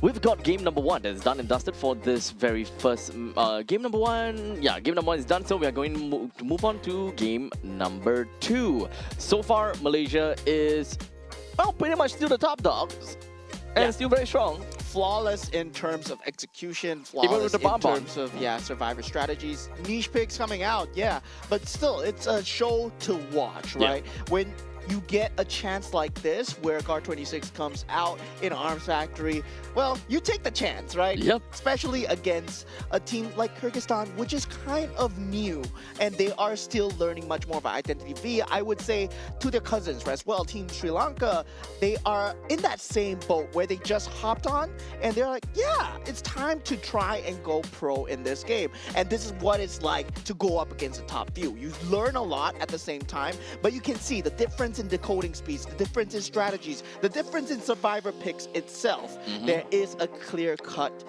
distinction. It's a world of difference, but that doesn't mean that it should discourage any of these teams from trying to be the very best in the end of the day. Coming in here just pretty much means that they gotta have the sportsmanship and of course the grit to be able to tide through the entire 3 days of the for the Asian Games 2026 for Identity V. It's 3 long days of group stages, and you know it can be really tiring in terms of your endurance, because you gotta have to sit down, play for a couple of hours, and of course there's a lot of downtimes for the players too. Yeah, it's not an easy feat indeed, because you will be playing from day all the way to night, and that requires a lot of endurance and stamina when it comes to these kind of esports as well. So now with the map veto coming in, we do have Chinatown being banned out from Team Kyrgyzstan, and finally, for the first time on stream, we will be going to the Red Church. So Survivor side being picked up by Team Malaysia, and Team Kyrgyzstan will be on the Hunter side. Yep.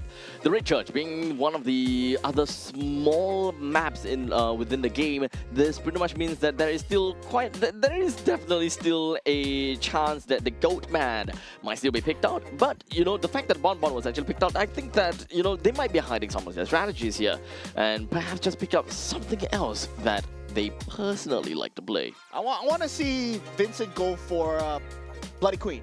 I want to see him go, because it's a small map, right? Yeah. And BQ is really good on this map as well, so I want to see that. But now the Hunter will be Asuka first, so we have the bans coming out. It will be the Gravekeeper and the Escapologist being banned out, the Goatman being taken out from the side of Team Malaysia, and yeah, if the Goatman generally doesn't come out in the first game, it's not going to come out in the second, because that ban will be reserved purely for him. And Team Malaysia doing what they do best, but now they bring in the Mechanic, which has the highest decode speed in the entire character pool, with also that Lucky Gaia as well. So yeah, you have the item where you can increase the decode speed for everyone. So what's better than 1 decode? Well, 4 decodes. So yeah, that's basically the gist of it. Now the Seer is being banned out, and also the Prisoner being picked up from the side of Team Malaysia. Very good grapple mechanic, very good kiting mechanic as well. Okay, so even for the side of Team Malaysia, they are actually playing something completely different here. This is the kind of draft that we have never seen before. Double decode with a Lucky Guy. To be honest, at this point in time, right, the Lucky Guy is probably just gonna open the chest and wish for a controller. At this point in time, that is probably the case. And we even finish things up with a Mercenary. So at least when it comes down to having a Mercenary, we know for sure that Mercenary, very likely Mercenary is the one that just kind of be the one that's kiting the current Hunter. Because I think that what they're looking out for is not necessarily something that is too OP in terms of kiting, like the Aeroplanist or Antiquarian, those kind of stuff. They just kind of want to experiment a little bit. Yeah. Now the Hunter selection coming through for the side of Asuka as well. Oh yeah, Prisoner, yeah, it's the decoder. I confuse Prisoner with Patient, man. And anyway, for the side of the Hunter pick, now for Asuka, what's going to be it here? The decoders, it's a very strong decode rush coming in from the side of Team Malaysia with the mechanic and the prisoner. Now with the lucky guy, they do have that certain form of versatility as well. So now the hunter coming through is going to be very, very different. Once again, it's going to be the nightmare from the side of Asuka here. Now, of course, when it comes down to these kind of decode rush compositions, you definitely do have a couple of options to kind of play around with, but it doesn't seem like we are going to be expect to see, we are not exactly going to see some of the meta picks at this point in time though. So just kind of play things out, play things for fun. This is kind of chase or snowball kind of build that we would see out of a nightmare. But the main thing is to go up against decoder compositions. Macro hunters is the way to go, such as a Dream Witch, actually, right? Dream Witch is great. Hermit, Photographer, Clerk, a little bit more of the non-meta, a little bit of a different kind of hunters, but they would generally be good against decode compositions, these kind of decode rushes. Yeah, they are just going for a high decode strategy, even on the map like Red Church, because they know that, yeah, they can actually end the game way faster. And they are hoping that, yeah, he doesn't have a good BQ, he doesn't have a good Ivy, he doesn't have a good Hullabaloo, and he chooses to go for the Nightmare. And if he chooses to go for the Hullabaloo here, it would have been an extremely good pick, especially against that decode strategy as well. But now choosing to spawn in that bottom left side, we will see how this Crow placement, how his mark play out, whether or not this Nightmare is going to impress us here, because Mercenary and Lucky Guy will be spawning right beside him. Yep.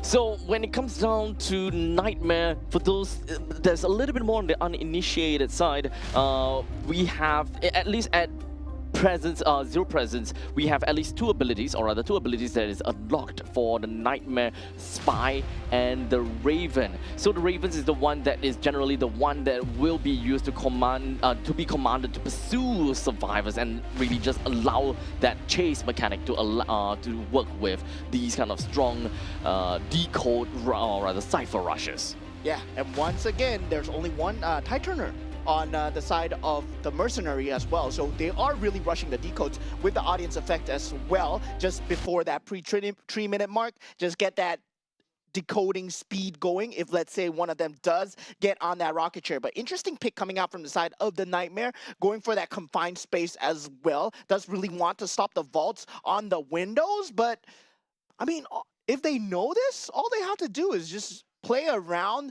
different types of obstacles, because that does have a long timer. As such, right now, the Nightmare is going to be putting up chase against the little robot. And I'm surprised that the robot is not exactly, kind of tagging with one of them to just kind of focus it down. But indeed, the Lucky Guy does have the rugby ball as well as a controller. So we have a double control coming in from the side of Malaysia, and they will be rushing down as much as possible with all of these cipher machines. But right now, as you can see, Nightmare is actually on pursuit, on hard pursuit onto one of the puppets, so it's not gonna help too much with all 5 of the ciphers being completed in instantaneous together. Okay, does get that early hit through, but still, that is just a mere facade, right? You don't want to be chasing that robot, but yeah, you do take it out early in the game. You do build a bit of presence there, but now you want to go for the other players. And Lucky Guy, Prisoner, Mercenary, all decoding. Look at the decode speed going in. Okay. We're talking about the decode rush, right? Look at the left side. 2 decodes already done, 1 minute 35 seconds. 3 going to be done at 78%, 16%, 38%. That is extremely fast decode speeds coming out from the side of Team Malaysia. And Asuka, still no clue of where the decodes are going on. They are spreading out extremely well. The center is already decoded, so all they have to do is go on the further ends.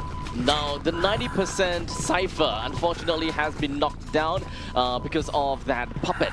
We no longer will have a puppet that's just going to be chained up there. But in the meantime, for Team Malaysia, they are trying to really fast-tail this out of the way, even though that means that they will be losing a little bit of that effectiveness in some sense, because they now no longer will be able to make full use of audience effect. So this also kind of means that Malaysia have got no means of wanting to submit to this nightmare at all. As such, it wouldn't even matter to them if whether they have audience effect or not.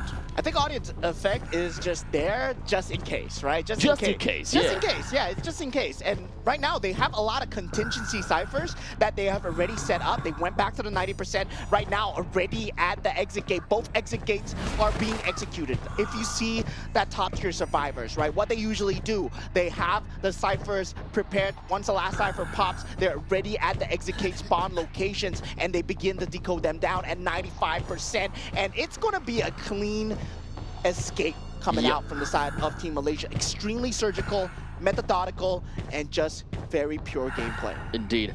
Unfortunately, because he did use a blink on the bot, so at the right after that, there is no chance for him to be able to use blink anymore. The cooldown was surprisingly long, of course. Not surprising. It's extremely long. So once you use the blink on the bot, and you no longer will be able to use it again for the rest of the game, especially since Malaysia is going for a Cypher Rush. Yeah, 2.5 minutes, right? 2.5 minutes is...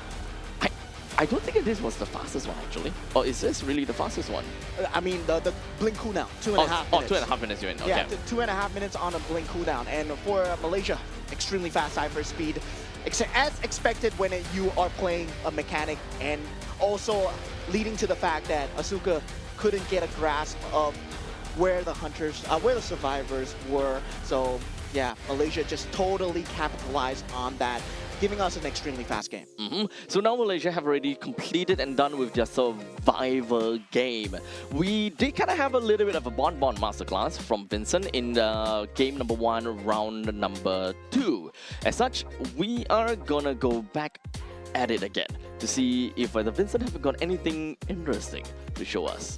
I mean, at this point, you can pull out anything that you want, right? Yeah, I guess so. He could be playing Sculptor for fun. Why not? Just, yeah, threatening people with the jars coming out. But looking at the first half going in, the point tabulation, Malaysia still at a clean 5 points. That will be a perfect score. So yeah, these points, they do come in. They do matter when it comes down to the placements of the top 3. If you're going to place top 1, top 2, top 3, you still want to get those 5 points. Yep. So these points are will eventually help you with the tiebreaker score. For those uninitiated and you want to kind of get an idea how important these points are, the tiebreaker rounds will go with number 1, the number of wins. Number 2, your head-to-head with the other teams. Number 3, the net rounds win. That means you take the wins minus your losses. And finally, you go over to your average point per round. There's still 2 more, but the reason why we talk about points is because points, the average points per round is 4th in the hierarchy. Yeah, there we go. So yeah, hit survivors too, but it's definitely on the bots as well. No knockdowns, no rocket shares were used from the side of Asuka. So Team Malaysia really going for that super fast decode strat. Very clean gameplay. This is what happens when you have a team that really knows what they want to do with the objectives as well, right? There's a decode rush that is extremely well done. Now, the main thing is if whether we have Team Kyrgyzstan that will want to try something of that sort, you know, because if they were to understand what their weaknesses are, where they don't really know how to kite all that well, maybe they can kind of look for a way to get someone straight out, go out there and sacrifice themselves and try to go for a decode rush. Yeah. You know, just kind of cypher rush your way through. Hopefully with 3-person, with your lucky guy, with your mechanic, you should be able to get there somewhere. Yeah, I mean, if they can try it, right? They can definitely try it. But I'm that pretty sure as a Hunter player, Vincent, he knows how to counter Decode Rush very perfectly, right? When you want to get the control of the Cypher areas, you want to take control of that Decode areas with a Hunter that can be good on the macro as well. So now they go for the Priestess, and they do go for, I believe, Ivy ban. Yes, they do Yes. go for an Ivy ban as well. Coordinator being banned out, and also the first officer being banned out as well. So now we do Mercenary see is gone? Yeah, the mercenary is gone as well. So a lot of strong hiding characters, a lot of stuns will be out of the game for now. So Lawyer and Priestess is going to be the two currently locked in pick. And when it comes down to this current composition with the two of them, we have a single decoder slash support, assist slash contain for the side of Priestess, the Mind's Eye again. Okay, so indeed we have a little bit more decoders coming in from this lineup, but not necessarily the OG decoders. In order to execute the Cypher Rush, meaning your mechanic and your lucky guy. They at least will give some pressure one way or another. They also do have different ways to kind of help their teams out at this point in time too. Yeah, and something that we haven't seen Novelists. for the first time here, the Novelist being picked up. So very telling of their strategy, right? As the support is there, you can swap controls perspectives with the hunter or a survivor, right? You can play the mind game, you can play kind of a control from the side of Aogiri, but same time, it's about when you use it as well. And they have not known, they don't know what the hunter that is going to be coming out.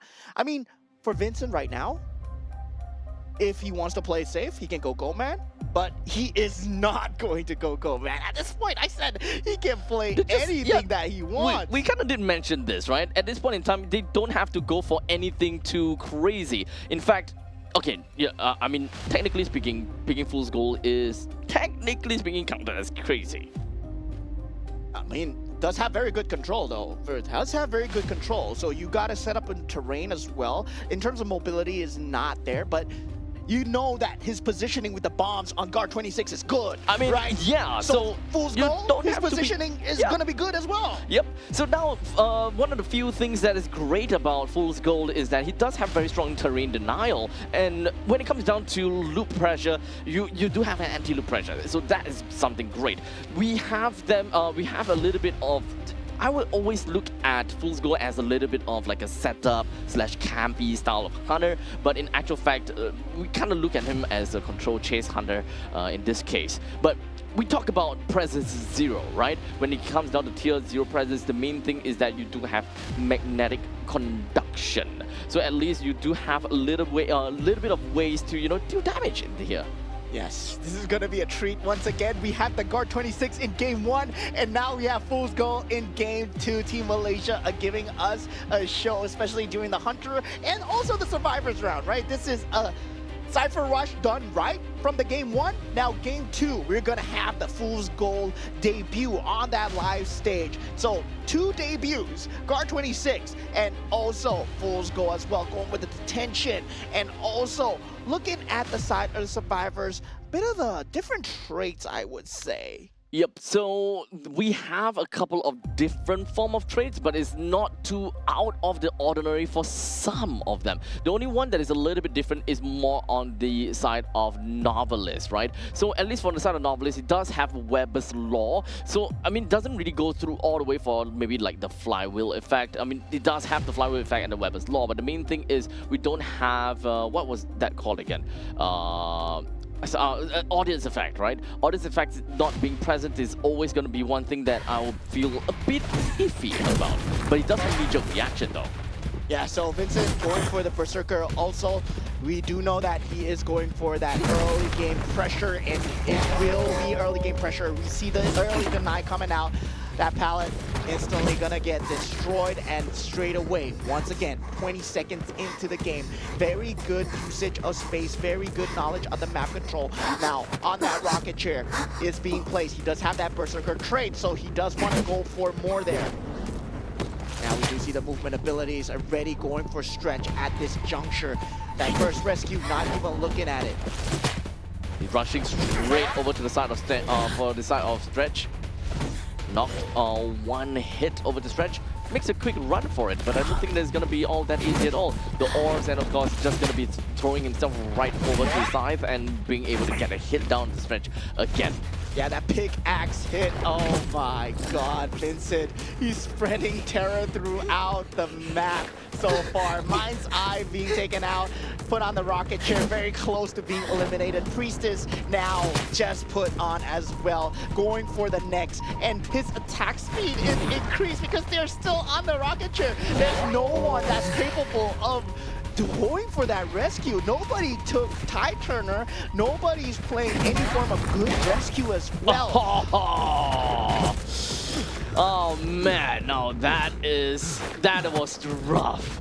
With one Mind's Eye already flew up into the sky, the Priestess as well as the Lawyer is still strapped in over onto the rocket chair, leaving the Novelist all alone, just so that Vincent can just make a quick little blink over to Aski, take one more hit, and with that pickaxe, you're able to take him down. That's a sub 2. That's a sub 2. Sub 2. 4 KO, right? That gotta be the fastest. Oh my god. Okay, so we ended the game officially on 2:05. If this were a speed run, run, goodness, Vincent will be holding that record right now for AGQ.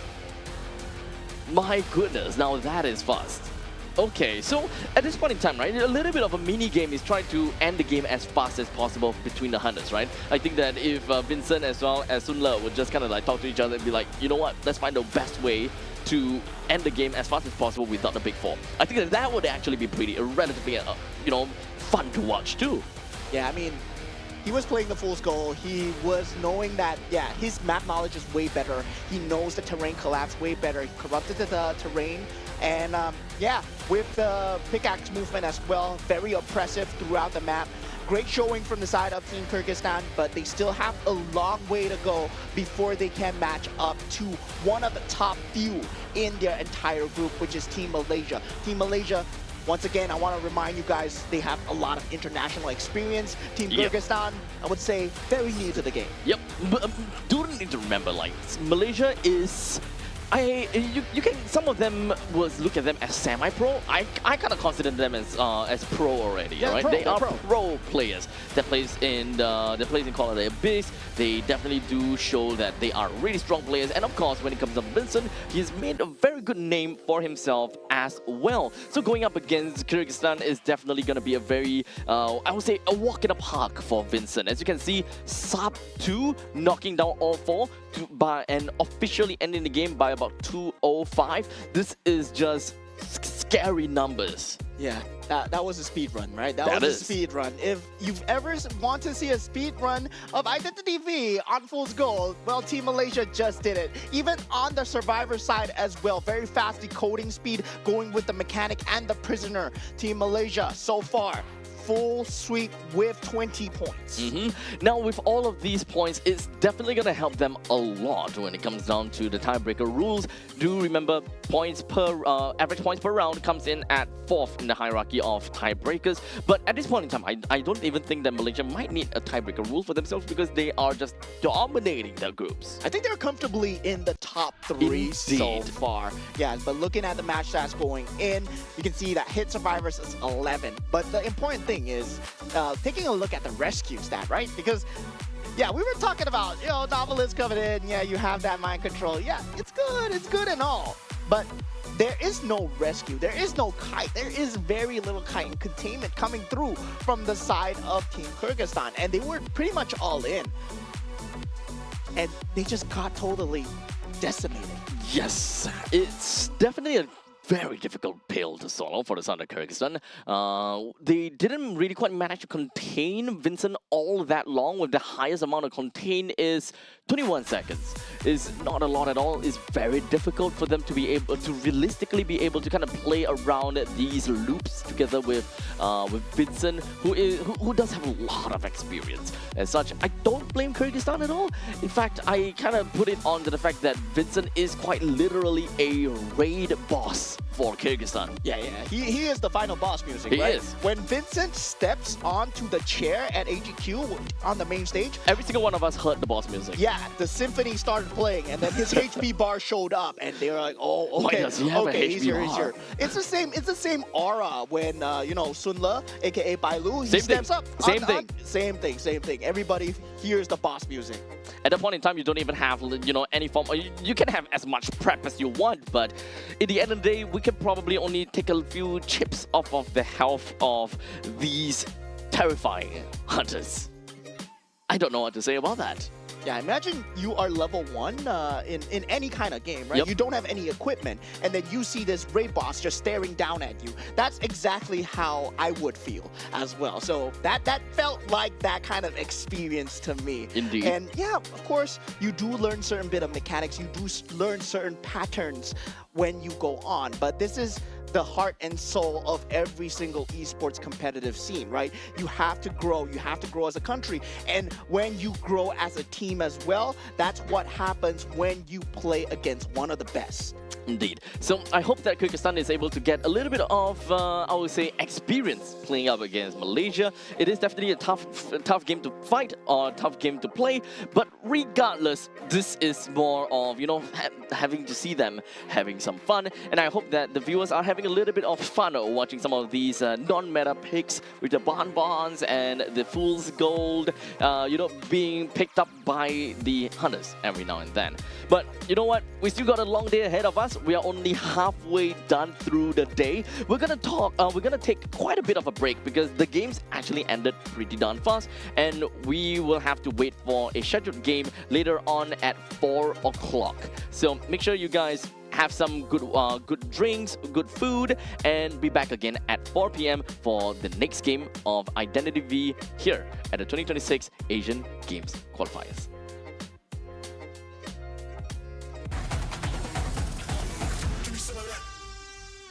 The human body was built to move, not trapped at a desk in one singular posture for 12 hours a day. It's time your chair evolved. This is Secret Lab Titan Evo. Ergonomically engineered for you, gamers, hybrid workers, artists, backing your every move.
The human body was built to move, not trapped at a desk in one singular posture for 12 hours a day. It's time your chair evolved. This is Secret Lab Titan Evo. Ergonomically engineered for you, gamers, hybrid workers, artists, backing your every move.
The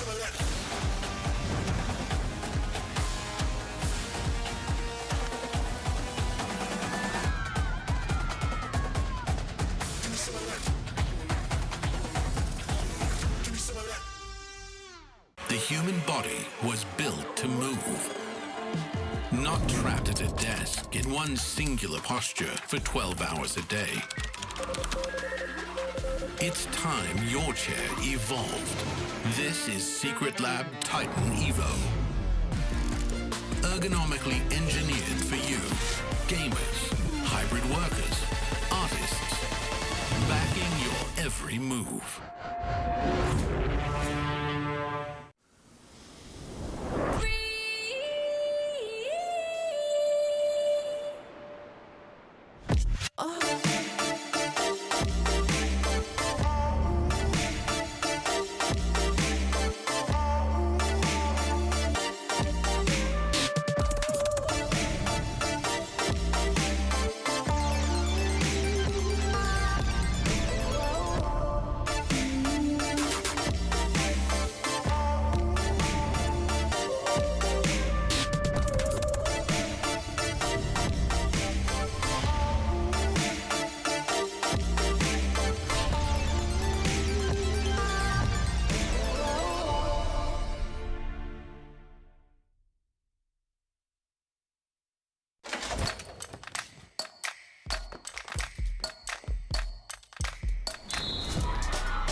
The human body was built to move, not trapped at a desk in one singular posture for 12 hours a day. It's time your chair evolved. This is Secret Lab Titan Evo. Ergonomically engineered for you, gamers, hybrid workers, artists, backing your every move.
The human body was built to move, not trapped at a desk in one singular posture for 12 hours a day.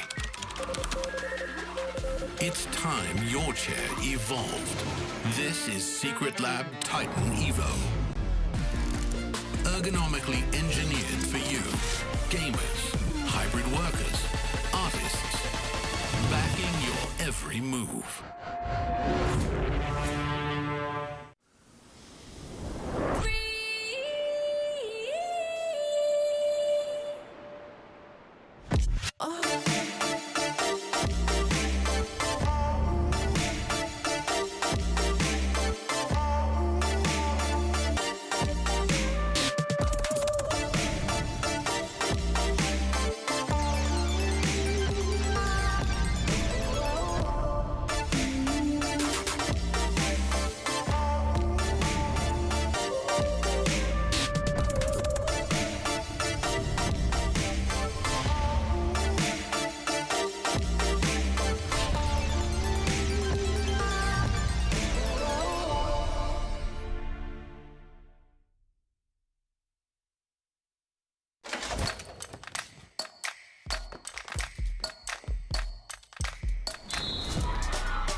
human body was built to move. Not trapped at a desk in one singular posture for 12 hours a day. It's time your chair evolved. This is Secret Lab Titan Evo. Ergonomically engineered for you, gamers, hybrid workers, artists, backing your every move.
The human body was built to move. Not trapped at a desk in one singular posture for 12 hours a day. It's time your chair evolved. This is Secret Lab Titan Evo. Ergonomically engineered for you, gamers, hybrid workers, artists, backing your every move.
The human body was built to move.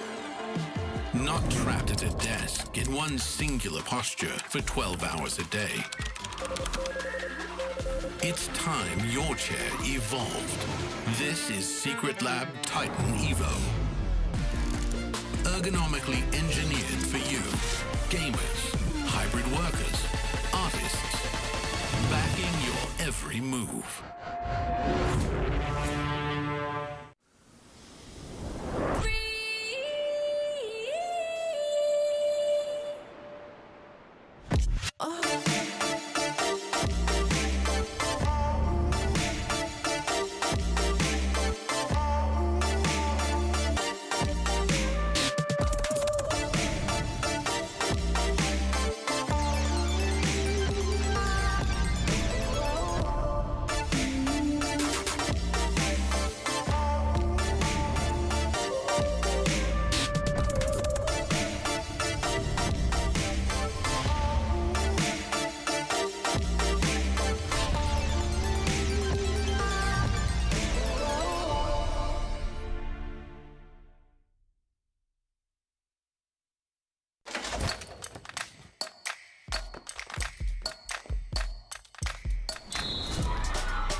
human body was built to move.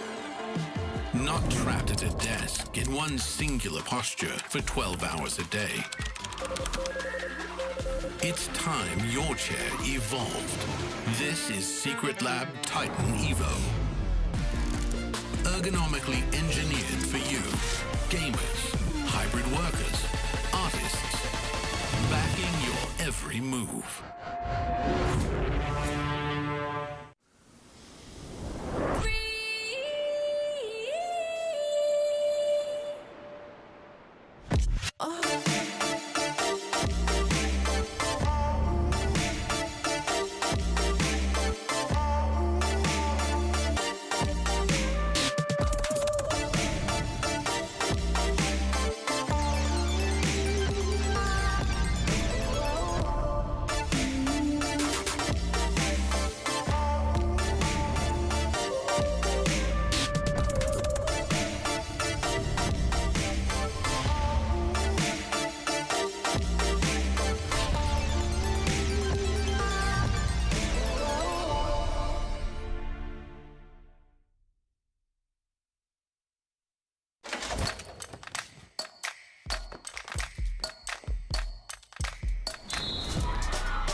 The human body was built to move.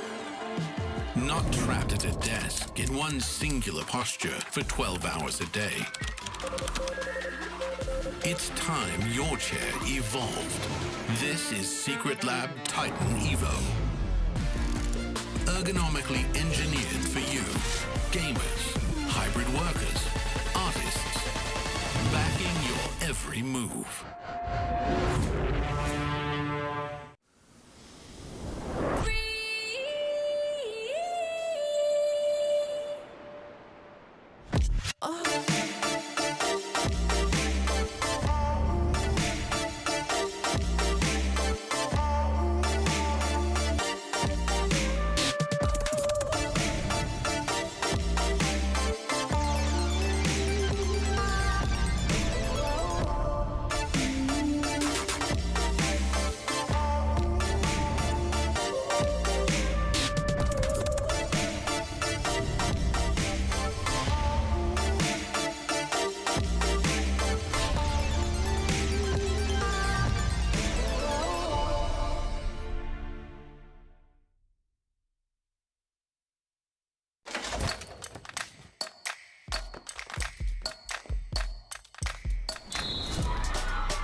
The human body was built to move. Not trapped at a desk in one singular posture for 12 hours a day. It's time your chair evolved. This is Secret Lab Titan Evo. Ergonomically engineered for you, gamers, hybrid workers, artists, backing your every move.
The human body was built to move, not trapped at a desk in one singular posture for 12 hours a day. It's time your chair evolved. This is Secret Lab Titan Evo. Ergonomically engineered for you, gamers, hybrid workers, artists, backing your every move.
The human body was built to move, not trapped at a desk in one singular posture for 12 hours a day.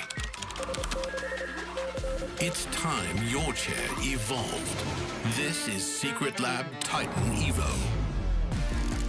Ergonomically engineered for you, gamers, hybrid workers, artists, backing your every move.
The human body was built to move, not trapped at a desk in one singular posture for 12 hours a day.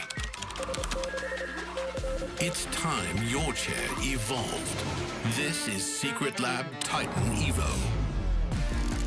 Ergonomically engineered for you, gamers, hybrid workers, artists, backing your every move.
human body was built to move. Not trapped at a desk in one singular posture for 12 hours a day. It's time your chair evolved.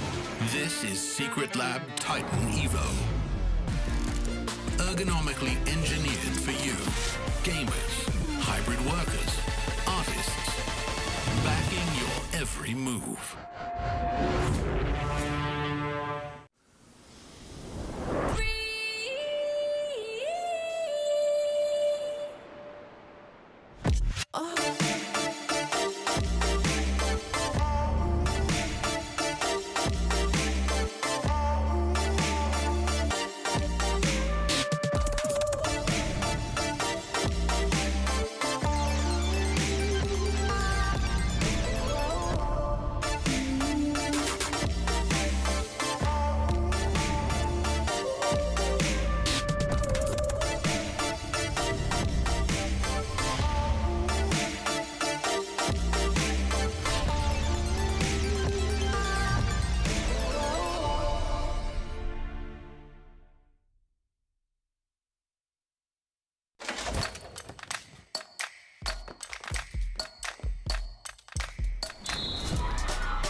The human body was built to move.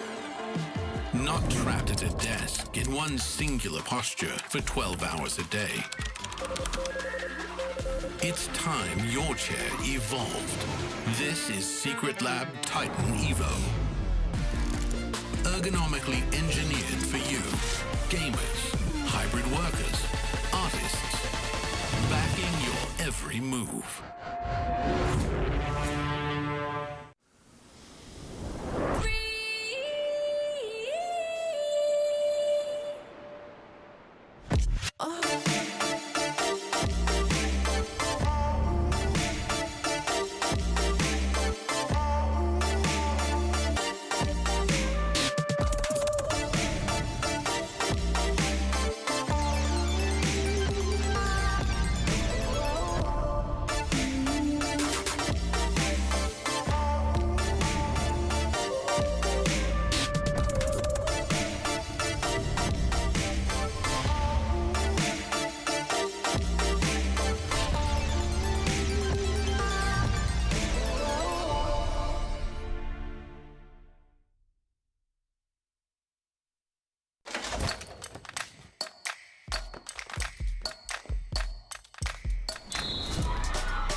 The human body was built to move. Not trapped at a desk in one singular posture for 12 hours a day.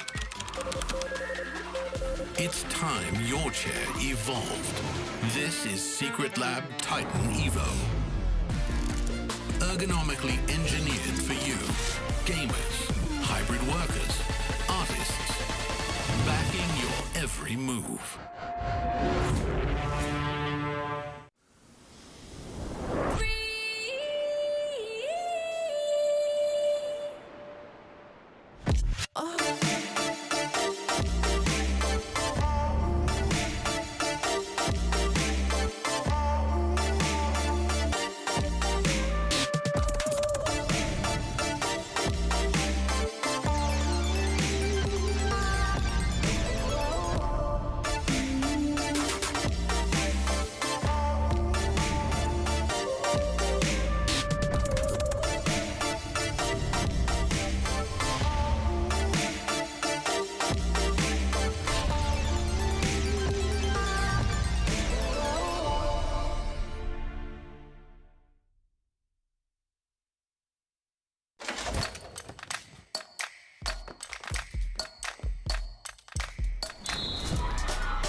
human body was built to move.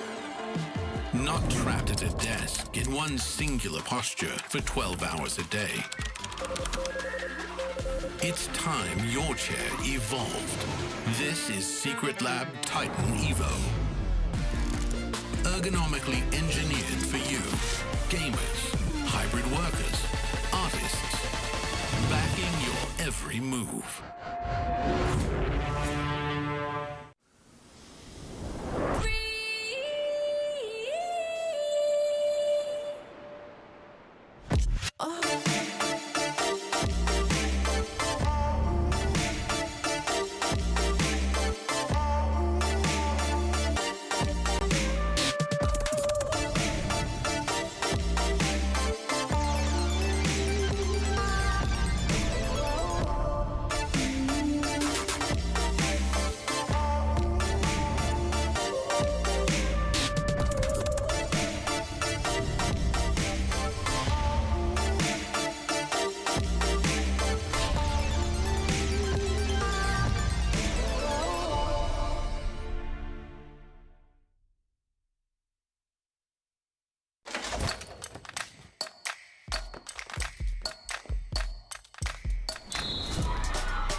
The human body was built to move.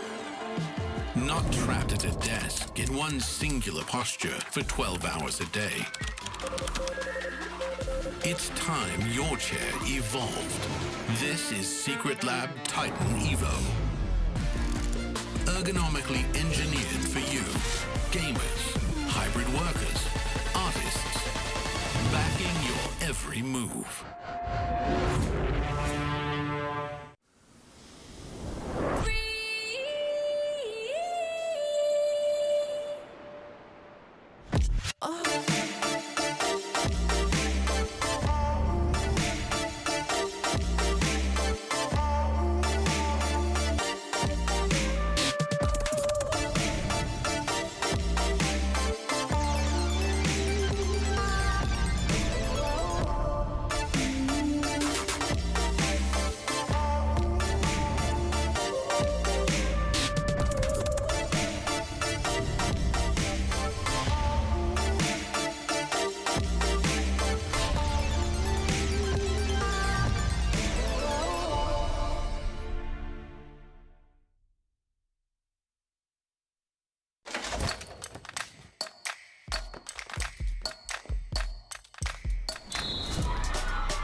The human body was built to move. Not trapped at a desk in one singular posture for 12 hours a day. It's time your chair evolved. This is Secret Lab Titan Evo. Ergonomically engineered for you, gamers, hybrid workers, artists, backing your every move.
The human body was built to move.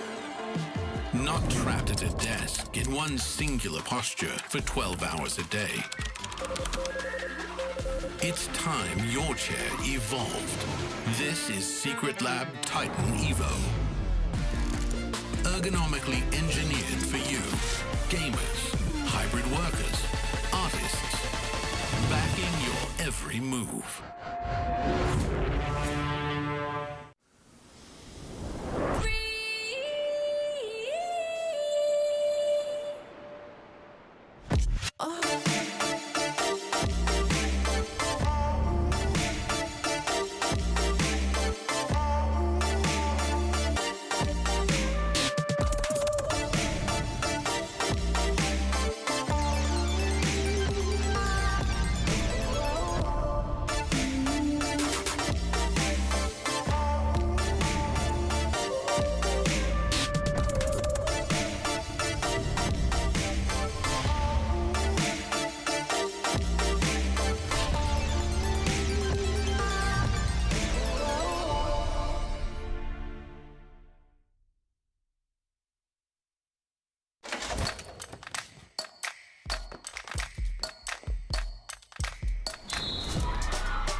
The human body was built to move. Not trapped at a desk in one singular posture for 12 hours a day. It's time your chair evolved. This is Secret Lab Titan Evo. Ergonomically engineered for you, gamers, hybrid workers, artists, backing your every move.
Alright, ladies and gentlemen, welcome back once again to 2026 Asian Games Qualifiers for Identity V. My name's Abstract, with me here is Moman, and the both of us going to be covering the rest of the day for today. Yeah. And tomorrow. Yeah. So far, we had a great 3 games already. First game being very competitive between Team Philippines and Team Malaysia. Then we did have 2 newer teams entering into the fray, right? Team Sri Lanka, structure not down yet, going up against Team China, the killer of that Group C. And now with Team Malaysia and also Team Kyrgyzstan being out of that way as well, Team Malaysia performed exceptionally well, pulling out 2 debut hunters for Team Malaysia pulling out 2 debut hunters for Vincent. Yeah, that's right. Now, of course, this time we have a little bit of a different matchup for us, as so far we have been looking at games that are relatively one-sided. But this time I think that we might have things a little bit different. I believe that we are watching Sri Lanka versus Team Vietnam. I believe in terms of just mechanical gameplay prowess alone, Team Vietnam does have a way better chance against Team Sri Lanka, which we're looking at right now, playing both roles. The Hunter and the Survivor will be DS. Not doing too hot so far, but just note, right? They are pretty new when it comes to Identity V itself. If you can hear the backstory, well, they are just recently formed, just coming out to try out and also entering the pro scene as well. SU, AR, and NNS, they just gave us a great show, pulling out the BQ out of Bailu during Team China versus Team Sri Lanka as well. So NNS, DS, SU, AR, good job to you guys. You guys make the community, the newer pro scene, the people that are entering as newer players, you give them courage, you give them confidence as well. Now, of course, at this point in time, we're pretty much just going to be looking at the very fact that when it comes down to Sri Lanka, they do definitely play a little bit of a different kind of gameplay, albeit not the one that we are very used to when it comes down to professional Identity V. But watching them ultimately still gives us a little bit of a breath of fresh air. Yeah, so now we have a team roster for Vietnam coming in. We have Detron as the Hunter, Elfam also as the Hunter as well. We pretty much saw Elfam playing a lot yesterday against Team China. And also for the Survivors, we have Team Nguyen, TH Nguyen, and also H Nguyen. There's triple Nguyens coming out for the Survivors. MT Liu and M Kwak. And also for the coach, we have Fan as well. So for Team Vietnam, this is their roster. They are kind of experienced when it comes to this, so I'm not going to say it's going to be a very even matchup.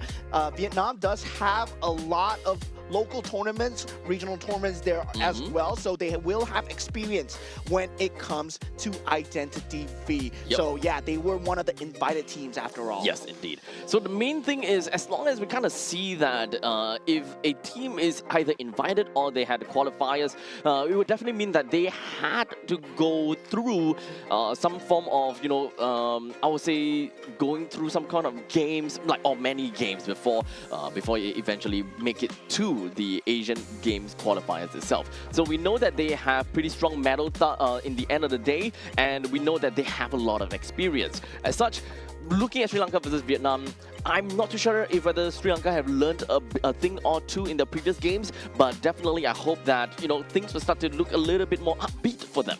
Yeah, I mean, at that point, we did see the Dream Witch coming out from the side of DS as well, right? His Naiad it's tough though.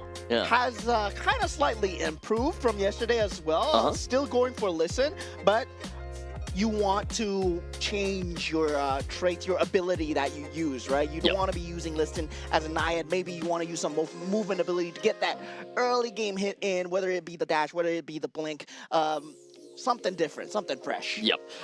Especially when it comes down to some of these hunters, having at least half presence is super important. And as for the side of, for Naiad, it's also one of those hunters where you would want at least half presence. And in the early stages, if you do not get a single hit in, second hit, those kind of stuff, you are not necessarily going to scale very well to, in the end, put any form of pressure to these survivors. So here we have got the map vetoes coming in. Team Sri Lanka banning out Arms Factory and Leo's Memory and going on the survivor side. Meanwhile, for Team Vietnam, they do pick Chinatown and they will be on the hunter side. Whether or not which two of the hunters will be playing today, we're not too sure yet, but that we will find out when we go into the pick. So Chinatown, as we said before, right?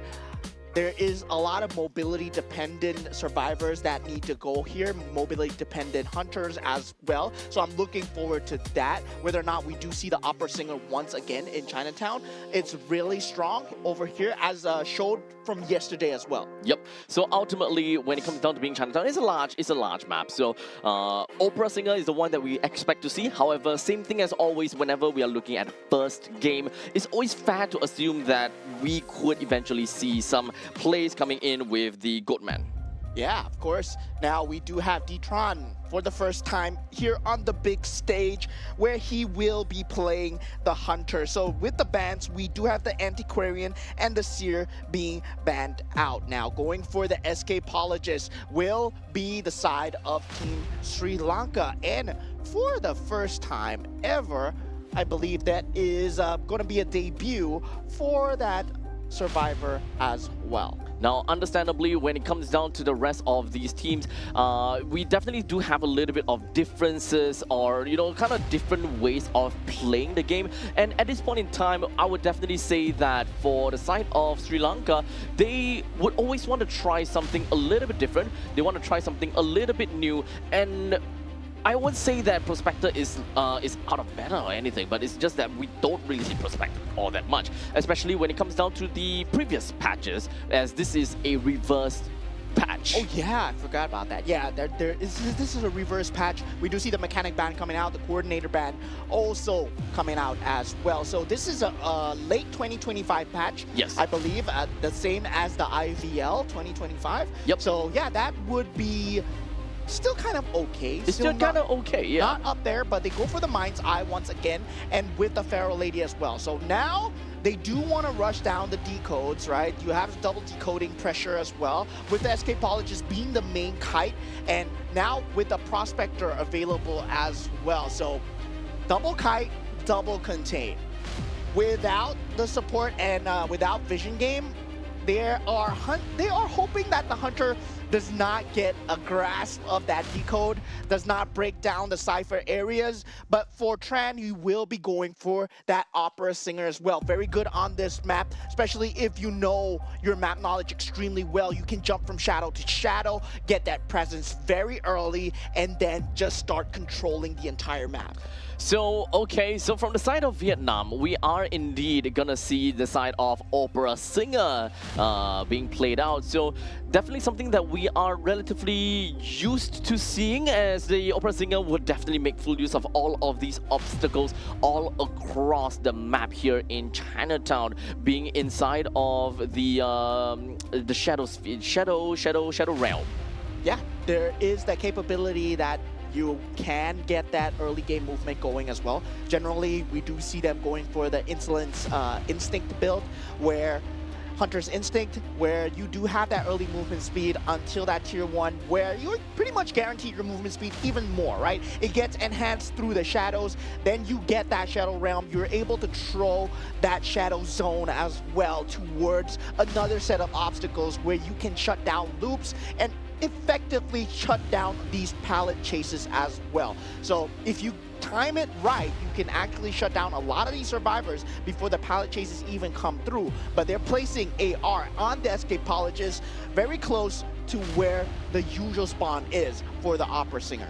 Now, we're going to be jumping right in and taking a look at what are some of these traits that some persona traits that we are going to be looking out for the side of Sri Lanka. We do have a single tight turner from the Escapologist, and that's pretty much all. We do have Weber's Law, Flywheel Effect coming in from all around the place, especially for the side of NNS that's on the Prospector. No, we're not going to see any of the audience effect in this case as well, and everyone at least still do have the asset path working. So actually, for Tran, went for the destructiveness, so gonna be hoping with that Berserker build, get an early advantage. So he's very confident in this map knowledge so far. And now Smoke Screen early being used by AR, but already taking damage as Escapologist within the first 20 seconds. Not a good look for him here. Now Tran still playing amongst the shadows here, takes note of that location. And wants to find out where AR is, does get him, and gets the hit, the pallet drop, not in time coming in from AR, and that's the pure speed of the Opera Singer. And Tran showing us that Team Vietnam is not out of the woods. Yep. At this point in time, Opera Singer has managed to hit to half presence as such. All these shadow chainings and mobility pressure is gonna be onto the side of Team Sri Lanka. As for the Cyphers, currently at 64% and 57% as of now. They are still trying to build up the lead as much as possible and to prime themselves in the spot where they will be able to kind of pop off with all this stuff as much as possible. But fortunately for the side of Prospector, currently going to be in the eyes of E-Tran, and that doesn't seem like Prospector's going to go anywhere. Yeah, early hits coming through and just leaving the Prospector there, hoping that no one is going for the rescue, but Escapologist actually rescued right now. And now going for the Escapologist once again to keep that rocket chair chain going. One Cypher already down so far for the side of Team Sri Lanka, so they are doing good on that decode front right now, but it's still not at the same speed as a decode rush that you've seen from Team Malaysia and Team China. Now with the best kiter being gone, Escapologist already gone, Tran is going to have a much easier time of just finding the other survivors. Yeah, I thought that, so D-Tran actually came in right in the nick of time as the escape path was triggered and used from the side of Prospector. So he's currently unavailable to kind of get himself out of this fight anymore. In fact, I thought that Prospector might actually be a really good answer, or rather might be a really good pick going up against the this Opera Singer, because the Magnet actually plays around with the terrains a lot, and most of the time we'll want to kind of play around with the combos from the Magnets. And the main thing from the Prospector is that he didn't kind of turn around, kind of face the Opera Singer and kind of duel against the Opera Singer.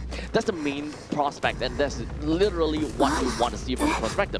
Repelling the Prospector, or rather repelling the Opera Singer into a obstacle. Yeah, I mean, they're playing Chinatown without a stun, and I feel that against the Opera Singer, without the stun, you're not going to be doing well solo as well, right? Yeah, Prospector does have that stun available. But it's conditional. Yeah, so it's conditional. Yeah, it's not something that we would like to see, whereby it's a surefire like a flare gun, for example. Yeah. That's the kind of stun that we want to kind of see against a Opera Singer in this case. But the Magnet wasn't used at all by the Prospector, and I think that that's one of the main issues coming into this game when it comes down to being the container of the team.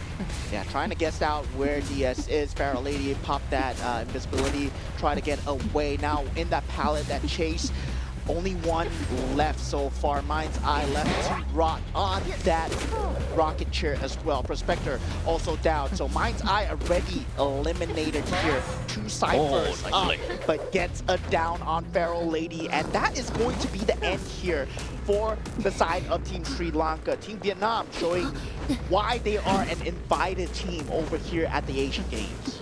Unfortunately, it doesn't seem like we have talked about the fact that Prospector no longer have exit path available for him, so he's gonna have to be strapped over to the chair no matter how long you keep him away from the chance and all. No one's around to go for the kill, but this is pretty much a 4 minutes and 15 seconds game, and in favor for the side of Team Vietnam. Yeah, so far 4-0, so that would mean 5 points for the side of Team Vietnam as we end the game at 4 minutes and 30 seconds into this half here. So now it's up to DS, who's been playing as a survivor, to see what tricks he has up for us in Chinatown. Hopefully not a smiley face without dash. Let's not put it in front of us, right? Hopefully, maybe we'll see something a little bit different. Because were they the one that was the was Sri Lanka the one that was the victim of Bailu's BQ? Yeah, they were. I hope that they played a BQ then. You know, after in Sri Lanka see, oh, this is what a BQ does. Maybe they will want to kind of try it out a bit. Yeah, after the slaughterhouse that was Arms Factory for Yep. China versus Team Sri Lanka, maybe some of that Bloody Queen rubbed off onto you, you know? Yep. Maybe some of I want to see DS play the Bloody Queen. Yeah. That kind of aura. DSBQ. Yeah. Okay. DSBQ. That might be possible angle that we might be looking at here. Now, of course, a lot of these hunter picks coming in from Sri Lanka is mostly gonna be a question mark for ourselves, because we can't exactly predict how it is gonna be, because so far for the big four of hunters has yet to be utilized at all from the side of Team Sri Lanka. So it's always fun to kind of predict and try to guess what exactly Sri Lanka might have in store for us. So what has remained true on this stage so far? Round 1, DS has always never disappointed and always picked the Naiad Oh, right, that's true. with Listen.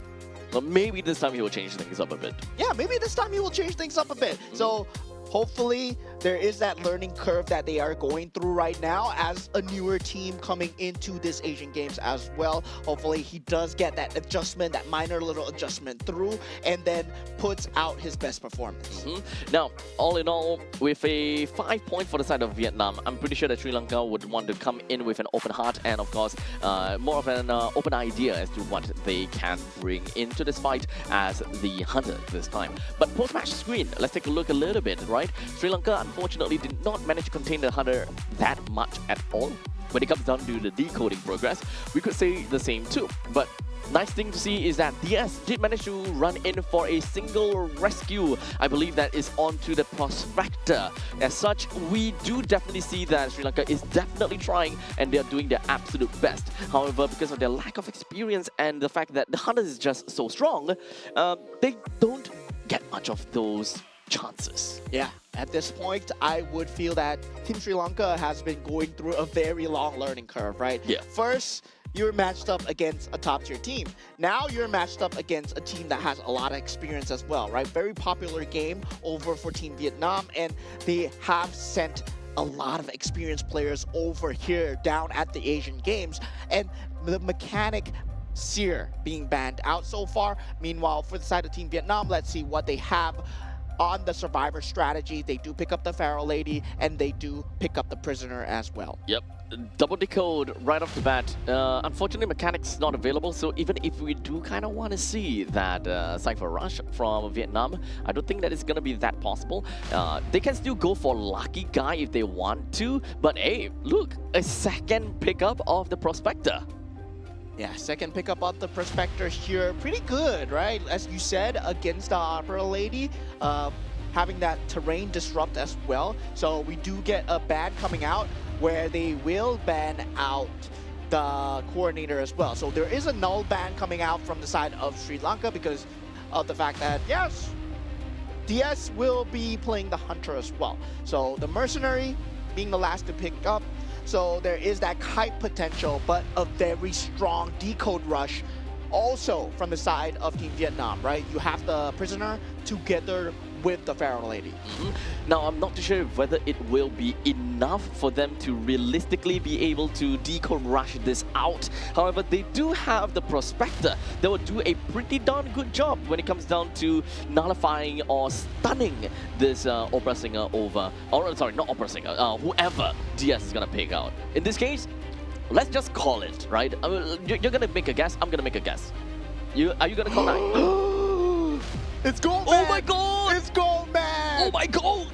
Okay, now the fun has begun. The very first Goatman being picked up by DS from Sri Lanka. We are stoked. At least for now, I think that DS have seen enough of how the others have played Goatman thus far, and I think that it is time for him to try it on himself. Yeah, learning here as we go into the group stages of the game. Now, with the spawn points coming through for the side of the spawn selection, we will have a cross setup coming in from the side of Team Vietnam, placing the Mercenary into the center. So this is kind of a decode strat that you generally use in late Point? Lakeside? Lakeside. Lakeside. So at least right now, we've got DS that will be spawning at the southern part of the map, and it would be very close to the mercenary at this point, pretty far away from the prospector in this case. Now, of course, when it comes down to looking at the talents, I think that that's the main thing that I really want to see. What do they have and what are they going to be showing for us? Yeah, just now we did see the destructiveness into, if I'm not wrong, the trait where you put them on the rocket chair, Berserker. Yeah, if you put them on the rocket chair, then you get increased attack speed, right? Coming out from the side of D-Tron. But now for the side of DS, he will be going for detention. There is also that destructiveness as well as the trump card coming through. Okay, interesting. Only one single tide turner from the prospector. We do have at least we do have a couple of the audience effect coming in from the rest of, if not all of the members. But I'm pretty sure that this is pretty much same old with a couple of 1, 2, 3, 4 of them with borrowed time as well, and a couple of weapons. No, what's that? Weapons law? No, it's not weapons law. It's great power. It's not weapons law. Yeah, so there is that very aggressive build coming out from DS, right? He picked up that Berserker, he picked up the destructiveness, but now it's a true test of that map knowledge, right? You've been playing this yesterday, right now you're playing it again, but DS so far not getting any early game action within the first 20 seconds of the game, and the Cyphers are already being spotted out. So that Cypher is going to be a Cypher rush coming through from the side of Team Vietnam. Whether or not the speed is the same, what matters is all 4 of them are on the decodes. Looks like he's still running the Goatman, he's still running Listen for himself, so nothing that could realistically, help too much. But hey, to be fair, it is a Goatman after all, as now he's just going to be opening up the containment and rushing along, goes on the opposite side. But unfortunately, we do have a little bit of the typical things that we could see out of Liu, the camp coming playing as a prospector. That's the power of the magnet in this case. Opens up the containment, goes on the opposite side. Oh, okay, we can definitely see him trying to do things. So he's not exactly very confident when it comes down to understanding the map. However, he does definitely know the mechanics when it comes down to playing as the Goatman. Yeah, playing the Goatman for the first time here, possibly, there is that skill mechanic where if you are using that containment, you need to know where are the entry points, where are the exit points, and how they can break out of that Dominion, right? This cage needs to be properly executed, and now you see the skill difference, right? When you're going into the Goatman, it's not easy. It's not easy. It's not easy. I think the main thing is about orientation. The moment that you go into one end of the Dominion, you would gotta have to expect a little bit as to what is going on here. Unfortunately for DS, have accidentally destroyed his own cage as he's trying to go for a single hit on one of the survivors that he would have thought is around that corner too. Yeah, and the scary thing is, right, they're always playing around this pallets, and when you see the better players on the Goatman, they always cage away this pallets. But looking at the decode speeds coming in from the side of Team Vietnam, they're already 2 decodes down, 72% on the second one and 50% on the 5th. So there will be a very high decode speed coming in at 2 minutes 30 seconds of the game. No presence built up, no hits on the survivors so far. Almost max resentment now. One of the good things that he can try to do is essentially just using the Dominion to close up the gaps and take lesser time to traverse the map. Small little min-maxing situation that you can do with the Dominion, especially since your resentment is high. You might want to consider doing those. However, he's currently at a situation where he's having a tough point and tough part trying to locate where these survivors are. So at least right now, he has Listen as his active spell, so he can at least still try to use it to scout out where some of these survivors are, because he's kind of aimlessly running around looking for the survivors. I mean, for the first time ever, I feel that 3 minutes, no presence, Goatman. Still, a very nice try coming out from the side of DS. We did see a bit of an improvement, but at the same time, you're going up against Team Vietnam, right? You gotta be competitive, and Team Vietnam, they're really very good at playing this game. So far, all ciphers already done. Exit gate revealed, exit gate can be activated. As such, DS tries to look for the right play right now, but it doesn't seem like he's able to see. Oh, yeah, at least he managed to find Yuan. Currently destroyed the pallet, makes his way down, takes a little bit of that hit, but it's not that big of a problem because it's just fall damage. There's no damage actually. But both of the exit gates has been successfully decoded. All 4 members coming in from Team Vietnam, they are well on their way to get out of Chinatown with Pharaoh Lady, Prisoner first, followed by Prospector and Mercenary last. So 4 exits, 4 survivors. So this will be a perfect scoreline coming out from the side of Team Vietnam at this point. Right now, it's more about, you know, the newer boys, the younger brothers coming into the game of Identity V. Team Sri Lanka still learning about the map, I feel, because DS just looks like he does not know the preset cipher points. Indeed. He does not know where the decodes are going on. So still learning on the map, maybe? Yep. So at least when it comes down to Goldman, the main thing that is the difficult part is understanding the maps first. Not too much about how to use your abilities as the Goldman, but it helps a lot more if you understand the map a little bit more. As compared to all the other big four hunters, for example, you need to understand the micro mechanics of your hunters and the map itself in order to use them to the T. As such, to see that DS do jump in onto a Goldman, I think that it is a valiant effort, and I love the fact that he's trying things out on the fly. Yeah, there is a lot of time put in, especially as an Identity V pro player, right? When you look at these pro players, when you look at these guys representing a team, now you see the work put in, especially from Team China, Team Malaysia, Team Vietnam as well. You can see that they have a lot of map knowledge. They've been playing in the maps where there's no people and they go around. This is a survivor route that I'm going to take. This is the hunter route I'm going to play. And there is hunter routes, there are survivor routes for every single opening to the game, and they've done it very well.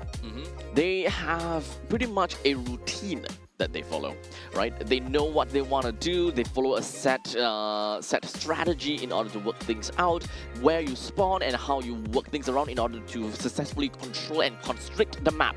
Is also another thing that many of these pro players will try to do and do to learn. As such, we have got a classic example of a Goatman, you know, a fresh Goatman. I'm pretty sure that many of you guys at one point in time tried the Goatman and you're kind of stuck in your own dominion. It's nothing surprising, I would say. It's something that everyone will have to go through. This is like trial by fire at some point. Yeah, right now, the ultimate trial by fire put on display here. Team Vietnam versus Team Sri Lanka. Only 1 pallet destroyed for the side of DS's Goatman. And looking at the decode speed coming out from the side of Team Vietnam, 151%, 94%, 183, 156. Very fast decode speeds, but at the same time, right? You can see that DS, as a Goldman, yeah, first time, you're gonna have those kind of hiccups. You're gonna get those kind of obstacles as Orientational confusion. I think the main thing is orientational confusion, because the moment that you go in to one end of the dominion, you come out from the other part, you don't really know how you're going to be oriented. How is it going to be when you are looking straight forward? These are the things that you need to get used to in order to really play the Goatman well enough. Yeah, so for that, you can see that even though Team Vietnam did lose to Team China yesterday, there is that level of experience that Team Vietnam has, Indeed. right? They do understand the maps way better. Their hunter rotations are very good on the opera singer as well.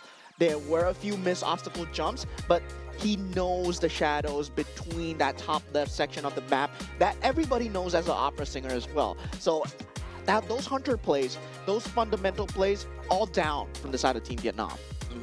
As such, we are going to be cleaning up the battlefield a little bit and cleaning up the maps, as we are going to take a look at game number 2, as we have the map videos that will go through all over again. Game number 1, previously we were looking at Chinatown. As such, we might maybe look at maps that are slightly on the bigger end of the spectrum, perhaps, or maybe on the smaller end of the spectrum, maybe on the smaller end, because Goatman has already been used.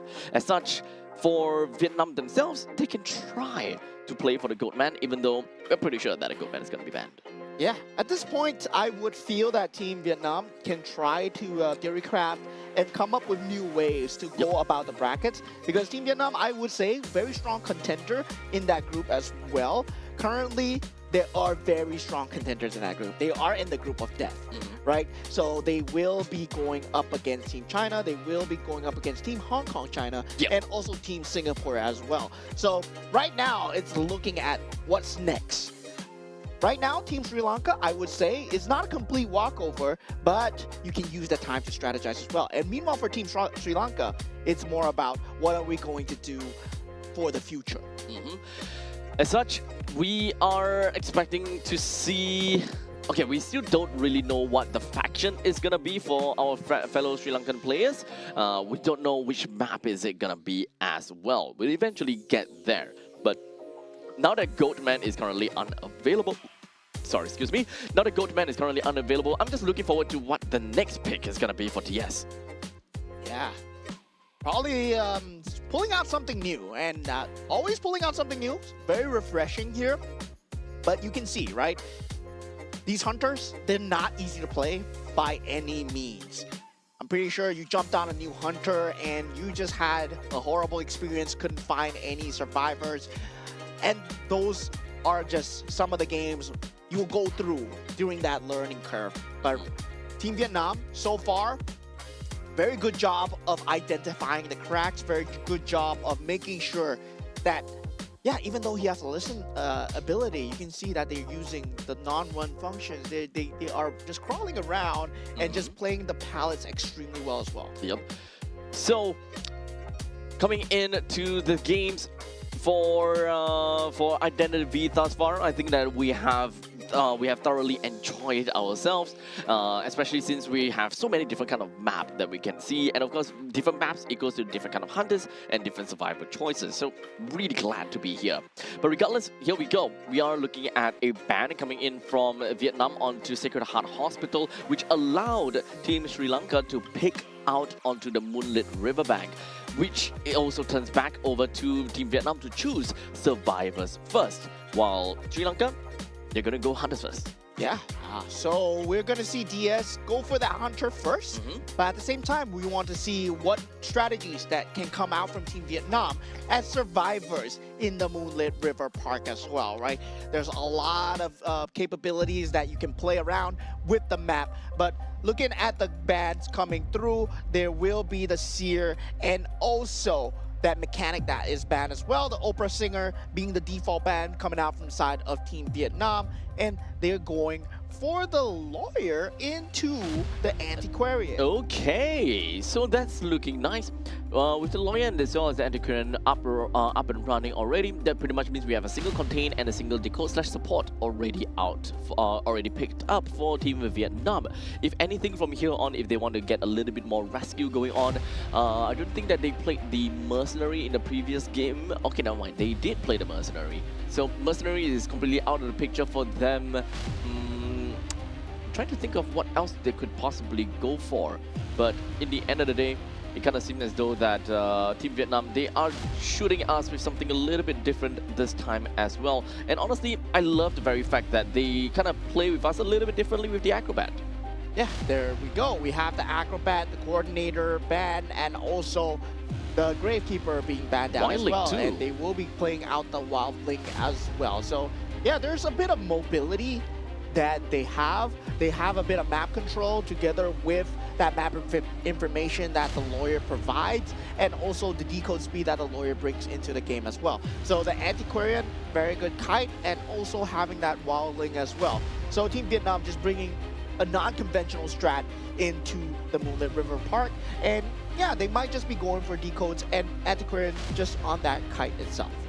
Now, when it comes down to having a wildling in this game, we definitely would like to see what kind of playstyle that they are going to be getting for us. Since wildling is more of a rescue kind of thing, but of course, Antiquarian and wildling, they are really good at harassment as well.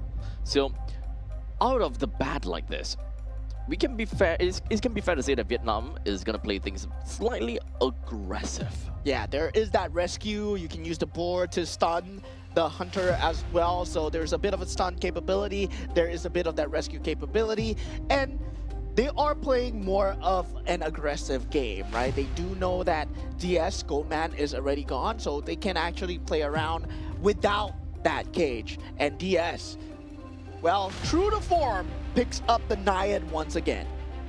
Okay, so it is going to be the Naiad, so fun. So far, okay, so we at least do get the idea that, okay, Naiad will always be a staple, at least for DS. He's slowly starting to learn a little bit more about this Hunter, and I think that eventually he will start to get a, he will probably start to get a little bit more comfortable. He will start to get to the point whereby he will be a very good Naiad. Yeah. We are looking at the map spawn selections going in, and they are going with that Moonlit River Park standard spawn, right? Top 2, bottom 2, spread out, go for the decode. And we've seen this before from the side of Team Malaysia and also Team China as well, where they are putting on the Antiquarian on that kite. Even with that hullabaloo, they could have so much kite with that Antiquarian, especially if played well. And this is going to be that same story where they're going for that decode, but at the same time, they have a good sense of map information, good sense of map mobility as well. Now, this time we are going to be jumping in to the talents, and nothing too out of the ordinary still as well. So we do have a couple of exit routes. We've got the audience effect. Okay, Tide Turners. Hello, Tide Turners. Only a single wildling. Tide Turners. I think that is funny. They don't need it, right? They feel like they don't need it, and yeah, that goes to show. For the wildling, yes, the rescue unit having that Tide Turner is going to be key, but at the same time, they're hoping not to get caught. Now, this is the first kite that's going to be very important. Coming out from the side of DS, throws the harpoon, and goes for that rush. There is that pallet zone here that they can play with, a double pallet zone, especially for Quack here, and that is already 2 pallets down, still can vault, none of the pallets are destroyed. This third pallet zone is there, not getting that first hit. Destroying the pallets a little bit. He did manage to pull himself pretty darn close to the opponents just now. Very close to Quack, but now gonna throw the spear down over to the ground. Close up the gaps a little bit. Probably, I would have liked to assume that he was trying to bait out that pallet drop, but unfortunately, he did get hit by the pallet at the end of the day by the Antiquarian. Yeah, so far, 1 minute into the game, 50% on 3 ciphers. Very good cipher rush coming through from the side of Team Vietnam, despite not having too much of the decode characters, right? They are kind of good with a lawyer, wildling, and acrobat. Acrobat still have very average decode speeds compared to the top tier, but they have the lawyer available. Now, Quack getting that kite in. This containment is going to be crazy here. His containment time is going to be off the charts so far at 67? No, that's 87 seconds. Almost 80 plus seconds already. That's kind of crazy. But the harpoon did not manage to land very well, but go in between. Gonna get hit by a random pallet that came out of absolutely nowhere, at least in the eyes of DS. The humidity zone is just gonna be created, but doesn't seem like he's going to be able to do much at this point. Did manage to get a single hit in onto the Antiquarian, but from this point on in time, he will make a quick run for it. Yeah, now playing with the mobility, the verticality of the map, the slides. Yes, you get that bit of movement speed. The Hunter can use that too, but DS possibly not aware of the fact, and now you're getting vaulted over once again. Quack goes on this rotation. 1 pallet has been destroyed here, and Quack, he knows that there are so many more pallets that he can play with, and as long as they're not destroyed, as long as he does not have that destructiveness, he can actually continue to play with. Gonna go up on the chase. Doesn't see. Oh, that's a stun. Double stun.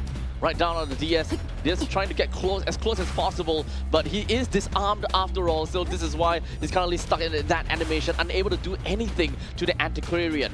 While in the meantime, 3 of the ciphers are already done, while 2 other ciphers, they are racking up quite a lot. This is gonna be one heck of a number when it comes down to the crazy amount of containment, man.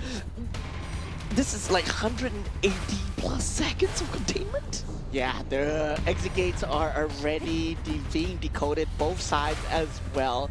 So very clean gameplay coming out. At the same time, it's really very new gameplay coming out from the side of Team Sri Lanka, I would say, in terms of just coming into the game themselves.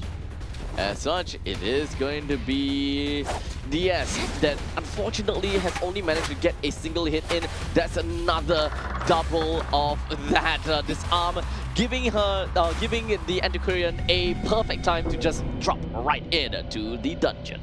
Yeah, the dungeon escape, 3 minutes, 45 seconds. They end the game right there. Very good Cypher rush coming in from the side of Team Vietnam. They will be now moving towards that Hunter half. So yeah, in terms of points, seems like everyone is getting a good time when they're going up against Team Sri Lanka. They feel like the little brother that everyone loves to see, you know, like everybody in the group is like, oh, we're going up with Sri Lanka. Okay, let's have fun. Yep. So at this point in time, I think that some of these teams and some of these players more or less have their idea, right? Maybe to give Sri Lanka a good game, and everyone is so nice. I think you can pretty much tell, right? We are not looking at any form of BM or whatnot. Everyone is really understanding that Sri Lanka is a very relatively new team, and they're just trying to let everyone just have fun and try to get themselves in a good place, because like I said before, right, when it comes down to a game, is most importantly is to have fun. Yeah. Right? Even though it's a tournament, even though it's a competition, is no use if you don't have fun in this. Yeah, well, and for these players, it's also to the fact where what's in the game stays in the game. Outside of the game, there's camaraderie all around. They're very nice people, and they are all smiles all around as well. I've never seen them shout at each other. Not at all. Not at all. I would be shouting at that stage. Hey, get the Cypher in. That's why you're not a competitive player. Exactly. That's why I'm a shoutcaster. That's why we talk a little bit too much sometimes, and that's why we are sitting here exactly here to give you guys a little bit more of a rundown and breakdown as to what you can expect out of the Asian Games qualifiers itself. Now, the first half is pretty much done for game number 2. We're going to go for a switcheroo, and Vietnam is going to be on the Hunters, and Sri Lanka is going to be on the Survivors this time. But for now, 194 seconds contained! Now that is a record. Yeah, and the dungeon was just nice within the Just zone right of that last contain as well. So just pulling out that last contain at the last second, didn't need to decode at all. The rest of the team got Quack, no problem. Team Nguyen, TH Nguyen, and also Team Liu did a very good job at playing, that mini game where you're doing it when you're decoding. 0% decoding progress from the Antiquarian, but I don't blame I don't blame him at all. It's just playing Ring Around the Rosies with that Naiad, and unfortunately for the Naiad, she did not manage to find any form of opportunities to do anything substantial or anything of substance, right? They managed to get one hit down, but getting the subsequent hit down is always going to be super difficult, especially you're going up against the Antiquarian, which can definitely disarm you and put you in such a difficult spot. Yeah, that 3-minute kite, 194 seconds, 3 minutes and 14 seconds, with the Goatman ban coming out from the side of Team Sri Lanka, and the Seer, and also the Priestess and the Mercenary being banned out from the side of Team Vietnam. So they do pick up the mechanic for themselves into the Coordinator. So this means that, yeah, Team Sri Lanka feel that, wait a minute. Hold on we're gonna try something cool ourselves. We're gonna try Cypher rushing ourselves. Please go for a lucky guy last pick. That would be so nutty. That would be so fun to watch. Lawyer, mechanic, get a lucky guy, wish for the controller. try to Cypher Rush as much as possible, especially since we did talk about it before, right? When you know that you're not necessarily really good at kiting, or you're not necessarily really good at what you do, the best thing you can do is just put your head right in front of the keyboard and do whatever that you can. Just type away and have fun. Yeah, the embalmer ban, a bit weird coming out from the side of Team Vietnam, but at the same time, they do pick up the lucky guy. You got what you wish for. Yes! So very little rescue coming out from the side of Team Sri Lanka, going for a pure decoding, pure kite, pure stun kind of gameplay, very aggressive when it comes down to map pressure. And now what is the hunter pick that Tran goes for, right? Opera Singer is out, Goatman is out. Will he pull out something new? Maybe, you know, Guard 26, maybe a Bonbon. Maybe a Bonbon. Okay, so the thing is, we have already seen the Bonbon. We have, in fact, we actually seen a lot, right? Okay, so let's just kind of, okay, going for different things. This is what I'm asking for with a violinist. Yeah, this is gonna be a very interesting game here. Violinist, very dependent on that skill shot, right? Yep. Very limited in terms of mobility, especially on a map like Moonlit River Park. He's putting himself at a slight handicap to which he could have been playing the Big Four. He could have been playing an Ivy, could have been playing an Hullabaloo. But yeah, he's just gonna have fun, go with Violinist. And you know, there's always one hunter. As a hunter player, you always start out with. Like, you see this hunter, is like, oh, he's so cool. And for me, Violinist feels like one of those hunters, right? With the long hair and the violin. Yeah, man. Now, the thing about a violinist is that he does a very good job at area denial. If not, it's not a big kind of area denial, but it's a decent amount, right? As you are able to place musical strings at, you know, choke points. Sonata is good for that very particular reason. So being able to control where the opponent eventually goes is what you want to see. And to see right now DS as the lucky guy, you gotta have to expect that he will be the number one guy to be on pursuit by Tran. Yeah. But there are two decoders that will be in play here, right? NNS and Su. So they will be on the decode missions, especially important for SU, because on that mechanic, well, you need to have a bit of that micro game as well. Yep. There could be a chance that DS will want to go for controller as well, but I think that he has to be really careful whether he's actually gonna wish for the decoder. Wish for the controller, because he can pretty much see that, yep, that hunter is gonna be spawned super close, and it will be difficult for him to, you know, walk away with just a single controller. Yeah, so far, very aggressive build coming out from the side of D-Tran with the detention, the insolence, and also the hunter instinct combined with the rage, right? This increases the hunter's rate of recovery when stunned or someone struggles free. So he knows that the coordinator or possibly the lucky guy might get out the flare gun and try to stun him, but at the same time, he can recover a bit faster. Now let's see what this violinist has got in store for us. Just putting down the musical strings, and of course, if you're able to stack up the musical strings, the better it is too. But now, doesn't seem like he's able to do anything over to DS as he manages to get himself running away. Goes past the pallet, but oh no! A little bit of micro mistake, thinking that D-Tran would be on the opposite side of the pallet. But it's fine, because right now, Lucky Guy will still make a run for it. Has decided to wish for a syringe.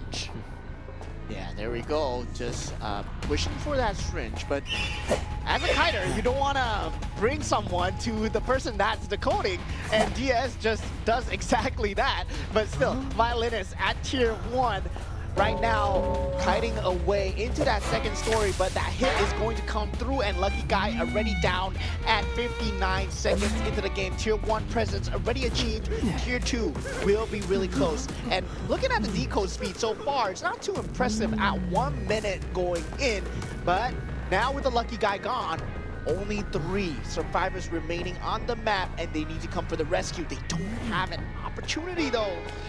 At this point in time, it does seem like the Cypher job is actually not too bad, if you ask me. But the thing is, Detran, I'm not too sure what exactly he's trying to do at this point in time. But I think that he's probably giving Sri Lanka a little bit of a handicap. He's all the way at the southeastern side. He haven't seen anyone as of yet. Now he finally gets to see AR, but he's throwing a couple of these musical strings to probably just kind of have some fun. Yeah, at this point, he's denying the 2 entry points of the bridges to just deny the rescue so far, right? So he knows that it's very hard for Team Sri Lanka to come for the rescue, especially if they're playing on the opposite side of the map. And instead of going for the decode, they are actually going for the rescue so far. Now, AR is on the kite, and the rescue has already been in place. Now, with the stun here coming out from inside the AR, Team Sri Lanka are finally fighting back. Yep, and both of the coordinator as well as Lucky Guy has done a pretty decent job in trying to kite out the violinists. But right now, coordinator unfortunately faced wrath of the violinists as they got hit for the second time. Lucky Guy would now have a little bit of that healing, and it's gonna be safe and sound at least for now, ready to go back in to deal with the coordinator. But they, oh, okay, this is the reason why you will want to have a tight turner. But you see right now, it is just a free hit onto the side of the coordinator and also a free second rocket chair. With Tight Turner, things would have been very different. Yeah. Usually, at this point, when you are strapped on the rocket chair, that's where the audience effect comes into play, where you go for the speed decode, rush it down, apply that map pressure, make the hunter go across the map, especially on such a big map such as this. But now they don't have that trait available. Now NNS being the second one to be down, and all of the decodes, only one has been completed and not even at 50% for the rest. None of these ciphers has more or less been primed right now. 42, 42, 7, 22, and 47. A quick little walk right through the map, and we do have Detran that's putting himself right in the face of DS. Haven't really quite landed any of these shots as of yet, but he will be throwing some of these musical notes right in the face of Lucky Guy and manage to successfully knock him down too. Yeah, that's the third member that will be down so far. Lawyer still in that chair, and SU on the mechanic going for the decode so far, but only one player, it's only one guy. And now for the Lawyer still inside, looking at the music notes, a lot of range pressure coming through from that violinist. As such, Sue now makes a run for it. Lawyer is currently trapped right inside of the rocket chair, but it does seem like the mechanic was unfortunately not able to get Lawyer out of that. As such, the second hit onto the mechanic will be announced and will be guaranteed. And mechanic, unfortunately, with no one else around, is going to be strapped in over to the rocket chair and fly up to the sky. Yeah, this ends the round, this ends the game here, as Team Vietnam, with a perfect 5-5, would put them at 20 points. So Team Sri Lanka still not able to pull off that Cypher rush that they were trying to go for here.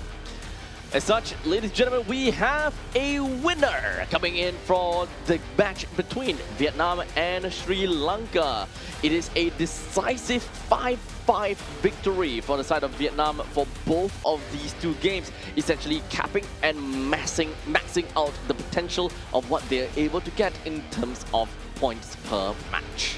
And if I'm not wrong, Team Vietnam is number 4 right now. Number 4? Okay. In Group C. So this is very interesting in the standings, right? Because it's kind of like an either-or, right? Fifth or fourth between Vietnam and Laos. Fourth. It's third or fourth. Third would be Singapore. Yeah, third or fourth between Singapore and Vietnam. So there is a chance that Vietnam, if they go head-to-head against Singapore and they win... Right. Okay, yeah. Because right now, Singapore and Laos has already fought against one another. So in terms of head-to-head count, if Singapore and Vietnam were to go up against each other, and Vietnam wins against Singapore, and the very fact that they are tied in terms of total games won, Vietnam will be on top of Singapore. Yeah, so that would put them at an interesting position as well. Yes. So without the points, of course. Without the points. Without the points. Points is definitely Or lower. rather, game win.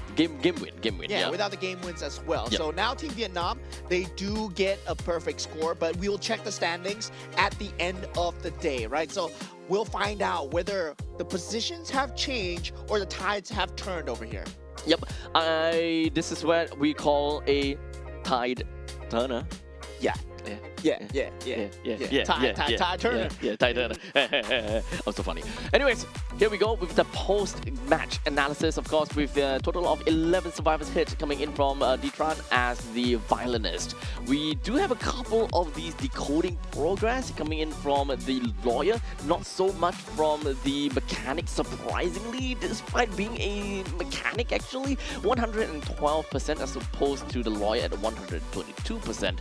We know that for a matter of fact that the lucky guy and the coordinator did kind of contain that violinist for an extended period of time. So seeing that the lucky guy at 62 seconds is actually a breath of fresh air. Yeah, I did not see a singular robot, right, coming out from the side of the mechanic as well. So I believe they were trying it for the first time, and they saw what other teams could do. They saw the potential there, and same thing, they saw the potential in that game of the Goatman with DS as well. We can see that they have improved containment hunter times.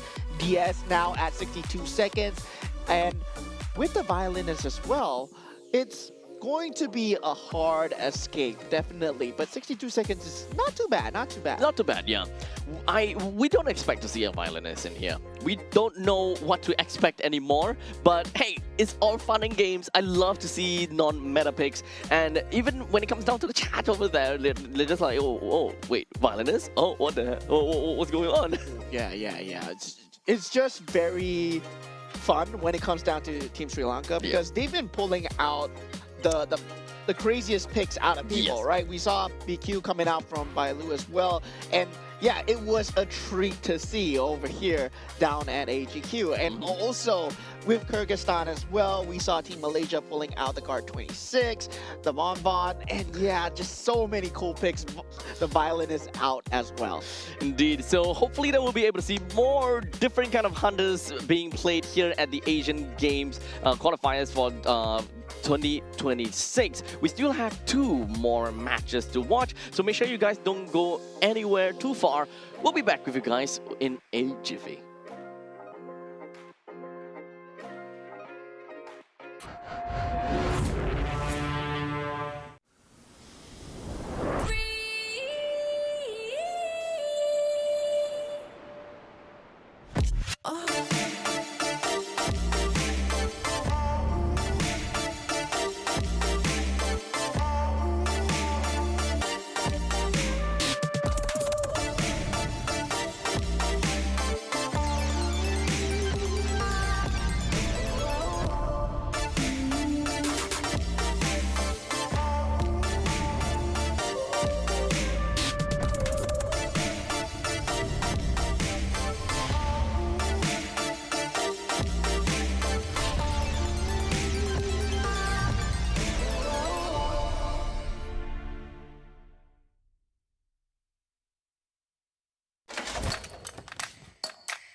The human body was built to move, not trapped at a desk in one singular posture for 12 hours a day.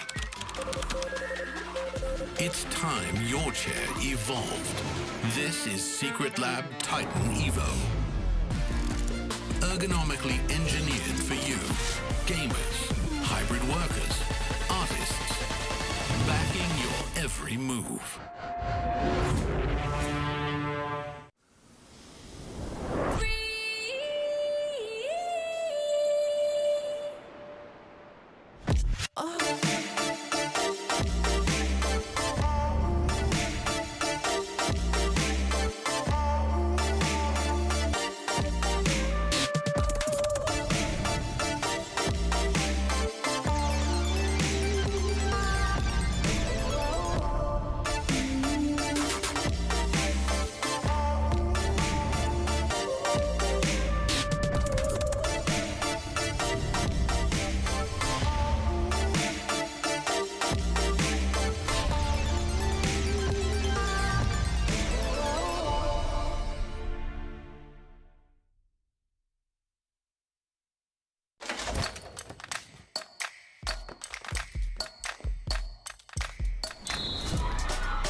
human body was built to move. Not trapped at a desk in one singular posture for 12 hours a day. It's time your chair evolved. This is Secret Lab Titan Evo. Ergonomically engineered for you, gamers, hybrid workers, artists, backing your every move.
The human body was built to move.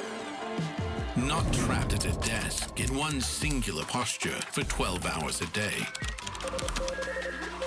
It's time your chair evolved. This is Secret Lab Titan Evo. Ergonomically engineered for you, gamers, hybrid workers, artists, backing your every move.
The human body was built to move.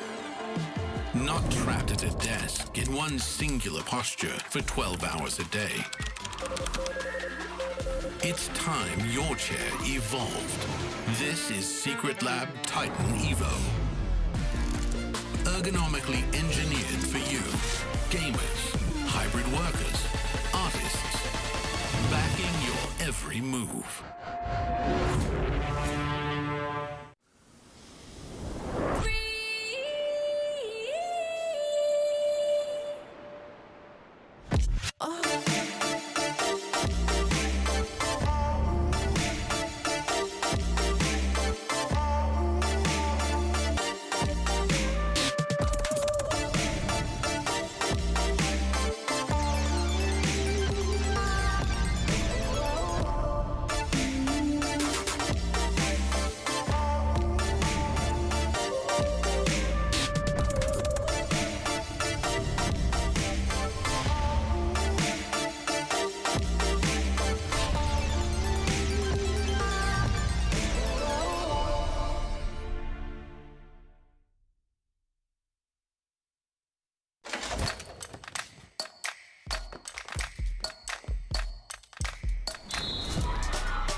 human body was built to move.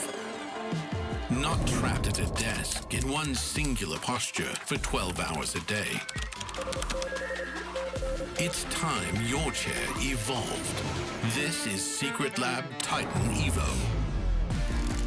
Ergonomically engineered for you, gamers, hybrid workers, artists, backing your every move.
The human body was built to move. Not trapped at a desk in one singular posture for 12 hours a day. It's time your chair evolved. This is Secret Lab Titan Evo. Ergonomically engineered for you, gamers, hybrid workers, artists, backing your every move.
The human body was built to move. Not trapped at a desk in one singular posture for 12 hours a day. It's time your chair evolved. This is Secret Lab Titan Evo. Ergonomically engineered for you, gamers, hybrid workers, artists, backing your every move.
The human body was built to move, not trapped at a desk in one singular posture for 12 hours a day. It's time your chair evolved. This is Secret Lab Titan Evo. Ergonomically engineered for you, gamers, hybrid workers, artists, backing your every move.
The human body was built to move, not trapped at a desk in one singular posture for 12 hours a day. It's time your chair evolved. This is Secret Lab Titan Evo. Ergonomically engineered for you, gamers, hybrid workers, artists, backing your every move.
The human body was built to move, not trapped at a desk in one singular posture for 12 hours a day.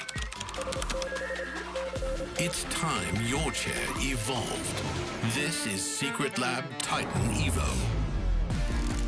Ergonomically engineered for you, gamers, hybrid workers, artists, backing your every move.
The human body was built to move, not trapped at a desk in one singular posture for 12 hours a day. It's time your chair evolved. This is Secret Lab Titan Evo.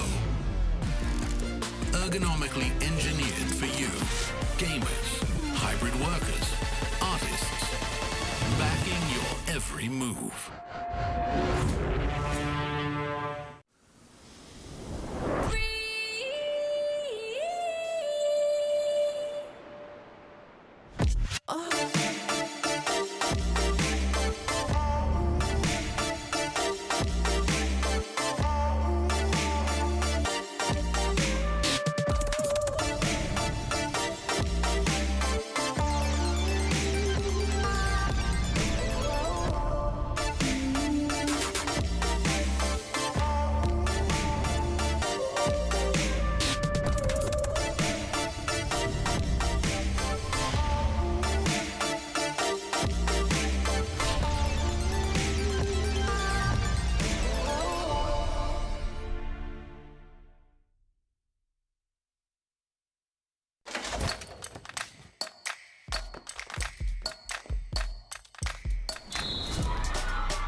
The human body was built to move, not trapped at a desk in one singular posture for 12 hours a day.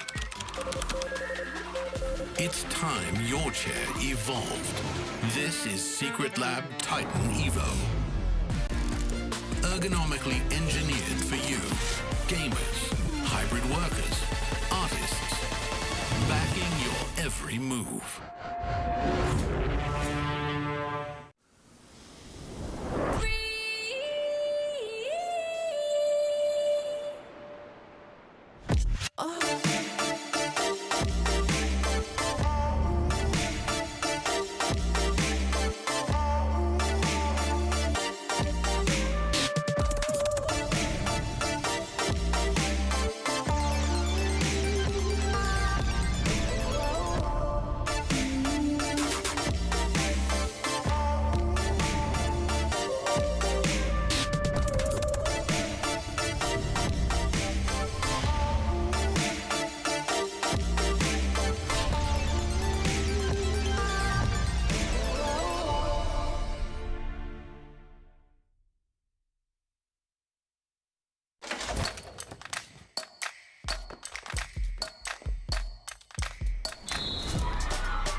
The human body was built to move, not trapped at a desk in one singular posture for 12 hours a day.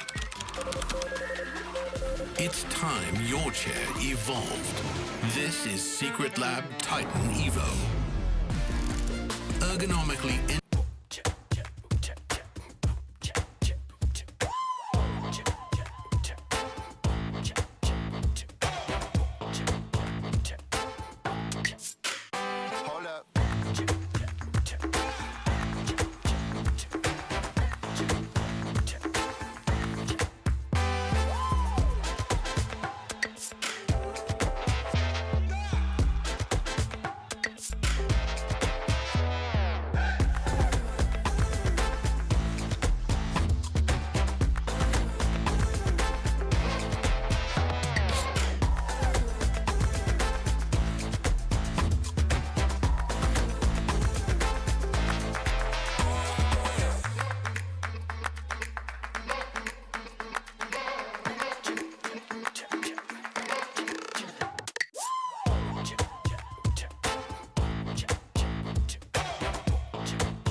ladies and gentlemen, welcome back once again to the 2026 Asian Games Qualifiers for Identity V. My name is Abstract. With me here is Moment. We have got quite a lot of games done and dusted already. And right now, this game that we are going to be watching, I believe is going to be Vietnam versus Laos. Yes, Team Laos versus Team Vietnam. Very interesting. Team Vietnam just played versus Team Sri Lanka, right? We know they are good. And Team Laos, we saw them going up against Team Sri Lanka as well. So they did get the same score lines, but looking at the team roster for Team Laos, SST on the Hunter, VLV on the Survivor, PDV on the Survivor, PMST, SDV on the Survivor, and with Coach Malisa. So, as I was saying, Team Laos did get a good score line against Team Sri Lanka, but that's not a good power level to go based off of that. So far, they are at the bottom of the brackets, but these are your players for Team Laos, and let's see how they fare against Team Vietnam. Yep.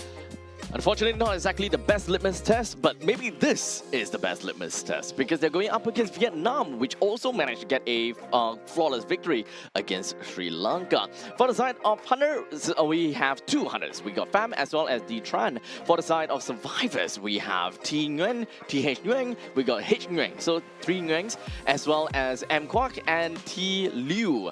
Well, for the coach, they do have one coach, and that is An Phan.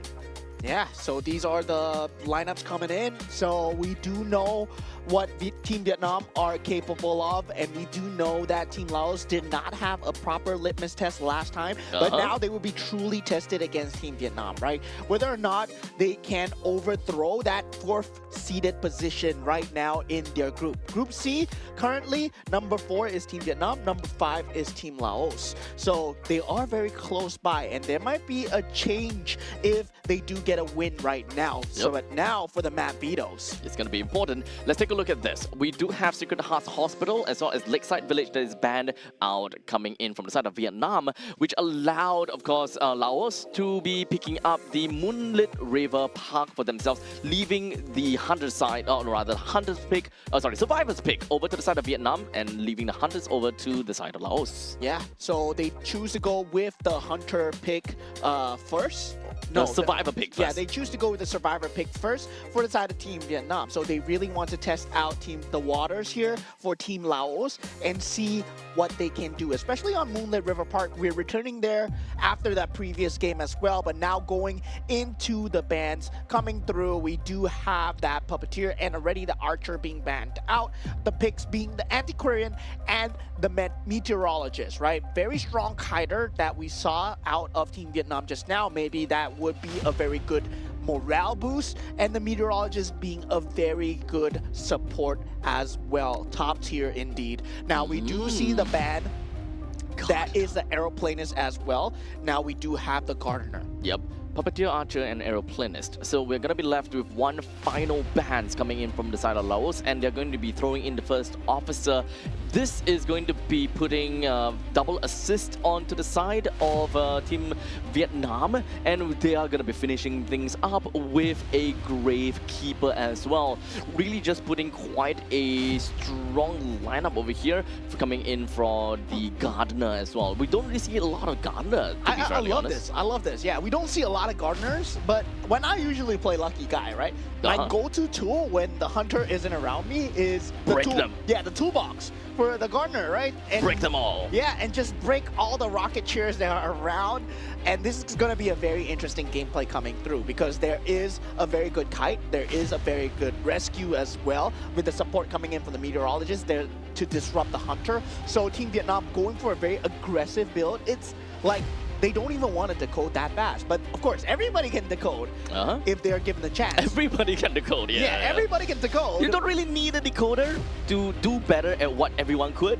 I mean, yeah, when it comes down to containers as well as harassers, not everyone can do that. You can't stun everyone, you can't do a lot of things. You can't conjure and change the, manipulate the weather at will. You can't dig into the ground, that kind of stuff.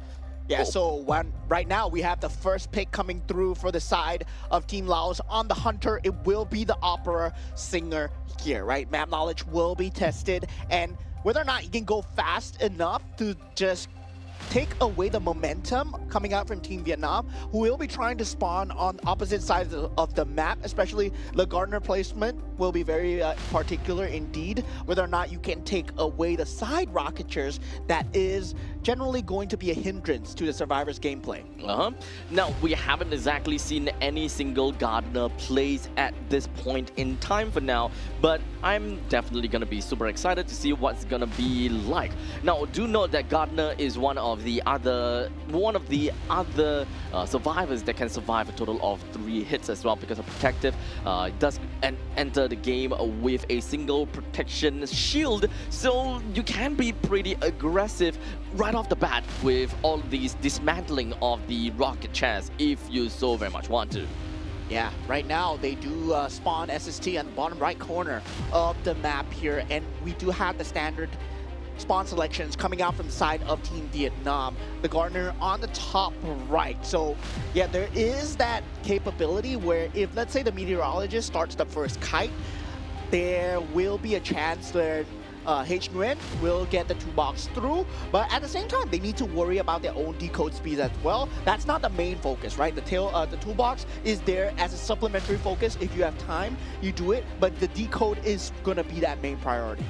As such, we're moving into taking a look at some of the these talents. It's nice to see the audience effect back in action. Every single one of them with the audience effect, with the tide turner coming in for everyone but the antiquarian, makes a lot of sense. Of course, with the flywheel effect, 1, 2 flywheel effects coming in for the antiquarian as well as the meteorologist.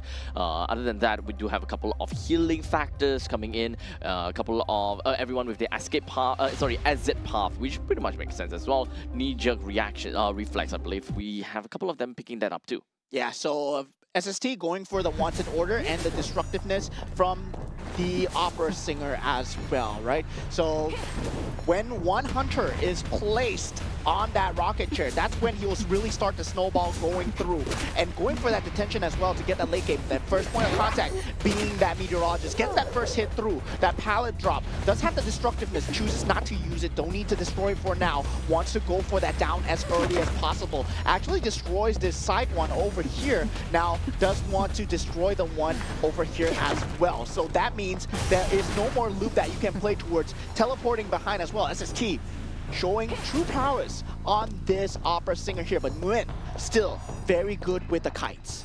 Looks like SST is having a lot of difficulties trying to get his way close to Nguyen, and just like that, the meteorologist managed to get a really amazing push in, and it was a pretty good bait. But in this case, it does seem like the meteorologist will still suffer from the single scratch of SST. Yeah, but 1 minute 10 seconds, already very fast decode coming out from side of Team Vietnam. Now they are truly locked in terms of that Cypher Rush, that first rescue coming through, and SST taking the time to use the destructiveness to destroy the pallet, making sure that the loops around the rocket chair is not able to be played right now. Now, he does have that wanted order, he does see the outline of that next survivor, and Nguyen coming in, shovel, does get the rescue in, gets a hit off, does not have that. No, he does have a tide turner, but Gravekeeper actually taking a hit so far. Yep. So regardless, we are gonna be. Oh damn! That is gonna be the nice pallet slam coming in from the meteorologist, and just gonna go straight in for another round of containment. They're just gonna bring around the rosies right now, but we're gonna have to be really careful about the fact that we are looking at a opera singer after all. Not only do you have to care about a shadow leap, but we also do have got some of these shadows that will allow this opera singer to just tap around. Yeah, but already one cipher completed by actually the kiter himself. The meteorologist just did that kite, and now Gravekeeper's location is revealed. And Gravekeeper will be the one coming in trying to go for the rescue, but they do have Gardner and the Antiquarian as well. So the tri-hits is still available, but H Nguyen first on the scene, takes the first hit so far, goes for the rescue. The kiting continues here as the decode speed, 99%, 87%, 55 and 63 with Team Vietnam pulling in very close. This is one of the closest games that we've had today. this is definitely going to be tough for both sides of these teams, but this is very close indeed, as you did mention. 99% for one of the Cypher. They have primed it up pretty effectively. Unfortunately, two of the Cyphers has already been completely decoded. As such, they would not be able to make full use of the audience effect from this point on. The other two Cyphers that we're talking about, 63% and 67%. It's really unfortunate for the meteorologist, but he's going to be sent back up into the sky with the rocket chair. Yeah, 3v1 right now. SST needs to locate that last and final few Cyphers and disrupt them away. 67%, still a very good metric. 14 did not to clutch this out. The shuffle has been used by HUN to kind of kite into this loading zone where he can actually play with the pallets. So now the pallets, a few of them have been destroyed from the early kite going on as well. This destructiveness coming into play. But now with the detention up, he might be able to get a good hit. Yep.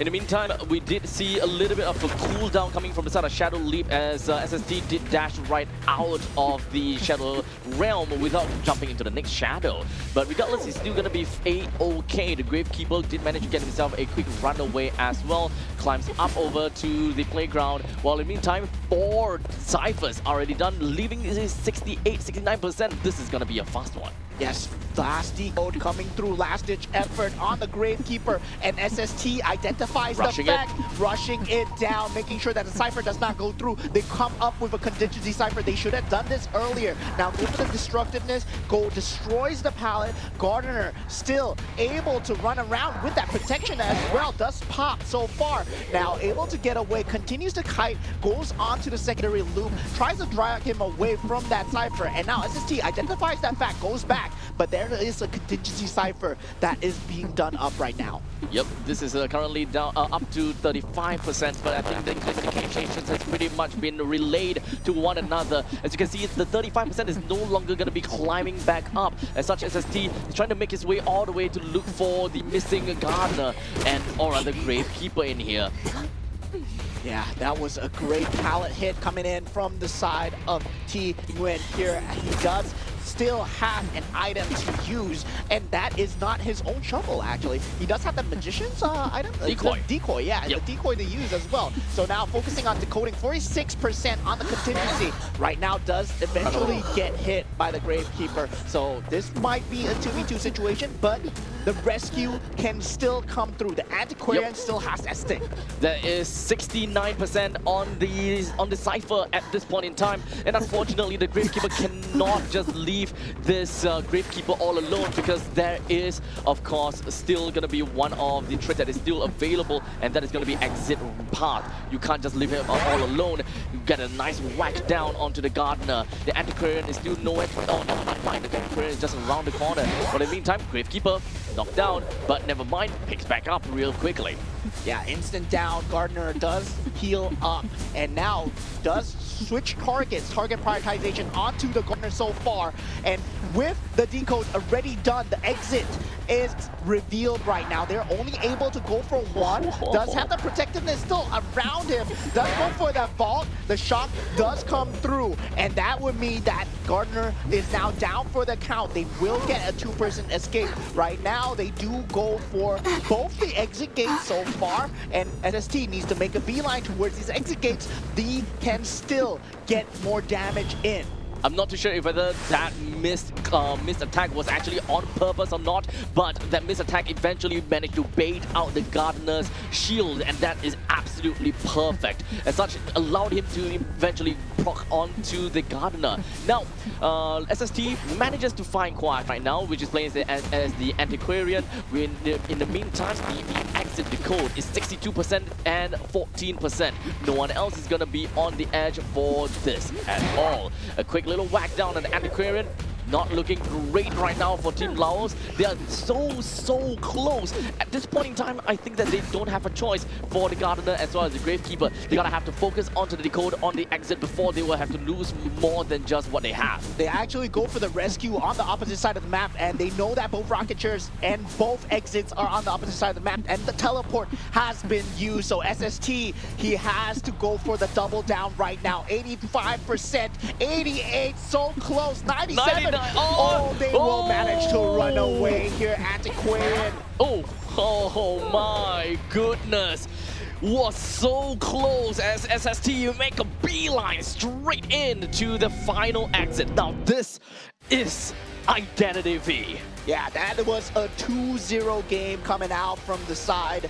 For the Hunter, I would say that is a win, but at the same time, we have to see how the Hunter performs, right? This is where both halves actually matter. We finally don't have a one-sided game. Both teams look like they have very good strategies when it comes down to the decode, splitting up, getting the map pressure in as well. You can see that they identified the rescue on the opposite side of the map, right beside the exit gate, and chooses to go for that rescue. I absolutely love what I saw, what I'm seeing this time. Indeed, a really close game, and that's nothing short of amazing. As such, two escapees. We might actually be able to see our very first draw because honestly, it does seem as though both teams are very well informed as to what they gotta have to do, as both the survivors as well as a hunter over here. Yeah, SST really very good on the first few kites as well. Identify the target straight away, even with the wanted order. Identify that the Gravekeeper was coming for that first rescue, and that first rescue was very pivotal, right? Getting the damage on the Gravekeeper actually secured him that elimination on the Gravekeeper as well. So the score now is 2-2. Right now, we are going into Team Vietnam's half of becoming the Hunter, right? So Opera Singer, will it be used here? It could always be that case. Hullabaloo? Hullabaloo. Technically, we definitely see that Hullabaloo being played out in this map before as well, so I wouldn't count that out. I believe that this, as much as I kind of want to see the Goatman being played, but this doesn't seem like the case where it could happen. As such, game number 2, likely, either game number 2 or game number 3, they have to constantly just going for a ban onto the Goatman just to waste the ban, and in order for them to get on to the next part of the game. Yeah, look at the decode coming through from Antiquarian. Antiquarian. The Kai character going for 336% decoding progress, and the great early kite also by the meteorologist, 87 seconds, very respectable. He did get a few pallet hits in, and also good use of some wind gusts coming through. Hit survivor 16, but the 2 shocks really from SST is what mattered in the end. Yep, and of course, we're gonna have to talk a lot more about what the Gardener came in to do, right? In the end, we thought that, hey, maybe Gardener, you know, it's a very interesting concept, but you can pretty much see that there was a very big distance that the Opera Singer gotta have to take from the one of the chairs all the way to the exit. Even though we don't really quite see a lot of what the Gardener did, but I'm pretty sure that after sending 2% on a rocket chair up into the sky, many of the other rocket chairs were missing. Yeah, the top right section, one of the rocket chairs that's pivotal for that second exit gate, right? The one that they did not decode, that was actually gone. So that came into play into the end where they wanted to get 3 survivors instead of 2. It would have mattered, but luckily for SST, he managed to get the shock. Indeed. There are so many things that is going on in that game, and we hope we managed to cover it up as much as possible. Now, of course, a little bit of switcheroo. We're going back in for the draft to see what are the other survivor choices and the hunter choices that we may eventually be able to see right here between these two teams. As we start things off with a Seer and an Antiquarian plan. Yeah, now LFAM being the hunter of choice coming in. So Fresh, the substitute, was playing just now for Team Sri Lanka, and their main hunter is now back on the field. Now VLV and PMST picking up the Puppeteer and the First Officer. Very top tier Very picks strong in terms of just contain, kite, and also rescue, right? Having that invisibility for First Officer, just so good. Such a strong initial pick, with the Meteorologist being the next one that will be thrown over to the banning pool. Team of Laos now gotta have to make a decision as to what the other 2 is gonna work. Right now we have a contain and a rescue that will work for them. Probably a double contain. Okay, Archer indeed. Yeah, I was looking at the Archer or maybe that, what's that called again? The coordinator, the one who wants the flare gun. Yeah, Oh, coordinator, yeah. And okay. they can go lucky guy as well if, let's say, they want to add in a bit of flexibility. The gardener does get banned out. Do they want to go for a decode here? And they do. Oh. They do for go for a mechanic here. So they are going to be applying a lot of map pressure, especially on the decodes, right? Because Okay. Moonlit River Park is a very big map. There's a lot of Cypher spawn points. Without the gardener, yes, you can't remove the rocket chairs, but you put a lot of decode pressure, forcing the hunter to come and find you. Okay, so this is one of the few games where we will be able to see quite a lot of micro plays from the survivors themselves, right? Puppeteer with one, and of course the mechanic with one for themselves as well. So with that all said, and with all of these in mind, what exactly is Alfam gonna be looking out for? Is it gonna be a mirror matchup again, where we see a opera singer being picked up by a fam? And Ivy would actually be really good. Ivy, but okay, because of the archer. Okay, I see where you're Yeah. coming from.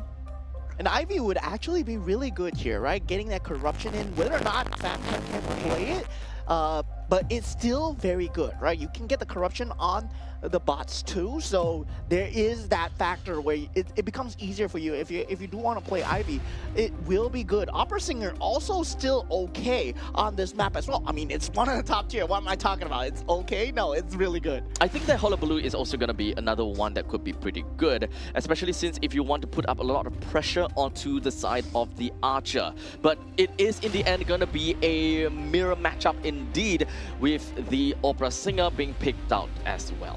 Yeah, there we go. The Opera Singer mirror matchup coming up, but different survivor strategies. Now with the mechanic, the decode speed will be way faster coming out from the side of Team Laos, but Team Vietnam, they did have a very early Cypher rush themselves. The first kite for 87 seconds done by the meteorologist just now, not available. They banned it out, but they are trying to do the same with the Puppeteer and the first officer combo, right? First officer, Puppeteer, very notorious combo where Puppeteer can just get in rocket chair. First officer is there for that secondary support. So at this point, we are going to be jumping into the second half of this game between Laos and Vietnam. What we have is going to be the opera singer, the Sangria, going to be spawning at the bottom right hand of the map. Well, in the meantime, all of these survivors are pretty well spread out. Some of them in the northeast, some in the southwest, and of course the north and the south. With the Puppeteer, the one that is closest to the opera singer. Yeah. Puppeteer really good at the kites, the contain as well. So yeah, there will be a very good kite available, and similar to the gardener placement, you do see the placement of that mechanic on that top right side, right? Trying to place it further away towards the corner of the map. The bottom left would have been good as well, but generally the top right side is where you want to place one of your key win conditions for the game. At this point in time, let's take a look at their talents with Titaner 1, 2. Only 2 Titaners coming from Puppeteer as well as the first officer. Everyone else with the exit path as well as the snooze. 1, 2. Only 2 snoozes coming in from the archer as well as the mechanic. Going on with the flying wheel effect. Every single one of them should have. Nope, only 2 of them as well. So at this point, you can pretty much say that SDV and VLV pretty much the same thing. PMSD and PDV have their own set of skills, with the only difference is one of them decided to go for healing and the other one to go for doctor. Yeah, so for LFAM, it looks like it's gonna be detention, same build, detention, trump card into Rage, Berserker, and also having that destructiveness as well. So starting off the game here, FAM already using that destructiveness and trying to hunt down PMST. That is almost, I thought that it might have been a single hit coming in, but doesn't seem like it was able to reach in on over the PMSD. But there we go, a single hit on the Puppeteer. Or rather, maybe, yeah, there's the second one. We're going to go for the third one real soon, as Puppeteers are able to hold out for multiple hits. So there we go, the final hit in, Puppeteer will now go down for the count. Yeah. Very good early presence coming out from the side of LFAM here. Getting that tier 1 really soon, right? Getting that Puppeteer down. We do see PDV on the first officer trying to come in for the assist as the decode rush is going underway. But 1 minute in, still 89% on one, but we do have a bit of a reset coming out from Fem. Very good awareness right there. At the same time, trying to cut off PDV's entry. Still, he does not go for the wanted order, so he's not too sure where he is, but he can find it out after the end of the duration. Gets a very solid hit on him right now. Plays around the pallet, very good deduction, but still PMST with the mind game. One heck of a member in Sentosa. But the rest of the members coming in from the side of Survivors and now managed to get themselves away and shaken out Fam. But in the end of the day, Puppeteer will still be running far and far away from the rest of the team. Well, in the meantime, the rocket chair does seem like for Fam, he have to get a little bit closer towards the center in order to get that out. The rest of the Survivors, they are actually in relatively close proximity. But if you take a look at how primed these ciphers are, it's not exactly too crazy. 99%, 45, 36, and 45, 42 actually, and we've only talked about 4 of them. So more priming is needed coming in from the Laotian players. Yeah, they do come in, they do get the archer in. The stun not actually connecting, but still not able to be punished from the side of LFAM here. Now, for the stun from the back, PMST will be able to gain some space. That does go to the high ground. That's where Opera Singer will be struggling a bit, but he is at tier 1, so he can actually roll out that Shadow Trail if he wishes to do so. Right now, trying to go for the decode speed down, right? Fam has been doing a very good job of this. He knows that there's a mechanic around. There will be multiple contingency ciphers being set up too. Oh, that was amazing! Wow. Baiting PMST to make a quick little jump down and making him think that, oh crap, it is coming. But in the end of the day, he still managed to make a quick beeline down the stairs and catch the Puppeteer off guard. Yeah, great foresight play coming in. One decoding has been done to 99%. One is already completed. Now, 4 ciphers left remaining, technically only 3. The 99% is the furthest one, but he does throw the Shadow Trail to where 2 of the members are. Puppeteer already out for the count here. SDV, let's see how good your kiting is. Does get a similar amount of stun. Very good kite coming out from the side of SDV. This is why Archer is so good at dealing with the big 4 here. And now, with that destructiveness, does destroy one of the loop routes that's available, but SDV, he does have a second option on the right side as well with these pallets. And yeah, there we go. Still doesn't have so much of a problem.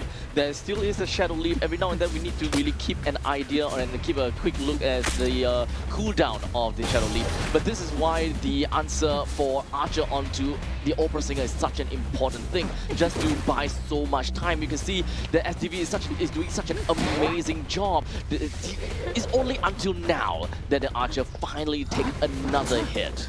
Yeah, Mechanic still doing the job in the background, trying to gay down these ciphers as much as possible. But now the teleport is ready to be used, jumps towards that final cipher area, finds the LV and also the Mechanic as well. That is going to be the key decode for the game. If he gets knocked out, your first officer needs to go for that split pressure play, right? Try and free the Archer if possible.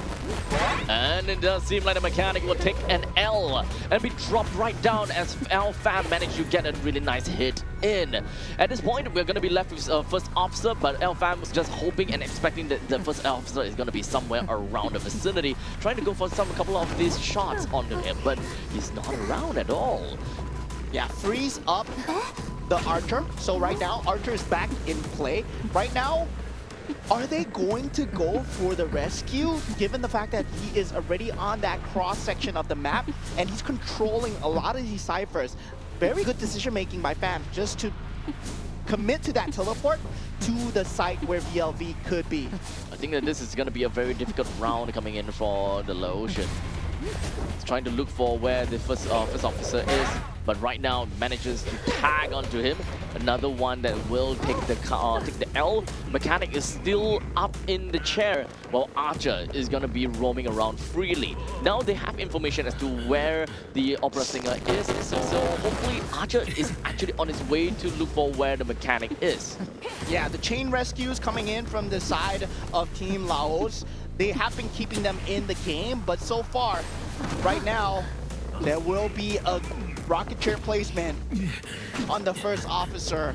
They do still have the kiter available. 3 of the ciphers have been primed, but they're not in location. They're not in the zone to go for the decode. They don't have the time. They don't have the courtesy of the space as well. The mechanic was freed up by the Archer, but unfortunately, the Hunter is now right in the face and on the tails of VLV.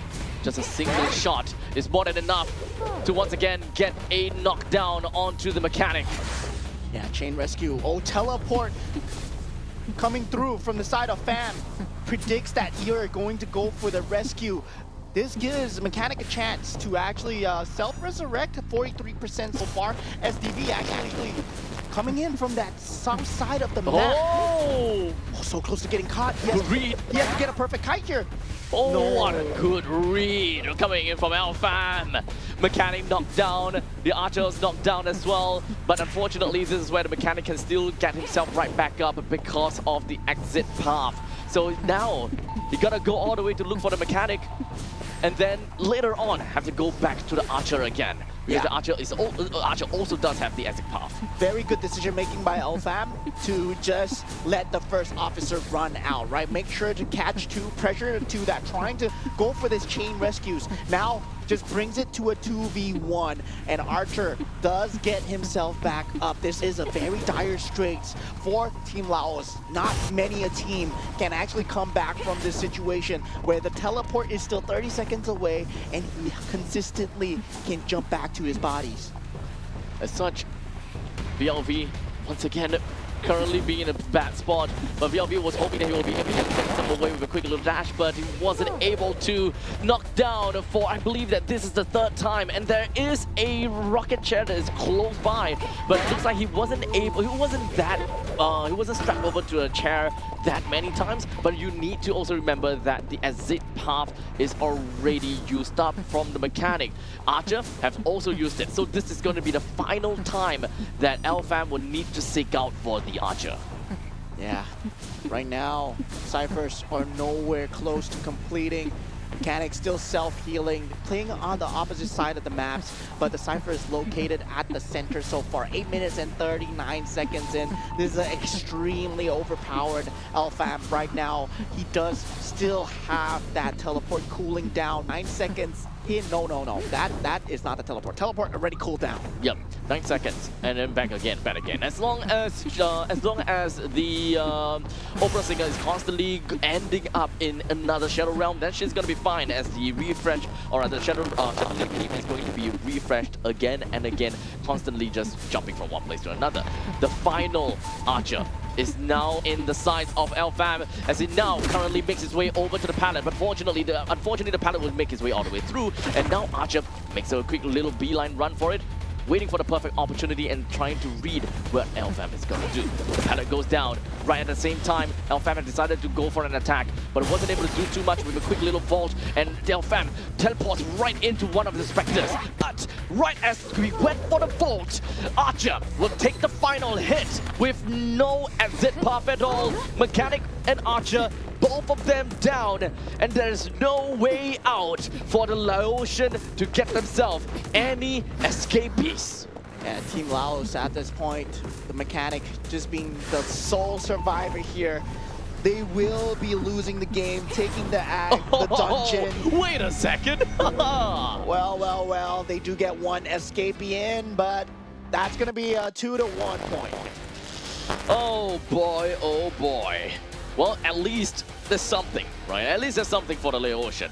And right off the bat, we are just going to be expecting a decent amount of plays coming in from Team Vietnam. They have completely won in game number 1. I thought that there could be a close possibility that we could actually see a draw. However, Vietnam securing game number 1, that's all fine and dandy.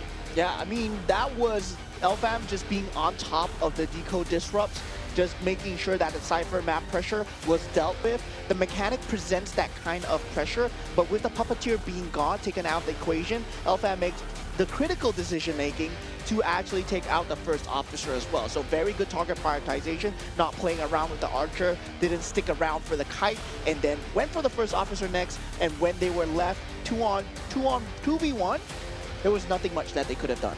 Indeed. Just so happened that the dungeon was there as well. We clearly, at least for me, didn't really quite think that, you know, there could be any possible escapes. But in the end, still managed to make it their way out, and it was definitely a surprise. But it didn't really matter too much about the game itself because Vietnam still managed to win. Be it 1 survivor or 0 survivor, it just managed to help Laos a little bit when it comes down to the tiebreaker rules. Yeah, but that's like 4th tiebreaker rule. Yeah, match wins are way more important than Yes. anything because they will be considered first, right? And yeah, right now I believe that was considered a 5 points actually. That's actually considered 5? Oh, Okay. okay, that's considered 5 points. I wasn't too sure of that because generally when you do get a dungeon escape, Yep. they considered it as 5 points just now as well. So 3 to 1. So yeah, Vietnam getting 5 points. Yep. They do win though Yep. overall. But regardless, yeah, the main thing is that Vietnam won game number 1. We do have game number 2 that will be coming into us real soon though, but this is probably the most nail-biting and the most balanced game that we've had for the entire day thus far. Yeah, I'm excited. This is going to be exciting, right? This is going to be exciting where, yeah, there is going to be both very similar parallel levels of hunters. Both, when they go for the strategies or survivors, they have very solid strategies down. Yep. Okay, so they made a adjustment. We do have Team Laos getting 1 escapee and also 3 survivors were down from inside Team Vietnam. But Team Vietnam does take game 1 in terms of just overall points alone. Yep. I gotta have to say, hopefully we'll be able to get a 3 game in total, right? Game number 1 needs to be, game number 1 was won by Vietnam. So the only other way that we're going to be looking at game number 3 is going to be when Team Laos were to win in game number 2 as well. Although if there would be a draw, if I'm not wrong, it will still go to game number 3. Yeah, given SSD's playstyle, there is a chance, right? It boiled down to the last minute, and definitely for LFAM over here as well, he made some very critical decision-making during the mid stages of the game as well, where he decided to go for the perfect survivors, he decided to go for the decode disrupts as well, and that added much more pressure towards that later stage of the game that could have affected him when it came to that tiebreaker, right? That tie scenario when the first officer was kiting, he was just going for that rocket chair, decided to go for the disrupt. Now, of course, let's take a look at the rest of the statistic over here with the Archer with the longest amount of containment time onto the Opera Singer, and we've seen definitely a couple of times, right? The crowd just hitting in and of course putting down this Opera Singer time and time again, forcing the Opera Singer to go into a shadow dance because you wouldn't want to be down on your cooldown on the Shadow Leap that much. Because the moment that you don't get from one Shadow realm to another Shadow realm, you're gonna suffer one big penalty, and that movement between the gap between you and the Archer is gonna be way too much. Yeah, and we did see some pretty good stunts coming out from the side of SDV, especially when he was going for the chase on PDV. There was a chance where PMST could have kited a bit better at the early stages of the game. 76 seconds, still very respectable. Anything above 1 minute is very good for a containment kiter, especially when you're playing against a good hunter, right? Both of them are very good at playing an Opera Singer, and Opera Singer is definitely one of the best on this map. It is, definitely. Now, we will go back to a brand new video, though. So, a completely different map, a different kind of drafting, and when it comes down to the survivors, that is something that is going to be fun to see as well. Both teams no longer will have the Opera Singer, and dependent on how the map is going to be drafted, the initial ban, because we're coming game number 2, there can be a Hunter's ban now. Yeah, Hunter's ban, I mean, definitely a gold man, right? Yep. Both for SST and LFAM, they are very good gold man as well. So, or you could bait out the Goldman pick and try and play an anti-Goldman comp, but that's not going to be possible for Team Laos because the Archer is already picked up. So right now, we have to also remember about the global ban rules, how things is gonna look like and what kind of strategy we might be able to expect from either one of these two teams. And both teams, they have already right off the bat used some pretty strong survivors already. So coming into game number 2 and in a potential game number 3, I think that the game will start to get tougher and tougher as the time goes on.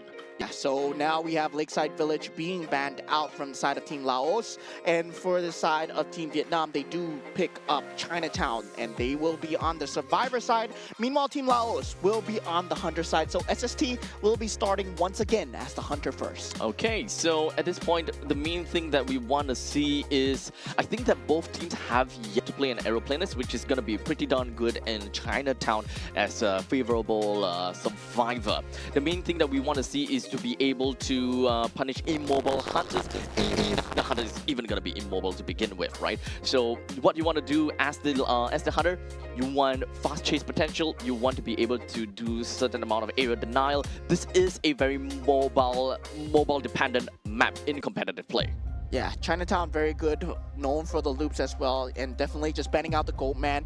They are a very good Goldman on both sides, but now pulling out the Seer is Team Vietnam and also that first officer. Now you have the capability, you have the information that is enhanced by the Owl, and also a soft eye on the hunter. Now the Archer being banned out, and also the Puppeteer and the Aeroplanist as well. So Aeroplanist not in that top tier of priority for Team Vietnam. They would much prefer that rescue and also the information game. They choose Enchantress over here. Okay, now the very fact that we have a Seer in here just makes me think that Ivy might be the choice for SST. Ivy also does have pretty decent mobility when it comes down to scouting the opponents out, especially if you kind of want to play around with what was that thing called again, the shadow thing.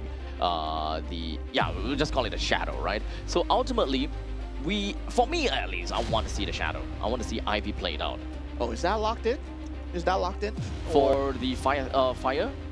Yeah, I'm not too sure if it's locked in or if it's just a shadow pick. Okay, he did pick the Fire Investigator, so they will have that utility coming through as well. Yep. So we do have, once again, the inflatable airbag, which is always a very funny thing. Being able to repel all nearby enemies, and we will see how that eventually goes by.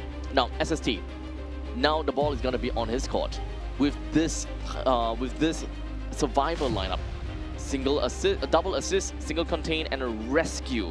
Not exactly a very harassed style of gameplay, but there is a lot of vision play that Team Vietnam will be able to put on over to SST. There's very strong harass. All of them can kite really well. So all of them can kite really well as well. And even with the additional support coming in from the fire rescue, so you have an additional like palette to say, right? Hullabaloo, okay. You can squeeze through. So yeah, he does go for the Hullabaloo here. It was between the Hullabaloo and the Ivy, definitely in this patch, and SST goes for the Hullabaloo here. So it's going to be an interesting pick on whether or not that Encore is going to go through on the correct target. If you can take out the Seer early game as well, the Seer does have that capability to tank an extra hit, but Hullabaloo really fast in getting that early pressure as well.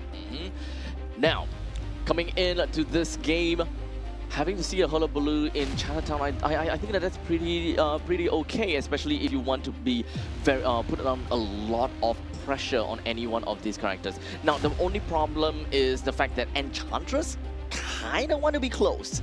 Kind of want to be close to want to be close to the hunters. So in this case, as a Hullabaloo, you need to stay close as well. So both of these characters, Hullabaloo and Enchantress, they kind of cancel each other out.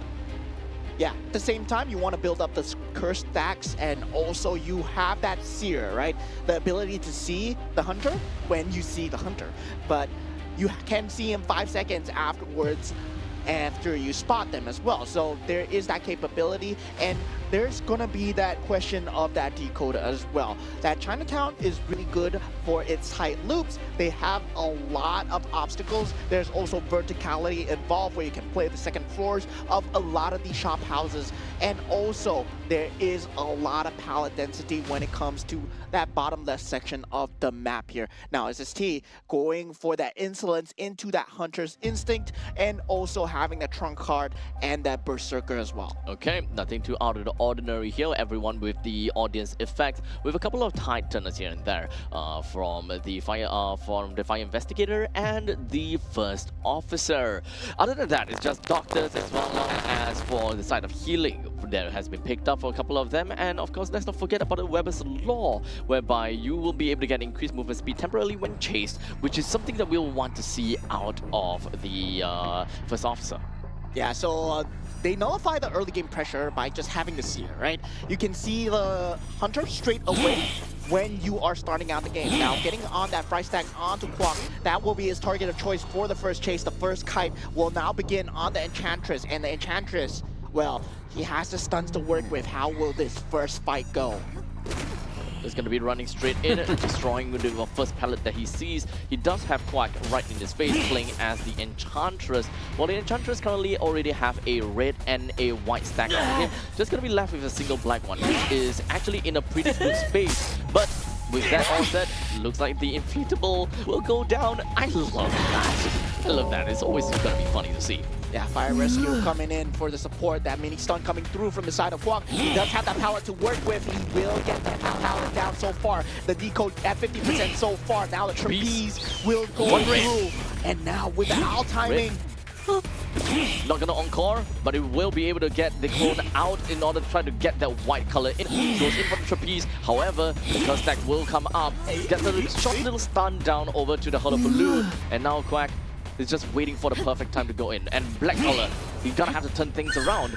But Enchantress, my oh my, just nullifying some of these stacks around, and a lot of time has been bought indeed.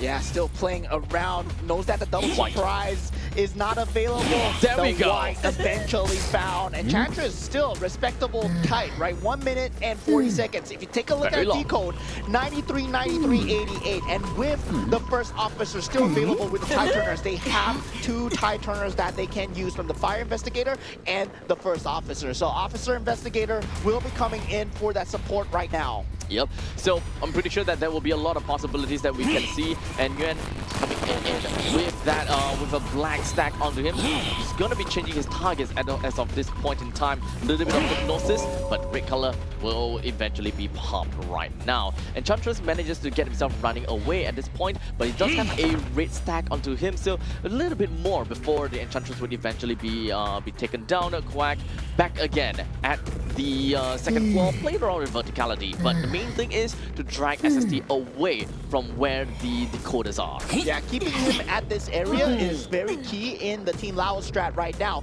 but they do need to get the decodes up, already 2 cracked, and reaching 50% is number 4 and number 5. SST still has that mobility, but he does not have a very good early game so far. And yeah, Team Vietnam, they want to get that decodes up right now. Going for the rescue once again. Enchantress breaks free, will be playing the ring around the rosy, will eventually go down, but does what she needs to do. At this point, I think that Enchantress is already on the second time onto the chair. So right now, the next time, which is right now, I believe that is going to be the 3rd time on the chair, and there is no other way for the Vietnamese to be able to get Enchantress out of this. Yeah, 90% done on the 4th and 5th. Oh, Has that teleport available. Straight reactions coming out from H-Dread as he goes for that item usage straight away from the side of first officer. Focus on decoding, he says, as one more contingency has been pulled out. 13% has to abandon to 89. the first officer now have took a single hit. currently still have a black stack onto him. Just 2 more before the first officer will eventually go down. But he gotta have to focus on the fire investigator as well as the seer, as they are pretty darn far away. He's currently on the pursuit with Team Nguyen, and that is the seer all the way at the southeastern part of the map. Yes, Seer is very good at playing that kiting game as well, because you do have that vision game. The all timings have been insane for coming out from Team Nguyen on to the Enchantress as well, right? You do get a chance to keep an eye on your teammates, keep an eye on the Hunter as well. Now playing with this dense palace stack area, has 2 to work with. The Encore still not available, will be able to trap himself and trap him in. Playing with the colors so far. He needs 1 more red. Red. Oh, there we go. Perfect timing coming in from SST. Gonna be left with the fire investigator as well as first officer. At this point, they can still run away with only 2 survivors, at least nothing, right? We do have about the asset decoding is currently way past 50%, and this point in time, I don't think that SST will be able to trapeze his way that far. As such, the 2 teleport will try to run away. No way. I don't think that there's enough time. There we go. Not enough time to get those 3 stacks in. Once again, we come to a close finish, right? Where it mattered whether or not he could get 1 more survivor, and now it's 2-2. Still 2-2. They can actually kind of get a survivor game going on. It's Chinatown after all. Now the different thing is how the Vietnamese is going to be playing in for their game as survivors, because in the previous game they definitely did a pretty darn good job when it comes down to escaping and all that kind of stuff. But right now, I believe that the Vietnamese, they have already completed their Hunter's Strike, Hunter's game. The previous game, with the Hunters managed to get technically all 4, with 1 of them running away with the dungeon. Now we managed to get 2 for 2. So, there could be a chance right now for Laos to tie it up against Vietnam. Because that's the point that they had, 2-2 in game number 1. Yeah, so if right now they do get 3 survivors on the side of Team Laos, then that's a win. And then we're going into game number 3, right? Yes, that is right. So this is entirely up to the hands of Laos as the Hunter. So if you can take a look, right, if you remember about that, Vietnam, there we go, there was that dungeon that has been recorded as well. So 2-2 for Laos when they were playing as the Hunter. So now we're going to go back over to, oh wait, wasn't that Vietnam playing as the Hunter just now? Yeah, that was Vietnam 2-2, yeah. Correct. Okay, so it's kind of game number 2 is kind of like swapped out a little bit. No, Team Laos was playing as the Hunter. Team Vietnam was the survivors. Right. Yeah. Okay, I completely forgot about that. So yeah, they did manage to take out 2, and same thing for game 1 as well, when Team Laos is playing on that survivor as well. Oh right, yes. They got that 1 dungeon the multiple escape. nuance as the survivors, right? Okay, kind of got the names kind of swapped out a little bit. So we're kind of back at it again, where we are looking at Team Vietnam back at it at the Hunter. So if whether we're gonna get a little bit of a treat, that is mostly gonna be the question. So far, SST has always had a little bit of trouble dealing with Vietnam as the Hunter. As Vietnam, they are really good with their macro rotations, and they are always very good at dealing with the mechanics coming in from the Hullabaloo in this game and the previous game as the Opera Singer. Yeah, Team Laos right now, he did manage to get a significant number of survivors, right? 2 is really good here, especially for a map such as Chinatown, especially when we see a very close team playing. So there is a chance where Team Laos, on the survivor side, they will get a good contain, a good first contain, because they need something similar, right? 100-second first contain from that first kite coming through. Hopefully, on that puppeteer where he was playing in the first game, he can come up with a better Enchantress maybe, or something of a better kiter as well. Now, we will be back over to the drafting screen to kind of remember what has been previously banned out, or rather what is going to be part of the global ban. From what I remember, Vietnam actually used quite a lot of very high-tiered survivors right off the bat. I believe that the puppeteer as well, the first officer was used in that game alongside with the archer. if I remember correctly, once we get to the drafting screen, we will have a final confirmation how that is going to work. Oh, that was Team Laos, actually. Oh, that was Team Laos? That was Team Laos. They went for Puppeteer, First Officer, Archer, and also, if I'm not wrong, the Mechanic at the end. Okay. Yeah, so that was theirs at the point. So Ivy will be banned out from the side of LFAM. Antiquarian, that was something that I wanted Team Laos to use, but surprisingly couldn't use it right now. And the Seer being banned out as well. So if they want to play the infra game, yeah, they don't want that as well. So for LFAM, with Ivy being banned, right? Okay. This opens up the GOAT. It opens up the GOAT, man. Here in Chinatown, I think that it is still very much playable. Now, we do have the escapologist that will immediately be snapped up together with the meteorologist for the side of the Laotian team. We're gonna go back and forth, back at it again. Remember, Antiquarian as well as Seer is out. Yeah, Antiquarian Seer already out from the first game themselves. They cannot use quite a number as well. First Officer already out. I believe the Mechanic already out as well. So now, as the survivors, they won't have that. Puppeteer also won't be available. So now for Vietnam, they will ban out the Enchantress here. So for Laos, what they want to do is to be able to get at least 2 points in order to, or rather, get at least 2 escapees. So a little bit of a rescue focus would be nice right now. As such, it looks like we are going for a little bit more contained focus, as right now we do have a pretty interesting pick out right here. I wouldn't say interesting, but when it comes down to looking at Prospector, it's always fun to see an Embalmer. Okay, yeah, an Embalmer as well. So yeah, they are really going on that rebirth ability coming out from the Embalmer as well, right? So they all have good kites. There is that stun utility coming out from the side of Prospector. It combos very well the Meteorologist. So Team Laos, true to form, very aggressive, right? When we saw that first game with the Archer and also the Mechanic as well, they were just doubling down on the decode and also the containment game. Hopefully they can play a better containment game. Right now they won't have that strong of a decode rush, but now what does the Hunter pick come through for LFAM?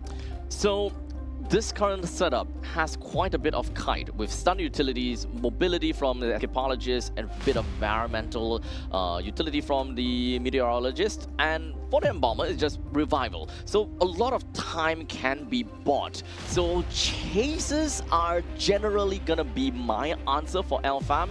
So the GOAT man might not be the best case scenario here for LFAM, but perhaps. But he can definitely still go for that if he wants to, since it is a GOAT man after all. Yeah, so that Coffin Mechanic will be used by the Embalmer in the game, so you can prevent your teammates from being down or cheered by the Hunter and teleport them to the Coffin, right? So that ability is available, but for LFAM, looks like it's gonna be the GOAT man here, and yeah, it's gonna be a very scary GOAT man to deal with because we know what he's capable of. Team Vietnam right now hoping for more than 2 eliminations, and Team Laos needs 3 survivors to bring us into a game 3. As such, we are gonna go in game number 2, ladies and gentlemen. Let's take a look at where they are gonna be going to, and of course, what are the possible strategies by the Persona talents right now. We have got the Meteorologist at the northern side, Escapologist in the middle, the Prospector down at the bottom, and of course, the Embalmer all the way down to the southeastern part. Yeah, usually the Hunter starts on that top left. Usually that's what we see from the opera singers that are usually picked in Chinatown, but both teams use opera singer. So they are going for the GOAT man here. Still very strong in terms of that singular control, right? If you can lock 2 members into that cage as well, then suddenly it becomes haywire over here. But the Meteorologist, the Escapologist, and also the Prospector forming a line, making sure that an Embalmer is kept away so that he can use that Coffin Mechanic. Now, of course, right at this moment in time, the main thing that we're gonna look out for is how LFAM is going to chase down these survivors, with how annoying they can be with all this kiting, as well as ways to buy time through revivals as well as the environmental plays.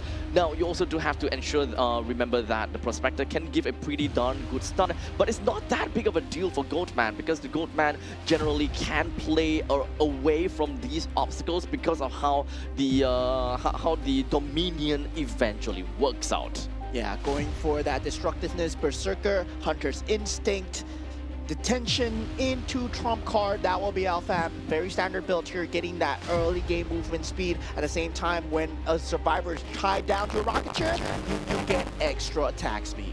Two tight turners, two tight turners and two snooze eventually, with every single one of them with the audience effect. Very similar and very similar to game number 1. Not much of a change coming in from the Laotian when it comes down to the talent for them as survivor. Yeah, very good entry by SDV, hiding in that corner for Alfam and then dropping the pallet to get the stun. Now playing with that secondary floor, Meteorologist will have that available, but dropped a bit too early, I would say. And now uses that cage, but great push away, using that win from the side of the Meteorologist. As such, it does seem like Fam is having a little bit of an issue trying to get the final, or get his first hit down onto SDV, but good amount of movements and chases around. Oh, there we go. Really good magnet. Yeah, there's a very good win coming out from the side of Meteorologist. Oh, that's so a win, far. sorry. Yeah, so that tornado, I mean, he's using the win very perfectly against the cage as well. This is why Meteorologist is one of the top tiers when it comes to down to the big 4 as well. Yeah, you're getting the kill up. At this point in time, having a Prospector in the place of the Meteorologist would have similar effect as well. So Prospector and the Meteorologist, they're pretty interchangeable. Yeah, SDV, very good first kite here. Already 1 minute and 22 seconds. That's a 60-second kite. He just needs to keep this up for just a bit more. Next step available. As the decode is there, already 99%. But look at the win timing, man. That's insane. Oh man, this is gonna be difficult, but looks like the Meteorologist will still go down in the end of the day. This is all about the crazy amount of concoctions that the Meteorologist will be able to bring out. We have seen a decent amount of usages when it comes down to the Gale, which pretty much pushes in a straight line coming in from the Meteorologist. Yeah, now we do have PDV, the escapologist, will be on that secondary kite as well. With the decodes going through at already 99% on the third one being primed up, the fourth and the fifth is there. The coffin mechanic is still available for VLV, whether or not he wants to go for the save, does go for the hit so that he does not get a double down onto SDV straight away. And now with that pallet being able to be played around, that Dominion actually leaks to the outside, plays with the pallet and the Dominion perfectly, can go to the second floor as well. That is such a difficult placement. Oh! I don't know about that, but SDV might have pressed the wrong button there. Kind of seems as though he wanted to scale up the status instead of trying to vault past, but by the time he realized, it was already a little bit too late.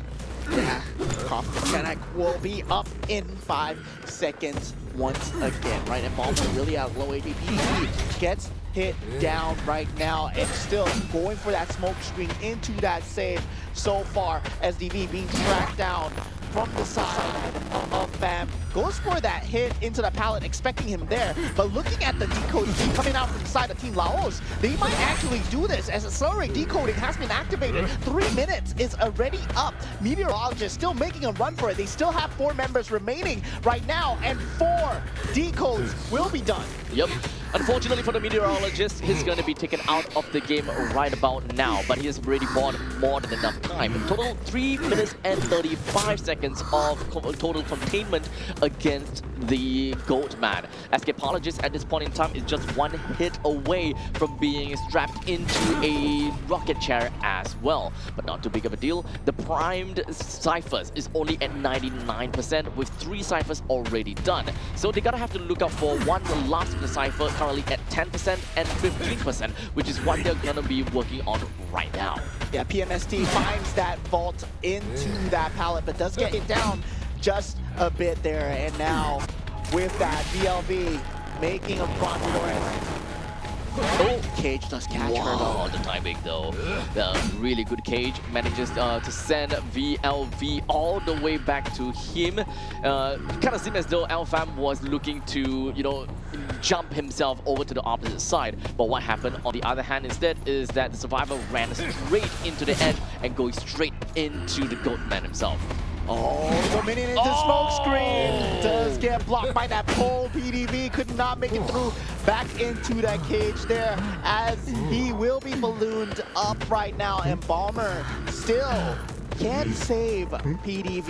He is around on the scene, and Prospector taking the chance to go for the final decode here. They still have 3 members on. Yep, there's still a lot of possibilities though, because the Prospector right now still have all 3 charges of that magnet. So if anything, that is still a very safe escape into the exit gate if they so very much want to. 51% on one of the ciphers. They gotta have to focus on decoding that as soon as possible.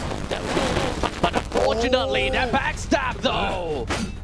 That was a great timing, great prediction coming out. VLV is down as well. The coffin mechanic still there. Fam might have found his way back into the game, and Balmer still going for the resurrection, getting last-ditch effort. Oh my goodness. At least now we know the revival is no longer available on anyone at all, as the Embalmer did not pass that revival to anyone. He used it for himself and at the perfect time too. The Embalmer now will go down, but Prospector manages to get himself away. But the Escapologist now, the next one to be knocked down. Prospector gonna be the last one remaining. He gotta have to do something about this. The exit path is still available for the side of Escapologist, but now he's gonna be onto the rocket chair, flying out into the abyss. And this might have done it here, ladies and gentlemen. Team Vietnam. Might not be done yet. He found his way into the game with the Embalmer down, the Prospector down. Hold on. 89% coming from the Embalmer though. He's gonna warp his way, but unfortunately a little bit too late before the exit gate pops.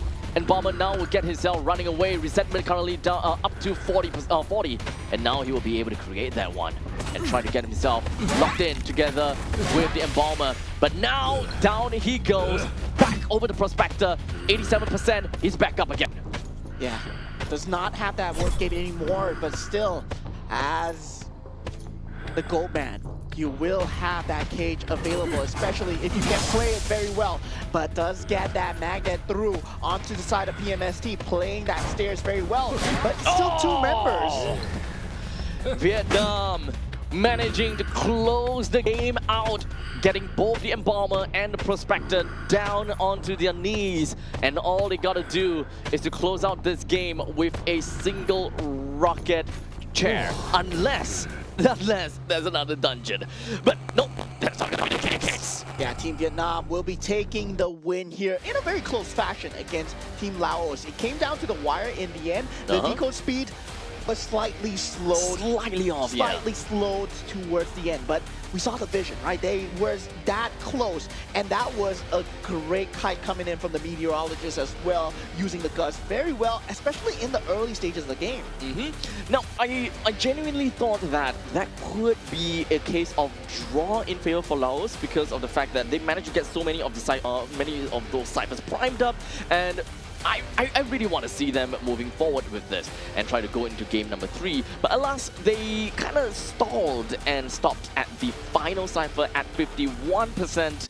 As such, no bueno. Yeah, that was a great game to watch indeed, coming out from Team Vietnam. The closest one yet. Yeah, versus Team Laos, the closest one yet that we've seen all day. And that is Identity V, ladies and gentlemen. It should be that close, right? Yeah. And that's what you're going to be expecting when we move into the playoffs as well. As we finalize our top 3 really soon, we're reaching there. This is still day 2, but looking at the points, Vietnam will take this victory. Yep, congratulations over to Vietnam.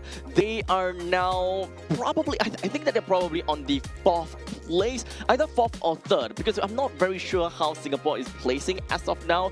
And there is, of course, that mystery Hong Kong China, because we haven't watched a single game from Hong Kong China. While in the meantime, Team China themselves, they have been the top dogs for the longest time ever, and I think that they have gotten a lot of flawless victory, which allows me to think that they are currently topping the charts. I mean, it would be surprising to me if Team China were not at the top, right? I know, right? Just on paper alone, their stats are through the roof. Their aura is through the roof. And also at the same time, Team Vietnam, Team Singapore, yeah, that head-to-head is going to be a very important metric to decide that playoff spot, right? Because only 3 will make it. And we are watching the group of death here. Team Vietnam and Team Laos are both inside. Team Singapore, Team Hong Kong, China, and also Team China as well.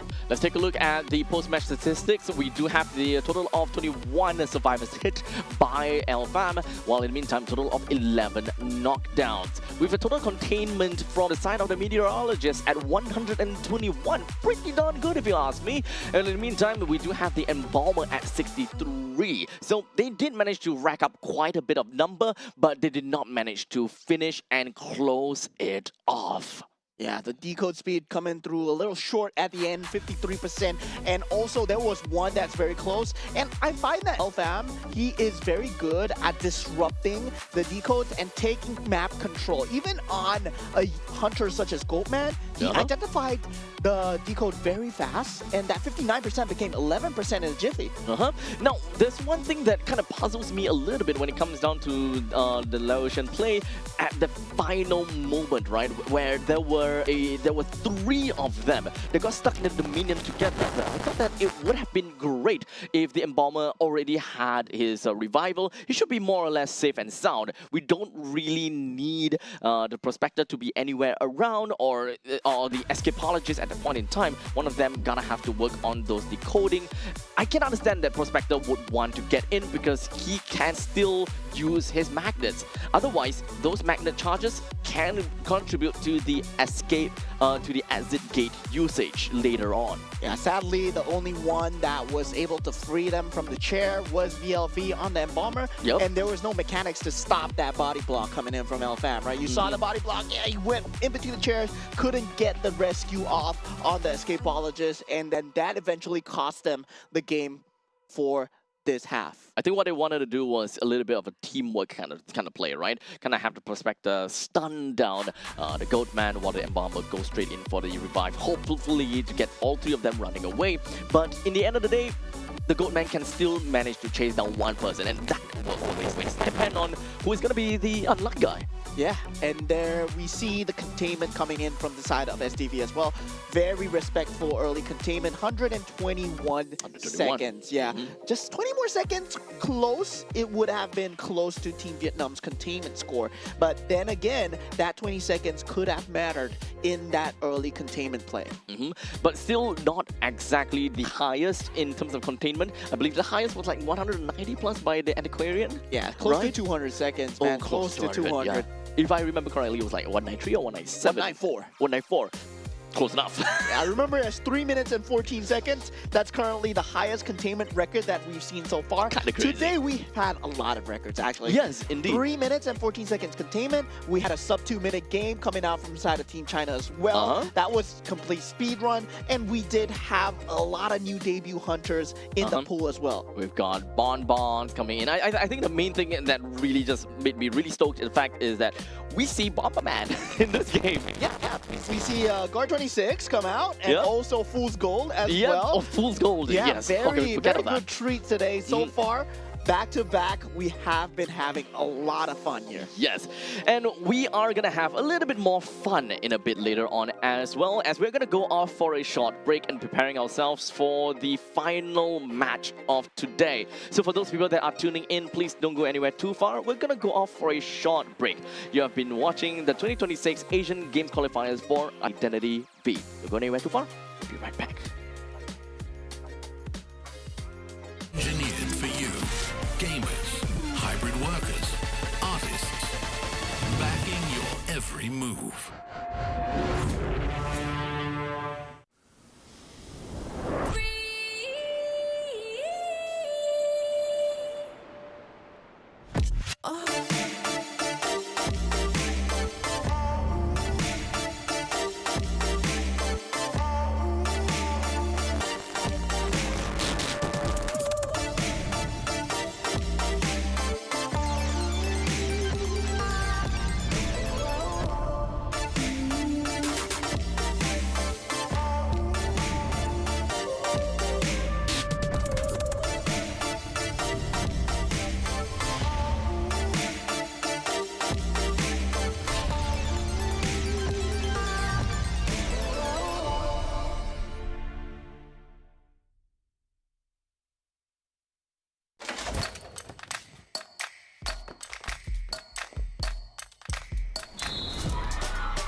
human body was built to move.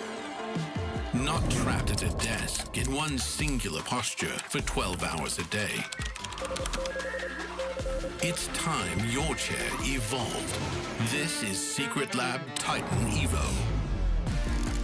Ergonomically engineered for you, gamers, hybrid workers, artists, backing your every move.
The human body was built to move.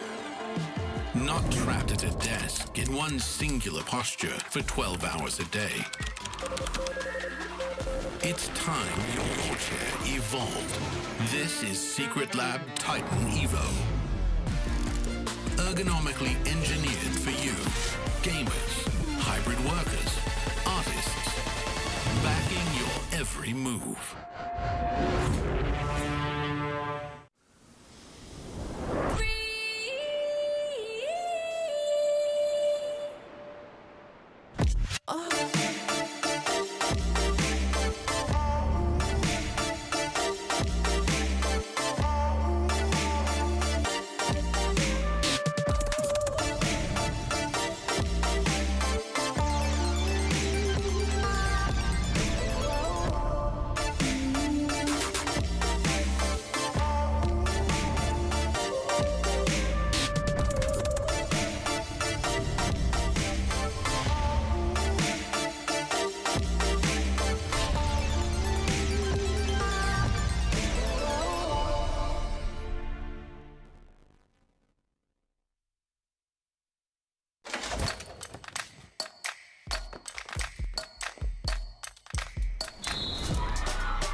The human body was built to move.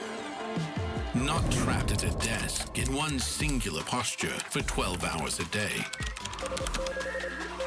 It's time your chair evolved. This is Secret Lab Titan Evo.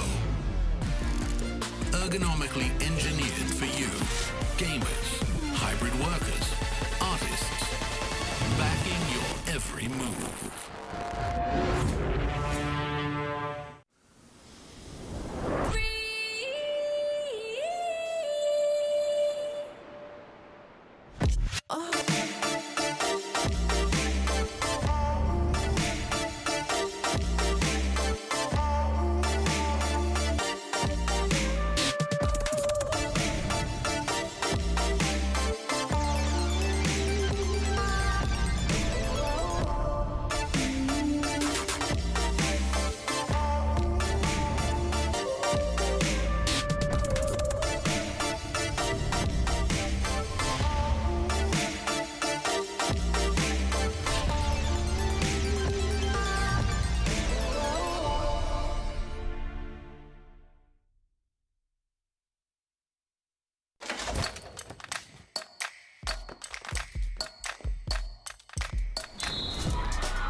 human body was built to move.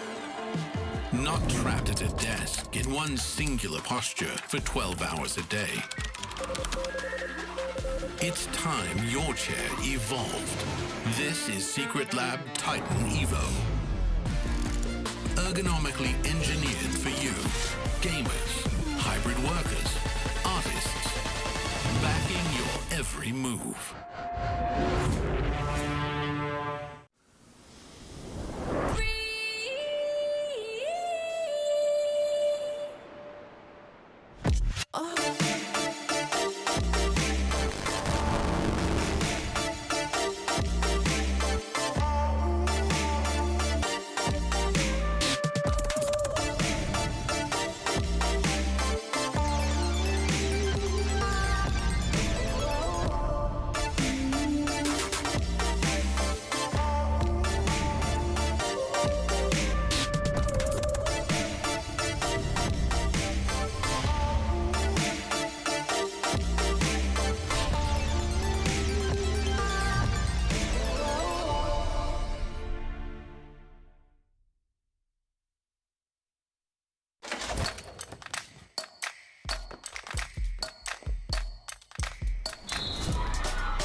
The human body was built to move. Not trapped at a desk in one singular posture for 12 hours a day. It's time your chair evolved. This is Secret Lab Titan Evo. Ergonomically engineered for you, gamers, hybrid workers, artists, backing your every move.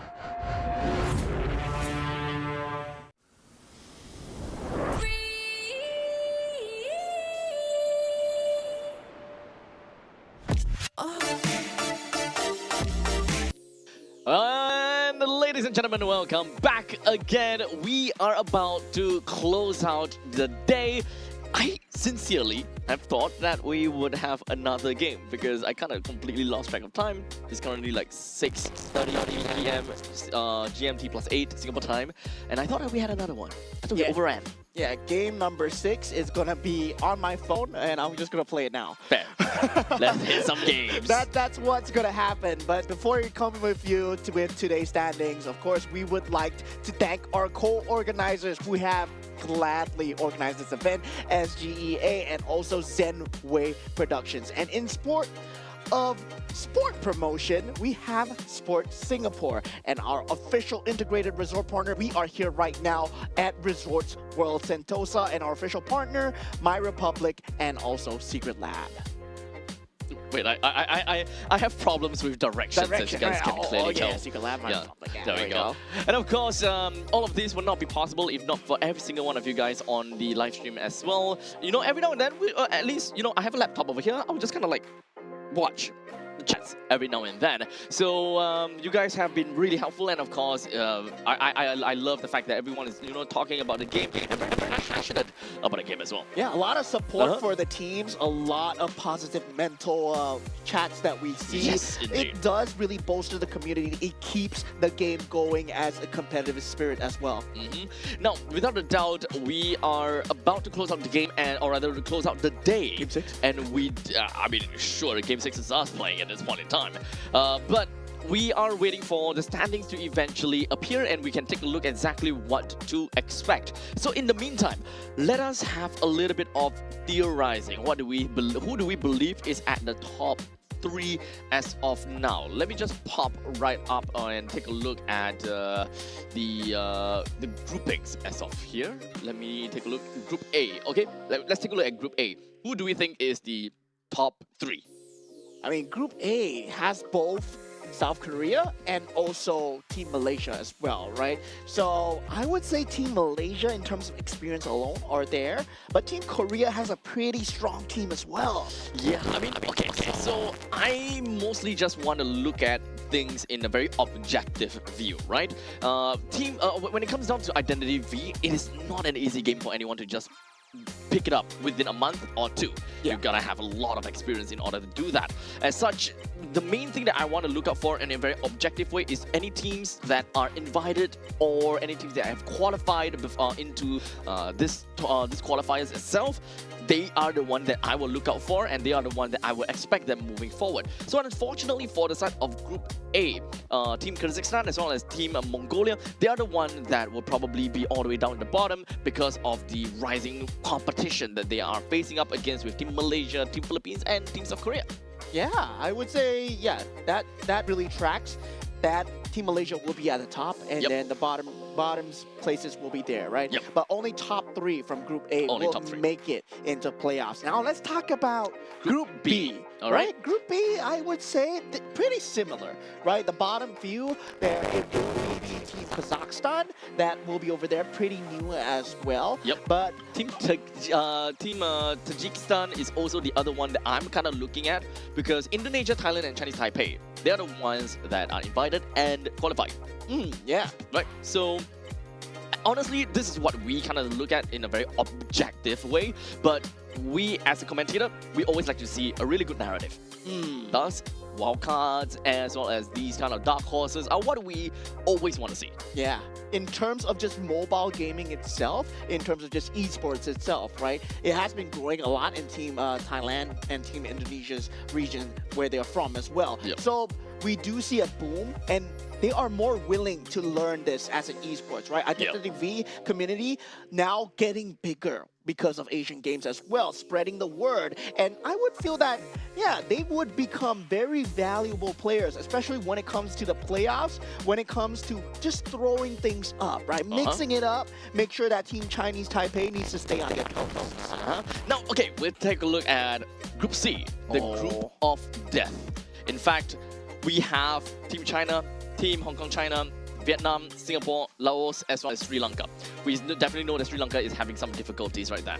So we're gonna gloss over Group C because we actually have got the standings already. Let's take a look at this with Korea, Malaysia, and Philippines at top 3. Wow, wow, wow. Team Korea at the top so far with an average points of 8.67.